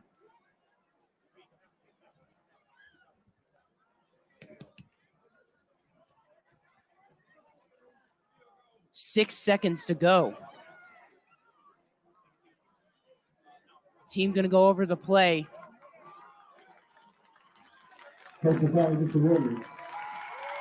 And it's a personal foul against White County.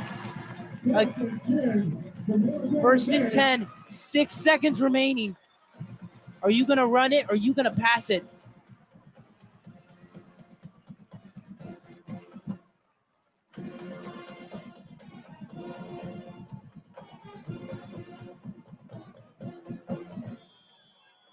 Oh, man.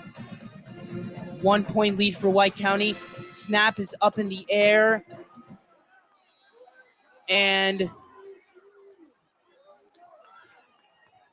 I believe that was Travers. With 1 second left. Second down for the Golden Bears. Second down. From the 9-yard line. 1 second remaining on the play. And if you got about maybe 5 or more seconds, you got to try everything to try and get 2 quick plays in. Timeout, Golden Bears. And a timeout by the Golden Bears. This has been an amazing game. 100% the number 1 game in Tennessee. Unbelievable. If you're tuning in with me just now, 1 second remaining in the game. The Golden Bears are down by 1. But it started off, they had 17 seconds. It was Tyler Travers, who thrown out a pass to Cesar Daniel, and then Cesar tossed it to number 5, Keon Irby, and Irby got up that sideline and went far. Second down, this is the final play of the game. Can the Bears offense generate enough for that touchdown?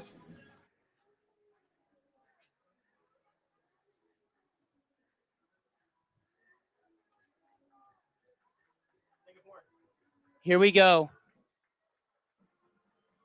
It's going to be a field goal kick.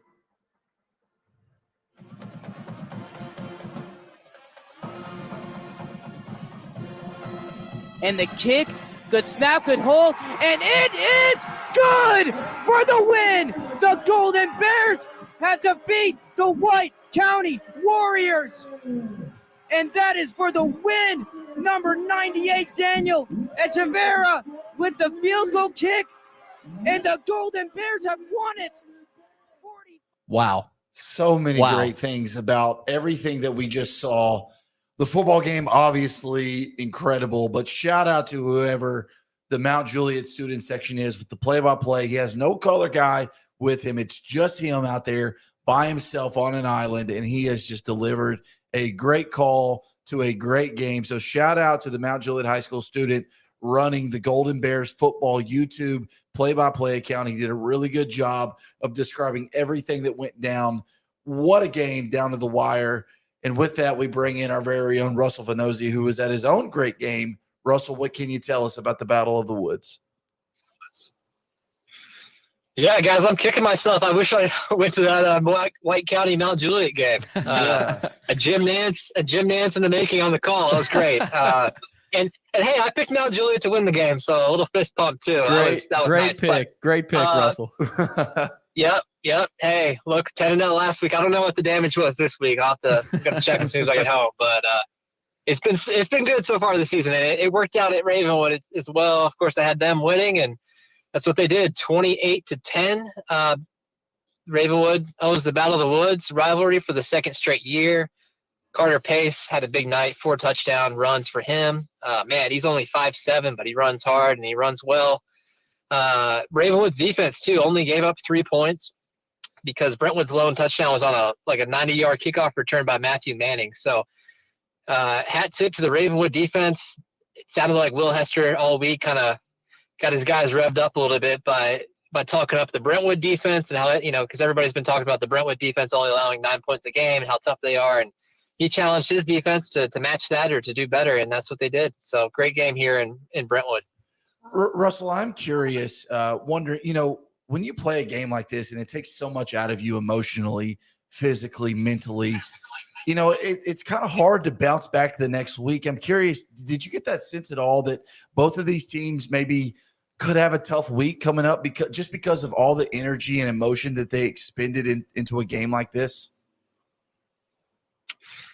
Yeah, I mean, there's always a possibility for that.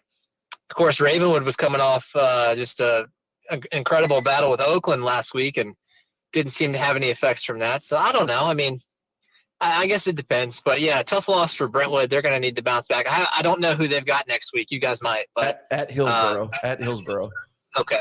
Yeah, I think that's a Thursday game. So, yeah, they're going to have to turn around it pretty quickly. Hillsboro is maybe tougher than their record looks. They gave East Nashville a pretty good scare last week. But, yeah, I don't think too much harm here for Brentwood. Of course, this does hurt them in the Region 7 6A standings, but it seems like they've taken a step forward from last year in their second year under Clint Finch, and I still think they're going to win quite a few games the rest of the way.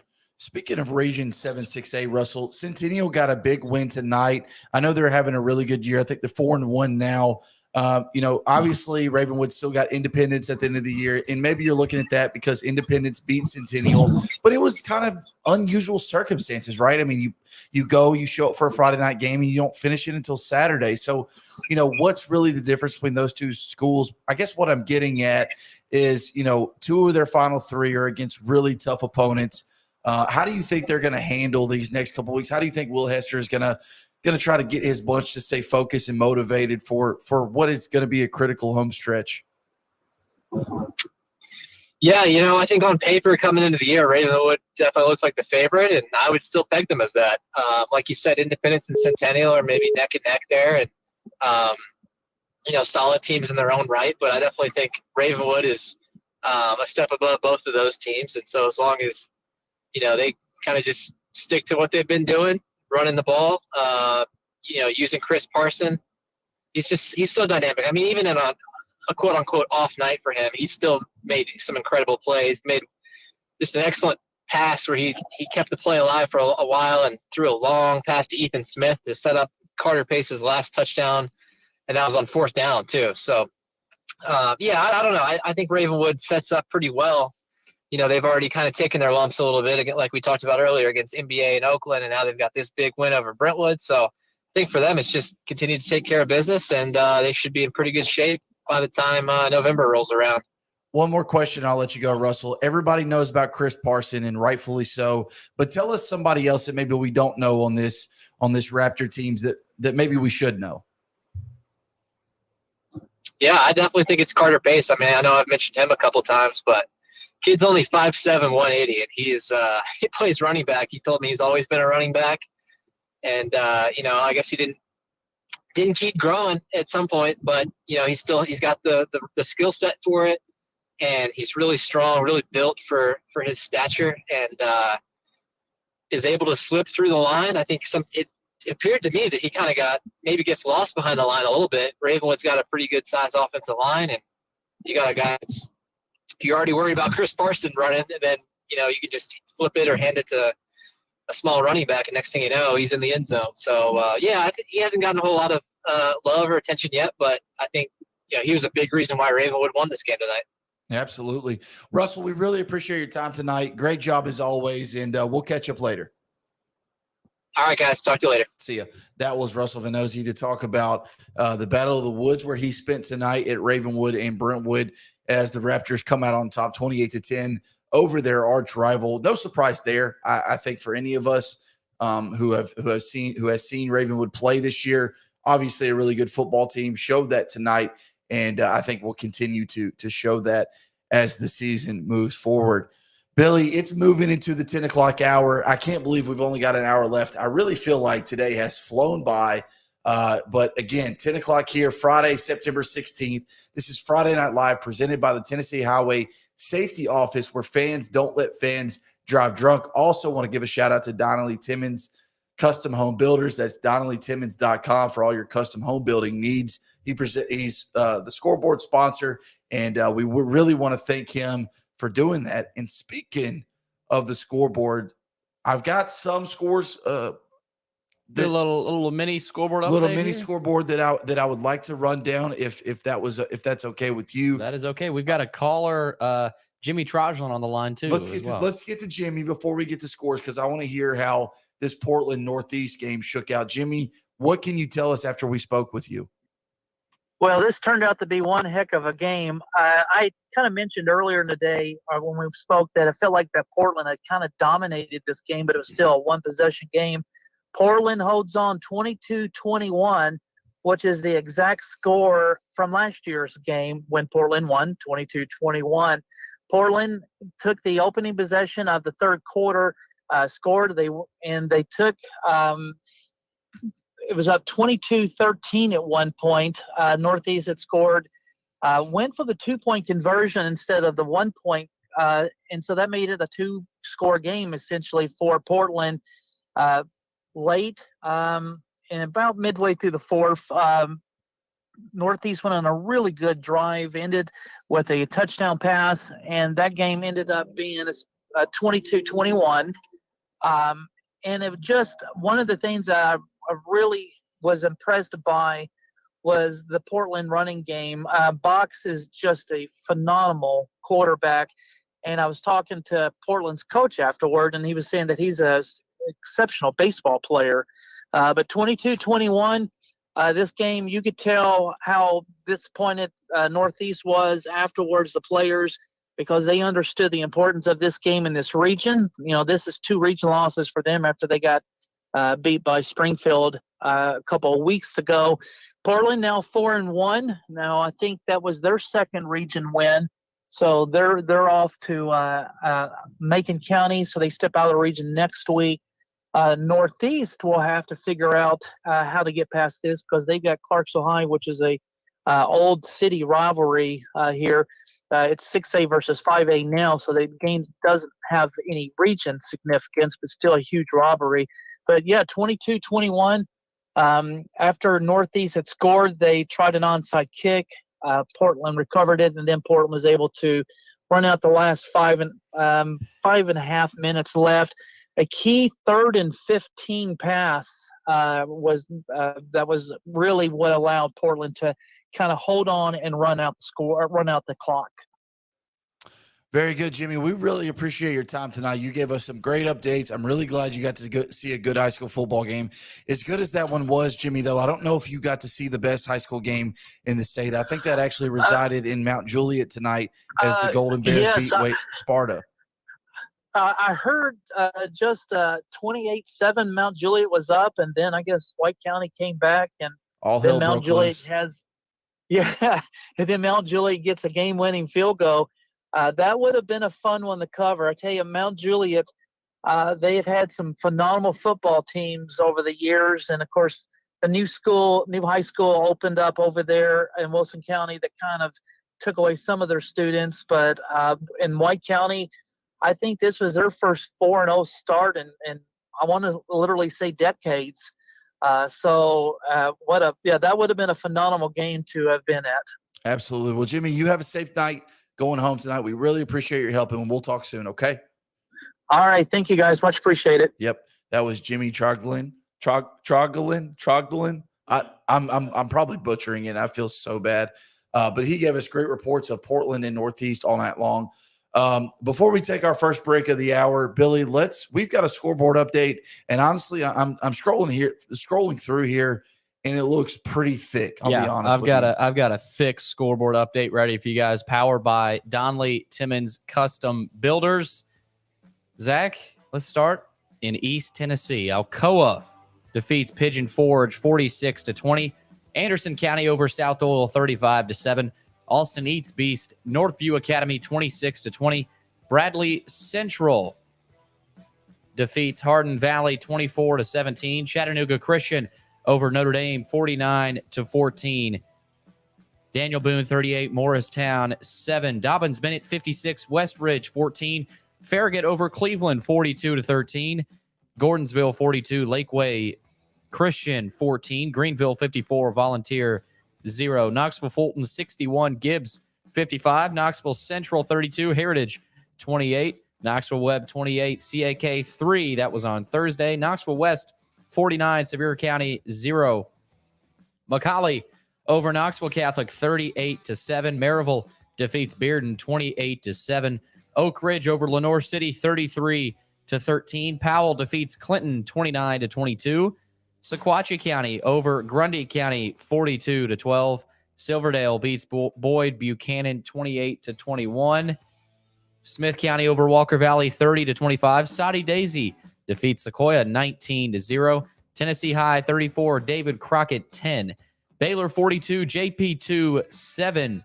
Beach 38, Clarksville 7. Blackman holds on to beat Stewart's Creek 35-28. Cookeville beats Warren County 21-14. CPA over Goodpasture 28-14. Davidson Academy 38, BGA 7. Eagleville 46, Tennessee Heat 20. East Robertson over Harpeth 42-0. Fairview beats Cheatham County 40-16. Franklin Grace over Mount Juliet Christian. That was Thursday night, 46-7. Green Hill defeats Hillsboro 17-7. Hendersonville over Gallatin 22-9. Lipscomb Academy defeats FRA 41-12. NBA all over Father Ryan 45-7. Montgomery Central 42, Glencliff 8. Nashville Christian 49, Clarksville Academy 8. Oakland all over Siegel 42-0. Rockvale beats Riverdale 20-7. Rossview over West Creek 20-17. Smyrna defeats Antioch 34-7. Springfield beats Kenwood 43-6. Westmoreland over Trousdale County 42-0. Wilson Central beats Hunters Lane 35-6. And Zach, that'll do it for one of the final scoreboard updates of the night. Don't have every game final yet, but that is probably the second to last scoreboard update powered by Donnelly Timmons Custom Builders. Visit DonnellyTimmons.com. What a scoreboard update, Billy. Get you a sip of water. I will Man. not be going to you I for need at some least Gatorade. I need an ice bath after that. For at least an ice bath. Oh, man. Well, it is just after 10 o'clock here, 10:05 on this beautiful Friday night here in Nashville, Tennessee. We have had so much fun for the last 4 hours bringing you Friday Night Live, but we're not going anywhere anytime soon. We ain't leaving. We're here for another 54 minutes to bring you all the best coverage in all of Middle Tennessee. My voice, my poor voice. You don't have a voice anymore. Still has not recovered from this past Saturday when I lost it in the Steel City cheering for the Volunteers as they took down the Pitt Panthers in the Johnny Majors Classic. I lost the voice then, and I still haven't found it since. And I tell you what, tonight is not helping whatsoever. But you know what? We're bringing the energy. We're bringing the passion because we love Friday Night Live here on Main Street Media TV. And with that, we're going to jump to our first break, Billy, of the hour. But when we come back, we're going to do our final scoreboard update. We're going to hear from area reporters, go over our Main Street Preps Top 25, who showed out, and what we can expect from next week. So from the other side of the dial, we'll see you on that side.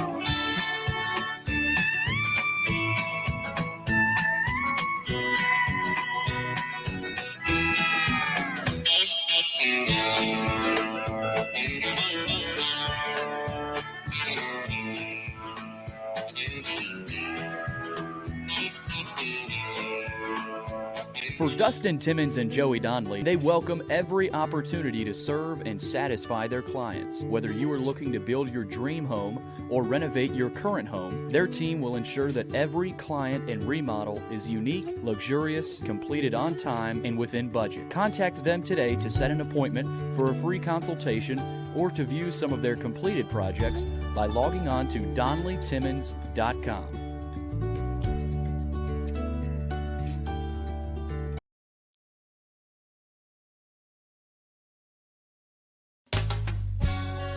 I'm Bart Durham.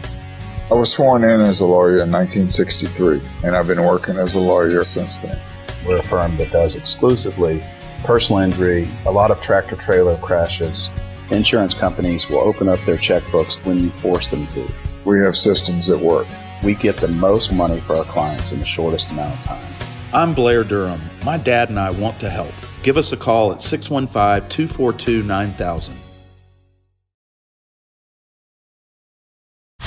It was just a few drinks. I'm good. I thought it was good. After every game, we always have a few. It's no big deal. It was no big deal. Hey, I can hold my liquor. I thought I could hold my liquor.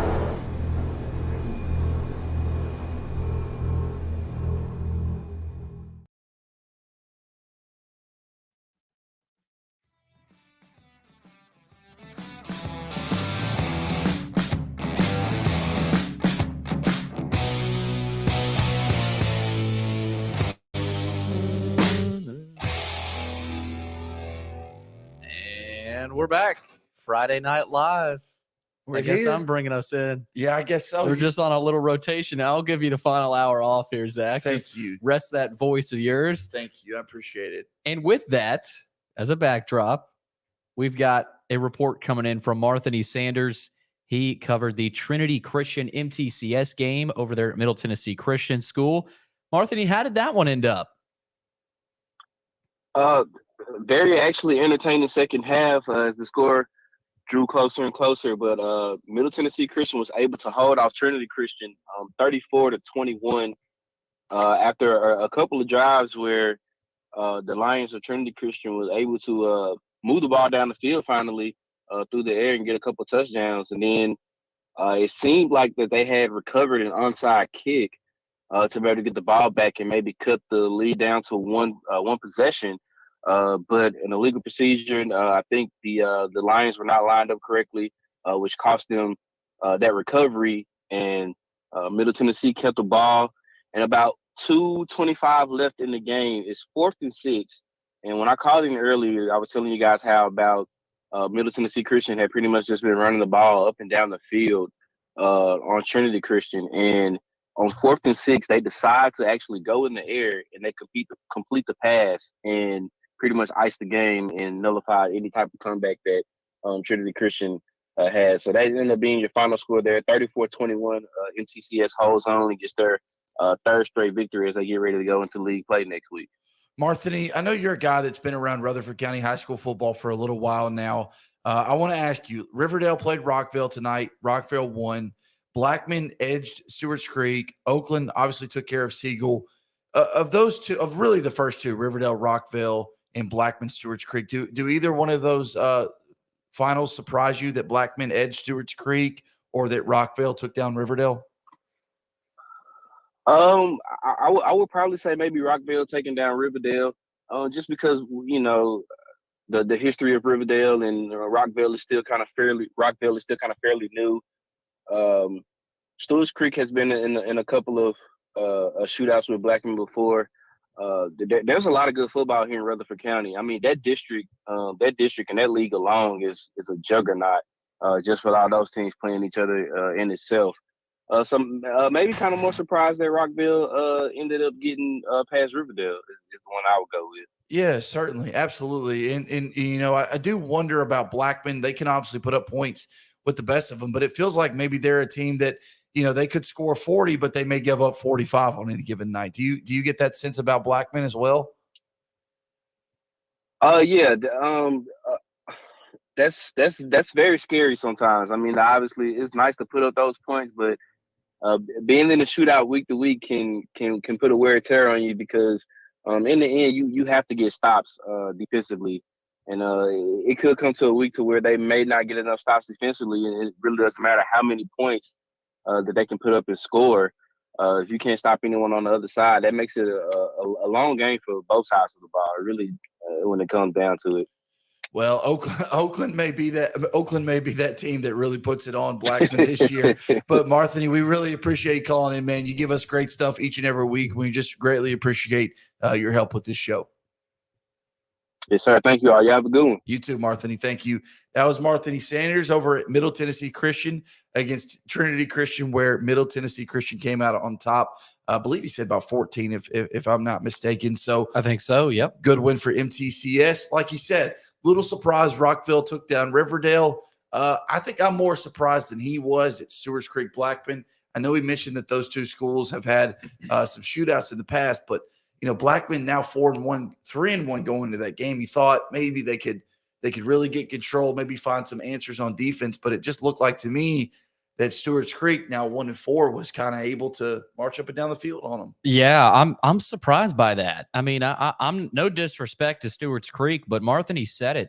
Blackman, Blackman's a traditional program. Same thing with Riverdale and Rockville. A couple of big time upsets there tonight. I mean, Rockville getting the win and Stewart's Creek pulling off the win. A couple really nice upsets for those two programs tonight. And, if you're Blackman and Riverdale, you got to be looking at yourself in the mirror saying, we got to go back to the drawing board. Like I said, no disrespect to Stewart's Creek and Rockville. Those are huge wins for those two programs. But it's almost like Alabama and LSU losing on the same day. Yeah. Almost, and so it just kind of surprises you a little bit. A little bit. Yeah, it does. And, I'm going down the score. I'm going down the list of games that we've got highlighted. And I guess I wasn't really shocked at any kind of result tonight. Brentwood, Ravenwood, the Battle of the Woods plays out the way I think it does. FRA Lipscomb Academy plays out the way you think it does. NBA Father Ryan plays out that way. Centennial does what they do. McGavick does what they do. I guess Green Hill Hillsboro turned out to be a really good game. But I don't know if there was a better game in the Middle Tennessee area tonight than Mount Juliet White County. That was unbelievable. Yeah. I cannot believe what I watched tonight between Mount Juliet and White House. What an effort by Malachi Dowell. but what grit and toughness by both teams. But for Mount Juliet to pull off that gutsy hook and ladder play, whatever the hell that was, that was unbelievable. That was fun to watch. That's high school football at its finest, and I can't believe what I watched. So credit where credit's due. Mount Juliet got it done, but I do want to give credit to White County there. I mean, Sparta came to play, and man, Malachi Dowell is fun to watch. He does not look like the player I thought he would look like. I thought he would look more like Jalen Hurd as opposed to, Danny Woodhead. I mean, absolutely. It's impressive though. I mean, that kid can play in college. I don't know at what level, but he can play in college. He's one of the best running backs in the state. And man, he was fun to watch. We saw a little bit of it there at the end. But what a game. Mount Juliet pulls it off. And that shows you how good Mount Juliet is. I mean, White County is a really tough opponent to beat, and they found a way to beat them tonight. So credit to Mount Juliet tonight for finding a way to get that done. Crazy game, crazy atmosphere it looked like too out there. I want to text Ivan to call in because he was at that game. Yeah, we may need a report from Ivan. We do need a report from Ivan, and so I'm texting him right now to see if he'll call in because we just need some inside information on that game. It looked to be incredible. We talked before the start of the show. We said, hey, let's look at our top 25. Let's see, could there be any shakeup? Pope John Paul is the obvious, not loser by any stretch of the imagination, but obvious team that fell inside the top 5 of our Main Street Preps top 25. So surely they're going to fall out of the top 5. But, Lipscomb Academy, Oakland, NBA, they all stay the same. Pope Prep, I do think you're going to drop. I think Brentwood Academy will move up to that 4 spot. Ravenwood will move up to 5. Ainsworth will continue to move up. Lebanon will drop because I believe they lost to Coffee County. Mm-hmm. So CPA won. Page, I believe, won. So 2 teams in Lebanon and Pope John Paul lost in the top 10. So surely, at least Lebanon is going to drop out of the top 10. And maybe Pope Prep drops to 7 or 8 in that top 25. Maybe they don't drop out of the top 10, but I think Lebanon definitely is falling out of the top 10. And I think Beach, after getting a win at Clarksville, will move into the top 10. Yes, I'm trying to pull up those rankings right now. They're on Main Street Prep's website, Zach. That's right. And Ivan, so good news from Ivan. So he's finishing his stats as we speak. We'll call us in 2 minutes. So awesome. Looking forward to hearing from Ivan and just everything that he has to say about that football game. Probably not going to ask a lot of questions. Probably just going to do a lot of listening. It's going to be one of those situations where God gave you 2 ears, 1 tongue. Let's use it properly. Mm-hmm. Billy, you're going to want to go to Davidson Sports, and it's down there, Davidson County Sports, and it's down there. But excited to hear from Ivan, hear what he has to say, because Malachi Dowell, another 200-yard plus performance from him, going to put him probably close to 1,500 yards through 5 games, which that's crazy, ridiculous. I mean, you just have to laugh at those numbers at 300 yards a game. And you're right. You look at him, he's 5'8", 180 pounds, and you're thinking, how in the world is this guy slicing and dicing through defenses? But he's impossible to bring down, and he showed that again tonight, rushing for probably close to 300 yards. Yeah, really, really impressive. Can't say enough about that kid. Can't wait to watch him the rest of the season too. Now that I know about him. But yeah, Zach, Lipscomb Academy is going to stay at number 1, as you said. Oakland will stay at 2. NBA will stay at 3. Pope Prep will be bumped back. BA will probably be at 4. Ravenwood will likely move up to 5. And you still got Pope Prep and Ainsworth. Not sure how far they'll bump Pope Prep back. Ainsworth, of course, in there. Lebanon. I had Lebanon. Did Lebanon lose tonight? I believe Lebanon lost to Coffee County, if I'm not mistaken. So Lebanon loses to Coffee County. They continue to be bumped back. They've lost 2 in a row after their hot start. CPA ended up winning tonight, so they will stay in the top 10. And so that's kind of, I think we agree on that top 10. But outside of that, we've still got some discussion there. Zach, we do have Ivan Aronin with us. Awesome. Ivan, can you believe what you witnessed tonight? wow, what that might end up being the game of the year out here. Oh my goodness. Yeah, I we mean, got a final score, Mount Juliet 45, White County 43. Mount Juliet kicks a 25-yard field goal on the last play of the game to win the Region 5-5A game out here in Mount Juliet. Billy alluded to it. Have you been able to catch your breath, Ivan? Have you been able to breathe? Did you go into cardiac arrest? Did your Apple Watch pick up high frequencies with your heart rate? A little bit. I'm old. Those 100-yard sprints, step down the field, back to the locker room, they take a little bit out of you. But I think we'll be all right. Very good, very good. Ivan, listen, man.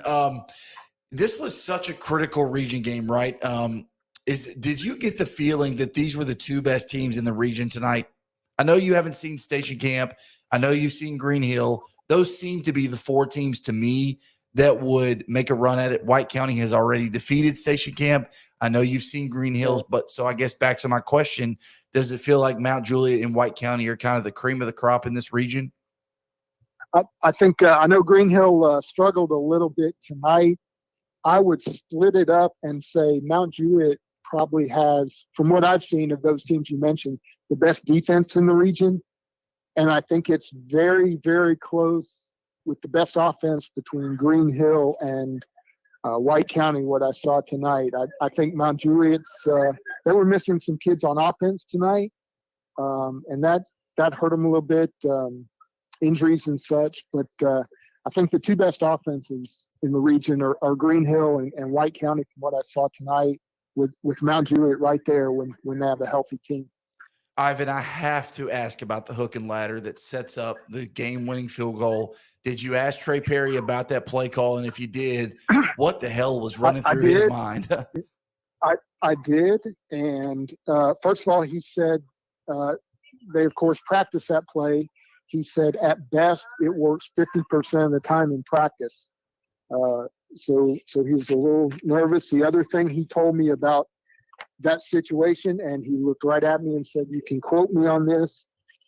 He said the only bad thing that might have happened on that play was that the, quote, dumb head coach was trying to talk his offensive coordinator out of not running that play at that time.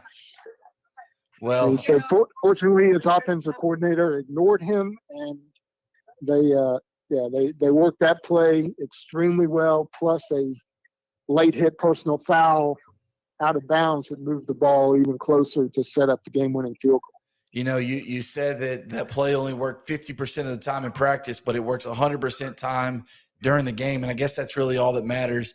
Ivan, I've got to ask you about Malachi Dowell. It sounds like he had another spectacular special performance. This is a kid already over 1,200 yards going into tonight's game. A, do you know how much he had tonight? And B, just how impressed were you with his performance? He according to the stats that I kept, 39 carries for 313 yards, which is exactly his per game average coming in, and 4 touchdowns. The thing that impressed me most about him was there were multiple times, I would say at least 10 times that I can remember, that he got hit in the backfield and just bounced off defensive players. And according to the stats I kept, he ran 39 times and had 2 carries that lost yardage. Each lost 1 yard. So 37 times he ran the ball and got positive yardage. And like I said, go ahead. Well, yeah, and like I said, a lot of those times he was hit a couple of times in the backfield and just spun away or bounced off and ended up picking up 6, 7, 8 yards. Yeah, that's what I was going to say, Ivan. The remarkable thing, his offensive line obviously is very talented, but it's not like, they're full of Power 5 guys and they're just mowing, a path for a semi truck to drive through. This kid had to work for his yards. And, I guess what's even more remarkable about it is when you see him, you don't think this is a guy that's going to break 10 tackles a game and get you, 300 yards, on any given Sunday. Death taxes and Malachi Dowell rushing for 300 yards in a football game. Now, I did have him, 2 of his 4 touchdowns. One was for 76 yards and one was for 63 yards. The 63-yarder tied up the game in the fourth quarter. But those 2 long runs, I could tell from where I was that once he got about 2 yards past the line of scrimmage, he was not going to be tackled. He was able, it looked like to me, turn on another speed once he got about 2 or 3 yards past the defensive line. He is the defending Region 5-5A MVP for a reason. Ivan Aronin reporting from Mount Juliet as the Golden Bears come out on top in a thrilling victory over White County. Ivan, we really appreciate all that you do for us. We'll catch up soon. Thank you again. Yeah, we'll talk to you next week. Thanks a lot, guys. Yep. That was Ivan Aronin reporting from Mount Juliet High School, where the Golden Bears escaped with a thrilling victory over White County, 45-43. Wow, I just caught my breath on that one. I can't imagine what it'd been like to be actually there, Billy. Yeah, I mean, Ivan almost feels like he's just gassed himself. Yeah, I mean, he's like, oh, I just got the stats done.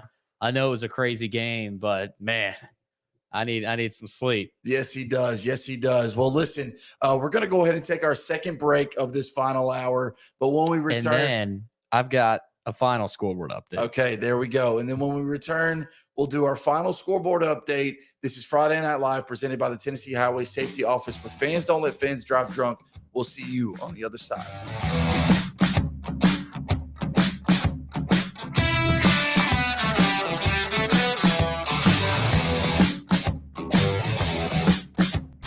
It was just a few drinks. I'm good.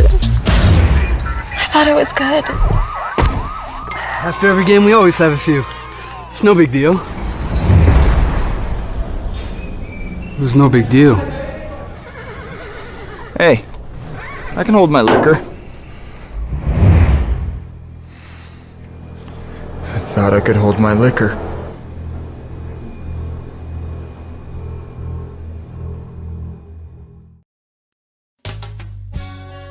I'm Bart Durham. I was sworn in as a lawyer in 1963, and I've been working as a lawyer since then. We're a firm that does exclusively personal injury, a lot of tractor-trailer crashes. Insurance companies will open up their checkbooks when you force them to. We have systems that work. We get the most money for our clients in the shortest amount of time. I'm Blair Durham. My dad and I want to help. Give us a call at 615-242-9000. For Dustin Timmons and Joey Donnelly, they welcome every opportunity to serve and satisfy their clients. Whether you are looking to build your dream home or renovate your current home, their team will ensure that every client and remodel is unique, luxurious, completed on time, and within budget. Contact them today to set an appointment for a free consultation or to view some of their completed projects by logging on to DonnellyTimmons.com.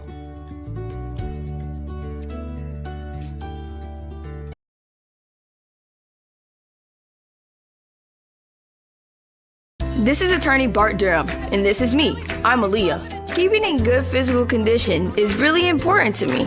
But when I had a wreck with a tractor trailer truck that hurt my legs so bad I couldn't work for almost a year, I knew I needed a lawyer that understood tractor trailer cases. So I called Bart. Bart gets millions of dollars for his clients every year. At Bart Durham Injury Law, we've handled hundreds of tractor trailer cases. My dad and I want to help. Give us a call at 615-242-9000. It was just a few drinks. I'm good. I thought it was good. After every game, we always have a few. It's no big deal. It was no big deal. Hey, I can hold my liquor. I thought I could hold my liquor.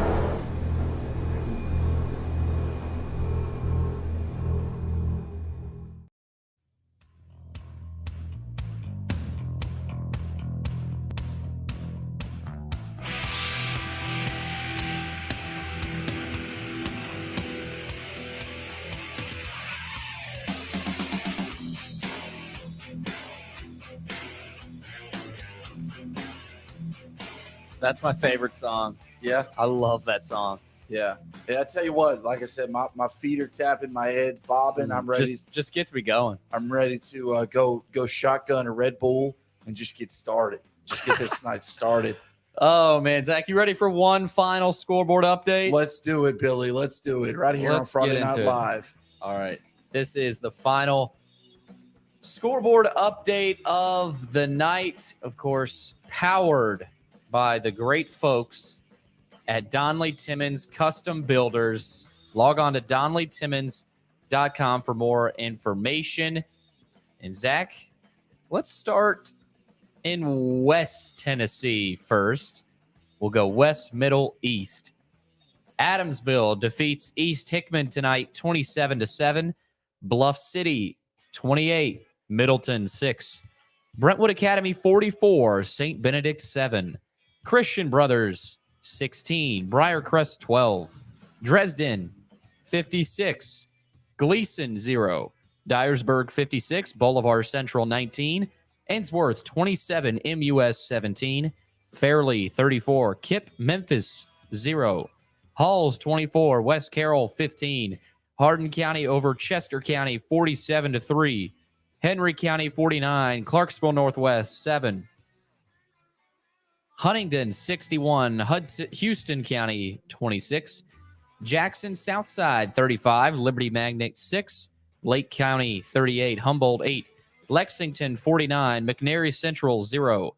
Mace 34, Booker T. Washington 0. Memphis Central 43, Brighton 6. Memphis East 26, Hamilton 20. Memphis Middle College 44, Westwood 8. Mitchell 30, Jackson Central Mary 18. Obion County 28, Crockett County 14. Olive Branch, Mississippi over Evangelical Christian School 27-13. St. George's 21, Freedom Prep 6. Union City 55, Gibson County 18. USJ 46, FACS 0. Westview 49, Camden 6. Now we move to the middle region. Baylor 42, Pope John Paul Prep 7. Beach 38, Clarksville 7. Blackman 35, Stewart's Creek 28. Clay County 43, Joe Burns 6. That was Thursday night. Cookville 21, Warren County 14. CPA 28, Goodpasture 14. Davidson Academy 38, BGA 7. Eagleville 46, Tennessee Heat 20. East Robertson dominates Harpeth tonight 42-0. Fairview defeats Cheatham County 40-16. Forest over Summertown 17-9. Franklin Grace over Mount Juliet Christian 46-7. Giles County defeats Community 50-8. Green Hill 17, Hillsborough 7. Hendersonville 22, Gallatin 9. Liberty Creek 40, Chattanooga Prep School 0. Lipscomb Academy over FRA tonight 41-12. Macon County 49, Livingston Academy 6. NBA 45, Father Ryan 7. McKenzie 56, Perry County 0. Monterey 28, Rockwood 14. Montgomery Central 42, Glencliff 8. Nashville Christian 49, Clarksville Academy 8. Oakland 42, Siegel 0. Portland 22, Clarksville Northeast 21. Red Boiling Springs over North Green 39-12. Rockvale 20, Riverdale 7. Rossview over West Creek 20-17. Smyrna 34, Antioch 7. Springfield 43, Kenwood 6. Stone Memorial 15, Upperman 14. Watertown 32, Whites Creek 0. Westmoreland 42, Trousdale County 0. Wilson Central defeats Hunters Lane tonight 35-6. And now we move to the east region of the state of Tennessee. Alcoa 46, Pigeon Forge 20. Anderson County 35, South Doyle 7. Austin East 26, Northview Academy 20. Bradley Central 24, Hardin Valley 17. Chattanooga Christian 49, Notre Dame 14. Coalfield 68, Oakdale 8. Daniel Boone 38, Morristown West 7. Dobbins Bennett over Westridge 56-14. Elizabethton 47, Granger 0. Farragut 42, Cleveland 13. Friendship Christian 33, Kings Academy 0. Gatlinburg Pittman 47, Union County 0. Gordonsville 42, Lakeway Christian 14. Greenville 54, Volunteer High School 0. Hampton 49, Happy Valley 0. Harriman 46, Sunbright 8. Hickson 17, East Ridge 14. Jefferson County 35, Morristown East 12. Carnes 36, Campbell County 33. Knoxville Carter 56, Scott High School 8. Knoxville Central 32, Heritage 28. Knoxville Fulton 61, Gibbs 55. Knoxville Grace defeats Easdale Harding 47-13. Just had to get that one out. Trying to look for it. As we roll on here to finish the east side of Tennessee, Knoxville Halls 57, Cocke County 7. Knoxville Webb 28, CAK 3. Knoxville West 49, Sevier County 0. Lookout Valley 36, Cannon County 28. Loudon 14, Signal Mountain 7. Marion County 14, Bledsoe County 9. Maryville 28, Bearden 7. McCallie 38, Knoxville Catholic 7. McMinn Central 26, Brainerd 6. McMinn County 36, Howard 0. Meigs County 39, Tellico Plains 0. Oak Ridge over Lenore City 33-13. Oliver Springs 21, Greenback 0. Powell over Clinton 29-22. Red Bank 33, Chattanooga Central 7. Ray County 28, Ooltewah. How do you, I don't even know how you, Ooltewah. Ooltewah. Wow, that's impossible. Ooltewah. George would make fun of you. He would. Sale Creek 42, Copper Basin 8, Science Hill 35, William Blunt 0, Sequatchie County 42, Grundy County 12. That is so East Tennessee. Yeah. Seymour 28, Sullivan East 21, Silverdale over Boyd Buchanan 28-21. Smith County defeats Walker Valley tonight 30-25. Soddy Daisy 19, Sequoia 0.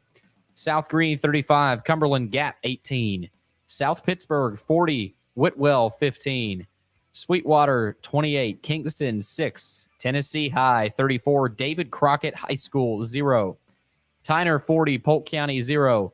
Unica 46, Jellicoe 7.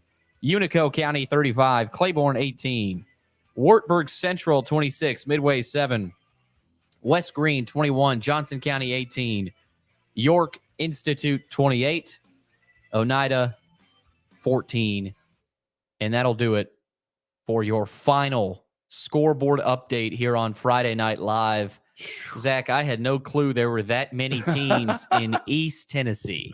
Yeah, I mean, how you feeling over there, Billy? Man, I need some water. Take it from here, man. You sound like me at this point after a week of just hooping and hollering and just causing commotion. People still listening. Yeah.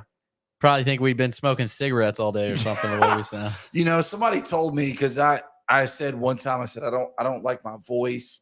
I don't think it's great for radio. And they just said, I have an easy fix for you. And me, I was all ears, right? 2 ears. I need to listen. What's this easy fix? Develop a smoking habit and a drinking problem, and I can have a great radio voice. Unfortunately for me, those two options just aren't. I feel like that's behind the times. I mean, in the 1970s, maybe that's what you had to do. Maybe, but unfortunately for me, that's just not going to work. So I've resorted to losing my voice and then trying to build it back up this way. So maybe when I get it back, it's still a little gravelly. And, there you go. Just keep talking every Friday night for 5 hours. That's straight. right, Billy. I'm curious. It's easy to kind of be able to, look back on something and say, oh, we should have done this instead of this, right? I mean, it's a catch-22. It's easy to look back after it's all said and done. At the start of tonight's show, we highlighted about 7 games that we thought were going to be the best in the mid-state, Billy. We were like, these are your best games that you want to look forward to. And I just want to run back down that list and just see, were these the best game in the Middle Tennessee area? Brentwood, Ravenwood. Now, I think you can make good game, but didn't end up being the best game. It has to probably be on there, right? Because it is a battle for the woods. It's a community game. You just never know what's going to happen. But it was a game that I thought Ravenwood would always win. I never thought that Brentwood would win this game. and they go out and show it tonight and take care of business. Now, what about the other game? Montgomery Bell Academy, Father Ryan. Not a great game, Billy. So I'm sorry. Awful performance by Father Ryan. NBA is really good, but you would expect a little bit more fight out of that group. I think it was 45-7 or something like that. It wasn't pretty. Was not pretty. Know a lot of people that were out there for it, but NBA is good. They're just good. They're better than Father Ryan right now. Father Ryan's in a tough spot because it's kind of that gap year where you had a really good year last year, but they lost a lot of really good seniors. When you lose such a good group of seniors, it's hard to replicate. It really is. I think Rector will be fine. They've got a lot of young talent, and every senior class doesn't come the same. They come in all different shapes and sizes. So I would expect Father Ryan to continue competing this season. They've got a lot to figure out this year, but down the road, I think they'll be fine. But man, that tells you how good NBA is. NBA is legit. JP2 is legit. Baylor's really good. Macaulay's really good. Brentwood Academy is really good. There's just not a break on that schedule. So we'll keep track of Father Ryan this year, but obviously a tough loss. That are now 0-2 in D2 AAA. We also told you about Franklin Road Academy at Lipscomb Academy. That could have been a really good game, but then Lipscomb Academy hit on 3 straight touchdowns in the second quarter to extend its lead and was never close from there. So that wasn't really a great game. Baylor at Pope Prep. Unfortunately for Pope Prep, I don't think Kenny Minchie played. I never got confirmation on that. But judging by the final score of 42-7, you would assume that number 4 did not play for Pope Prep. So, there's kind of a little bit of an asterisk beside that game because it probably going to be a doesn't little bit count. Better. Doesn't count. No. Gallatin Hendersonville was actually a pretty good game. I know it ended 22-9, but this is a 16-9 ball game with about 5 minutes left to go in the fourth quarter. So Hendersonville made a play to put away Gallatin late, but outside of that, a pretty good football game. So I thought we got that one right tonight, Billy. I thought we got Gallatin Hendersonville right. Yeah, we got that one right. White County Mount Juliet, damn sure got that one right. Oakland Siegel, of course, Oakland beat up on Siegel pretty good. But some other ones that were good, Columbia Academy, DCA, I didn't even catch. No, not a great game. It was 49-7 in favor of DCA, I believe. Never mind. BGA, Davidson Academy, I think went in favor of Davidson Academy 42-7. I'm trying to find Independence just to see, because we had their game with Franklin on there. They won 27-17. You look at the final score. Okay, close game. Really, though, of the 10, I would say 7 were not very close tonight, Billy.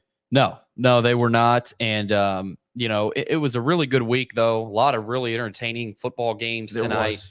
And, man, this I feel like you have a week like this every year where it's just nuts. It's just crazy. And tonight was that night. And, man, we got everything we asked for and more. I couldn't have enjoyed it more tonight. Yeah, so also another quick note. I want to give a shout-out to Station Camp junior quarterback Luke Dickens. He was the fan-voted Main Street Preps Player of the Week last week for his performance against Gallatin, scoring 4 touchdowns. Be sure to be on the lookout at mainstreetpreps.com as we get ready to unveil a new list of potential honorees with our Main Street Preps Player of the Week. We obviously don't have all of the statistics and final scores and just stats of each individual player so far, but 2 that have stood out to me so far, Billy. You've got, in a losing effort, you've got Malachi Dowell of White County rushing 39 times for 313 yards and 4 touchdowns. And then you've got Steven Mack over at Hendersonville. He's a senior, and they were able to get the victory over Gallatin. And Mr. Steven Mack had 22 carries for 229 yards, also had a 60-plus yard touchdown at the end of the game, called back for a penalty. So he could have even had a bigger night had it not been for that penalty. So those are 2 guys that I definitely want to give a shout-out to, simply because I just have their stats in front of me right now. Yeah, that's ridiculous. I mean, that's unbelievable what Malachi Dowell was able to do once again tonight. Coming off a 476-yard performance last week. Cool. Good for you. You did that last week. Let's see it again. He did it. Yeah. You know? So, oh my gosh, shout out to him. So, Billy, we do need to take one more break, but when we come back after this is our final break. When we come back from the break, we're going to close out the show. We are going to look ahead at some of the best weeks or the best games for next week. And I'm looking at several on my list. So you're going to want to stay through to the end of the break just to hear what we've got to say, preview next week's big slate of games. This is Friday Night Live presented by the Tennessee Highway Safety Office, where fans don't let fans drive drunk. Stay through on the other side.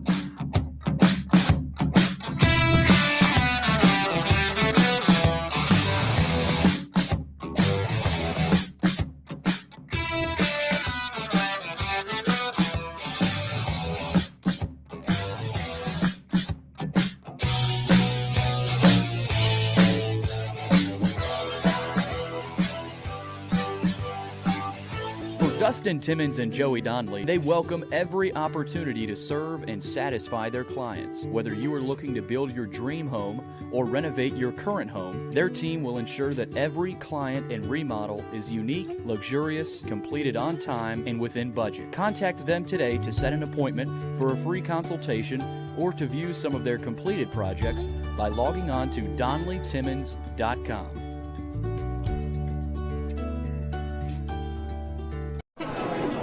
It's just a few cocktails at happy hour. It's just a few cocktails at happy hour. You really good try. There aren't any cops around. I didn't think there were any cops around. I drink and drive all the time. Sir, you've been in a serious crash. I need you to hang on, okay? Cover your name, sir. Where you are right now? This is attorney Bart Durham, and this is me. I'm Aaliyah. Keeping in good physical condition is really important to me. But when I had a wreck with a tractor trailer truck that hurt my legs so bad I couldn't work for almost a year, I knew I needed a lawyer that understood tractor trailer cases. So I called Bart. Bart gets millions of dollars for his clients every year. At Bart Durham Injury Law, we've handled hundreds of tractor trailer cases. My dad and I want to help. Give us a call at 615-242-9000. When you're thinking about golf, consider Riverside Golf Links. Under new ownership, the course has improved dramatically. It's now 27 holes, complemented by a 9-hole executive course. Book a tee time now at 615-847-5074 and get ready to enjoy the beauty of golf in the Old Hickory area at Riverside Golf Links.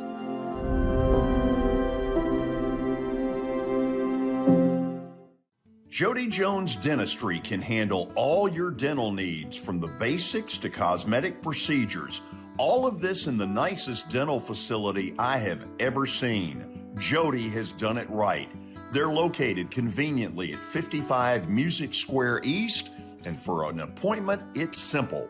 Dial 615-259-5100 and tell them Plaz sent you.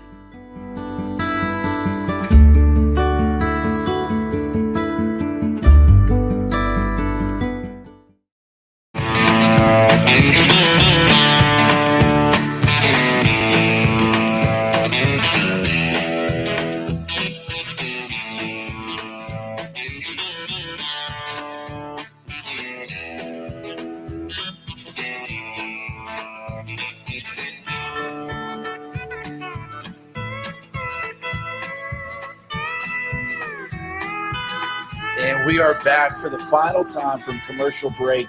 This is Friday Night Live, presented by the Tennessee Highway Safety Office, where fans don't let fans drive drunk.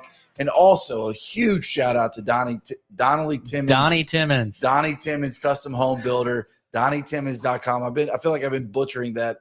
DonnellyTimmons.com. Donnelly Timmons. I feel like I've been butchering it all night long. So, great on me, right? One of the two sponsors that we have. Yeah, come on, man. I'm over here butchering his name. But nevertheless, shout out to those people for sponsoring Friday Night Live. He's Billy Derrick. I'm Zach Womble.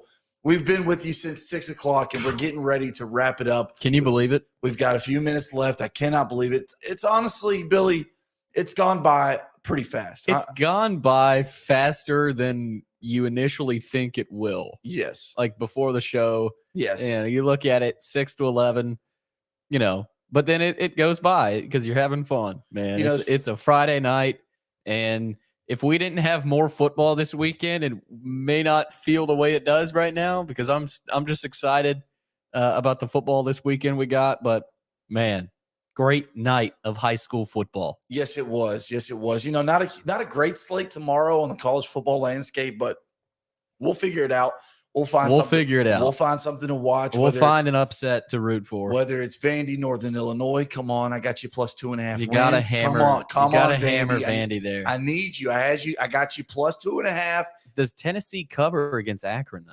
It's is it 45? It's almost 50. I thought it was 49.5 or 47.5. That's so many points. I mean, I believe it though. I think it was 34 against Ball State. It was. And Tennessee covered. I know, but I don't know. 47 is too many points. That's a lot of points. I mean, but Tennessee is not a team that's pump the brakes. I mean, they're not. They're not your Alabama where you get up 30 and you're done. I mean, well, Akron still has 85 scholarship players too, and they put their pants on one leg at a time, just like the University of Tennessee. Akron's awful though. I know, but they're the worst MAC or are they Sunbelt or MAC? It's hard to fathom covering 40 plus twice in a season, let alone twice in your first 4 games, Billy. Right. And that's essentially what Vegas is asking Tennessee to do. And the potential is there. I'll say that. It is, but man, 40 plus is a lot of points.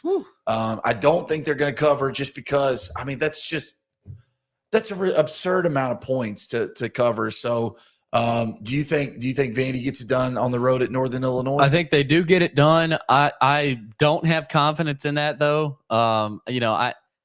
It's just crazy. You don't know. You just don't know. You don't know much about NIU. You don't know much about Vandy. And so at this point, I'm just sitting here waiting on the game. I do think Vandy's going to win it though. I think Mike Wright's legs are enough. I think they're able to run the ball in the second half. And I think you may see the freshman quarterback tomorrow. So there you go. Kid, he's a good player. So we'll see. But yeah, I think Vandy pulls it out. I heard real quick before we get into our top games for next week, and I'll leave you with that. But I heard a segment. I heard you guys talking about it earlier today on the George Plaster Show, which you can check out every day from 4 to 6 on Main Street Media TV. But you guys had brought up the topic that you wish these bigger schools would play these smaller state schools. Why is Vandy going to Northern Illinois? Why is Akron coming to UT? Why isn't UT hosting Austin P or UT Martin? Or why isn't Vandy hosting UT Martin or whatever? And I don't have an answer for it, but it is something that I agree with. I would love to see Alabama hosting UAB or what have you. I do wish the big schools would play host to these smaller in-state schools as well. It needs to happen. I mean, it needs to happen more. The fans love it. Players love it because they know other in-state guys. I think the coaches like teaming up. They're not teaming up, but facing other coaches they probably know as well. I told George today, I think it's gone by the wayside because, all of a sudden, in East Carolina goes and beats an NC State. Yeah. Or, we saw App State beat A&M. I know that's not in-state, but who knows? Maybe a Troy finds a way to beat an Auburn, here or there, and so we've seen upsets like that. I think coaches nowadays, they're not as anxious to want to do that, which I don't blame them, but you still want to see those rivalries. You still want to see that happen. So I think it's TSU and MTSU tomorrow night. Yeah, so absolutely. Interesting matchup. Obviously a challenge for TSU, but a measuring stick to see where they are. So yeah, I think it's great, Zach, and it's like high school football to an extent. In state, when it's in state, the guys usually on the other side, at least most of them, and so yeah, I think they should definitely continue that. Last point, ODU going to try to control the Commonwealth when they go to Virginia. Tomorrow they already took down Virginia Tech, so going to try to, like I said, own the Commonwealth. That is what we're talking about, Billy. That right there, seeing a team like ODU get the chance against the state schools, and look what they did a couple weeks ago. You never know what's going to happen. I love it. I love that. what a story, and that's what can potentially happen when you do that. But the bigger schools don't like that. So no, they don't. But that, fans love it. I mean, ODU fans love it. Everybody else who's not Virginia Tech or Virginia fans and other fans in the state of Virginia love it. So the majority of people love it. But when you're losing that game, it's pretty tough. So, but no, I'm with you, Zach. Absolutely. Let's do this. let's look ahead at next week's big slate of games. We've got 10 games down here. Now, Russell Venozzi and Tyler Palmentier could go in a completely different direction, but this was a quick look. I wanted to highlight some what I think to be some really big games this week, and then we're going to let you go with that. How does that sound, Billy? Sounds great to me. I think we're going to start right off with a heavy hitter. I personally think this should be the Main Street Preps game of the week, and that is Montgomery Bell Academy at Brentwood Academy next Friday night. That's a great That's got to be game of the week, right? Yeah. I mean, I haven't gotten a good look at the entire schedule yet next week, but NBA, BA, it's hard to get better than that. I mean, NBA 5-0 now. BA, I think, is 4-1. So both of them are undefeated in the region, I'm pretty sure. So, man, I'm looking forward to that one. Is that at BA? I think it is. At BA, yes, at it is. BA, too. So it's going to be a fun atmosphere. That's a game that, if I could go to a game, I'd go to that one next week. So absolutely. That's definitely up there. Let's move down the list really quickly. We're going to go rapid fire here. A great out-of-conference matchup. We've got CPA at Cane Ridge. I think a sneaky good football game. You've got Ravenwood versus Hendersonville. Page and Giles County. That's two teams. Page undefeated. Giles County 4-1. You've got all the way up in Robertson County, the match in the patch. You've got East Robertson versus Joe Burns. You've got Portland, Macon County, Smyrna, Riverdale, Green Hill, White County. We just saw White County and Green Hill battle in their respective region opponents. Mount Juliet, Wilson Central, Rockville, Nolensville. Sneaky good game. Rockville 4-1, Nolensville 5-0. And then you've got East Nashville against Independence, and rounding it out, Davidson Academy and Nashville Christian School. So it's going to be a big slate next week. We are so excited to bring it to you on Friday Night Live. You know what? We've had a ton of fun tonight, but we're going to let you go with that. So thank you to all the people who called in tonight, all the reporters who helped us out, helped make Friday Night Live what it was. We couldn't do it without you. We want to thank you for tuning in and watching us just kind of, have a good night here. Have a good night with you on the TV. So whether you're listening in Giles County or Murray County or anywhere in between, we thank you so much for tuning in. This is Friday Night Live. I'm Zach Womble. He's Billy Derrick. We're sponsored by the Tennessee Highway Safety Office, where fans don't let fans drive drunk. And Billy, who sponsors our scoreboard update so I don't butcher his name? Donnelly Timmons Custom Builders. DonnellyTimmons.com is their website. Go hit them up if you want to customize your own home. We will see you next week. You have been listening to Friday Night Live, presented by the Tennessee Highway Safety Office. Fans don't let fans drive drunk. Friday Night Live is a Main Street Media production and owned by Dave and Ellen Gould. Produced by Billy Derrick.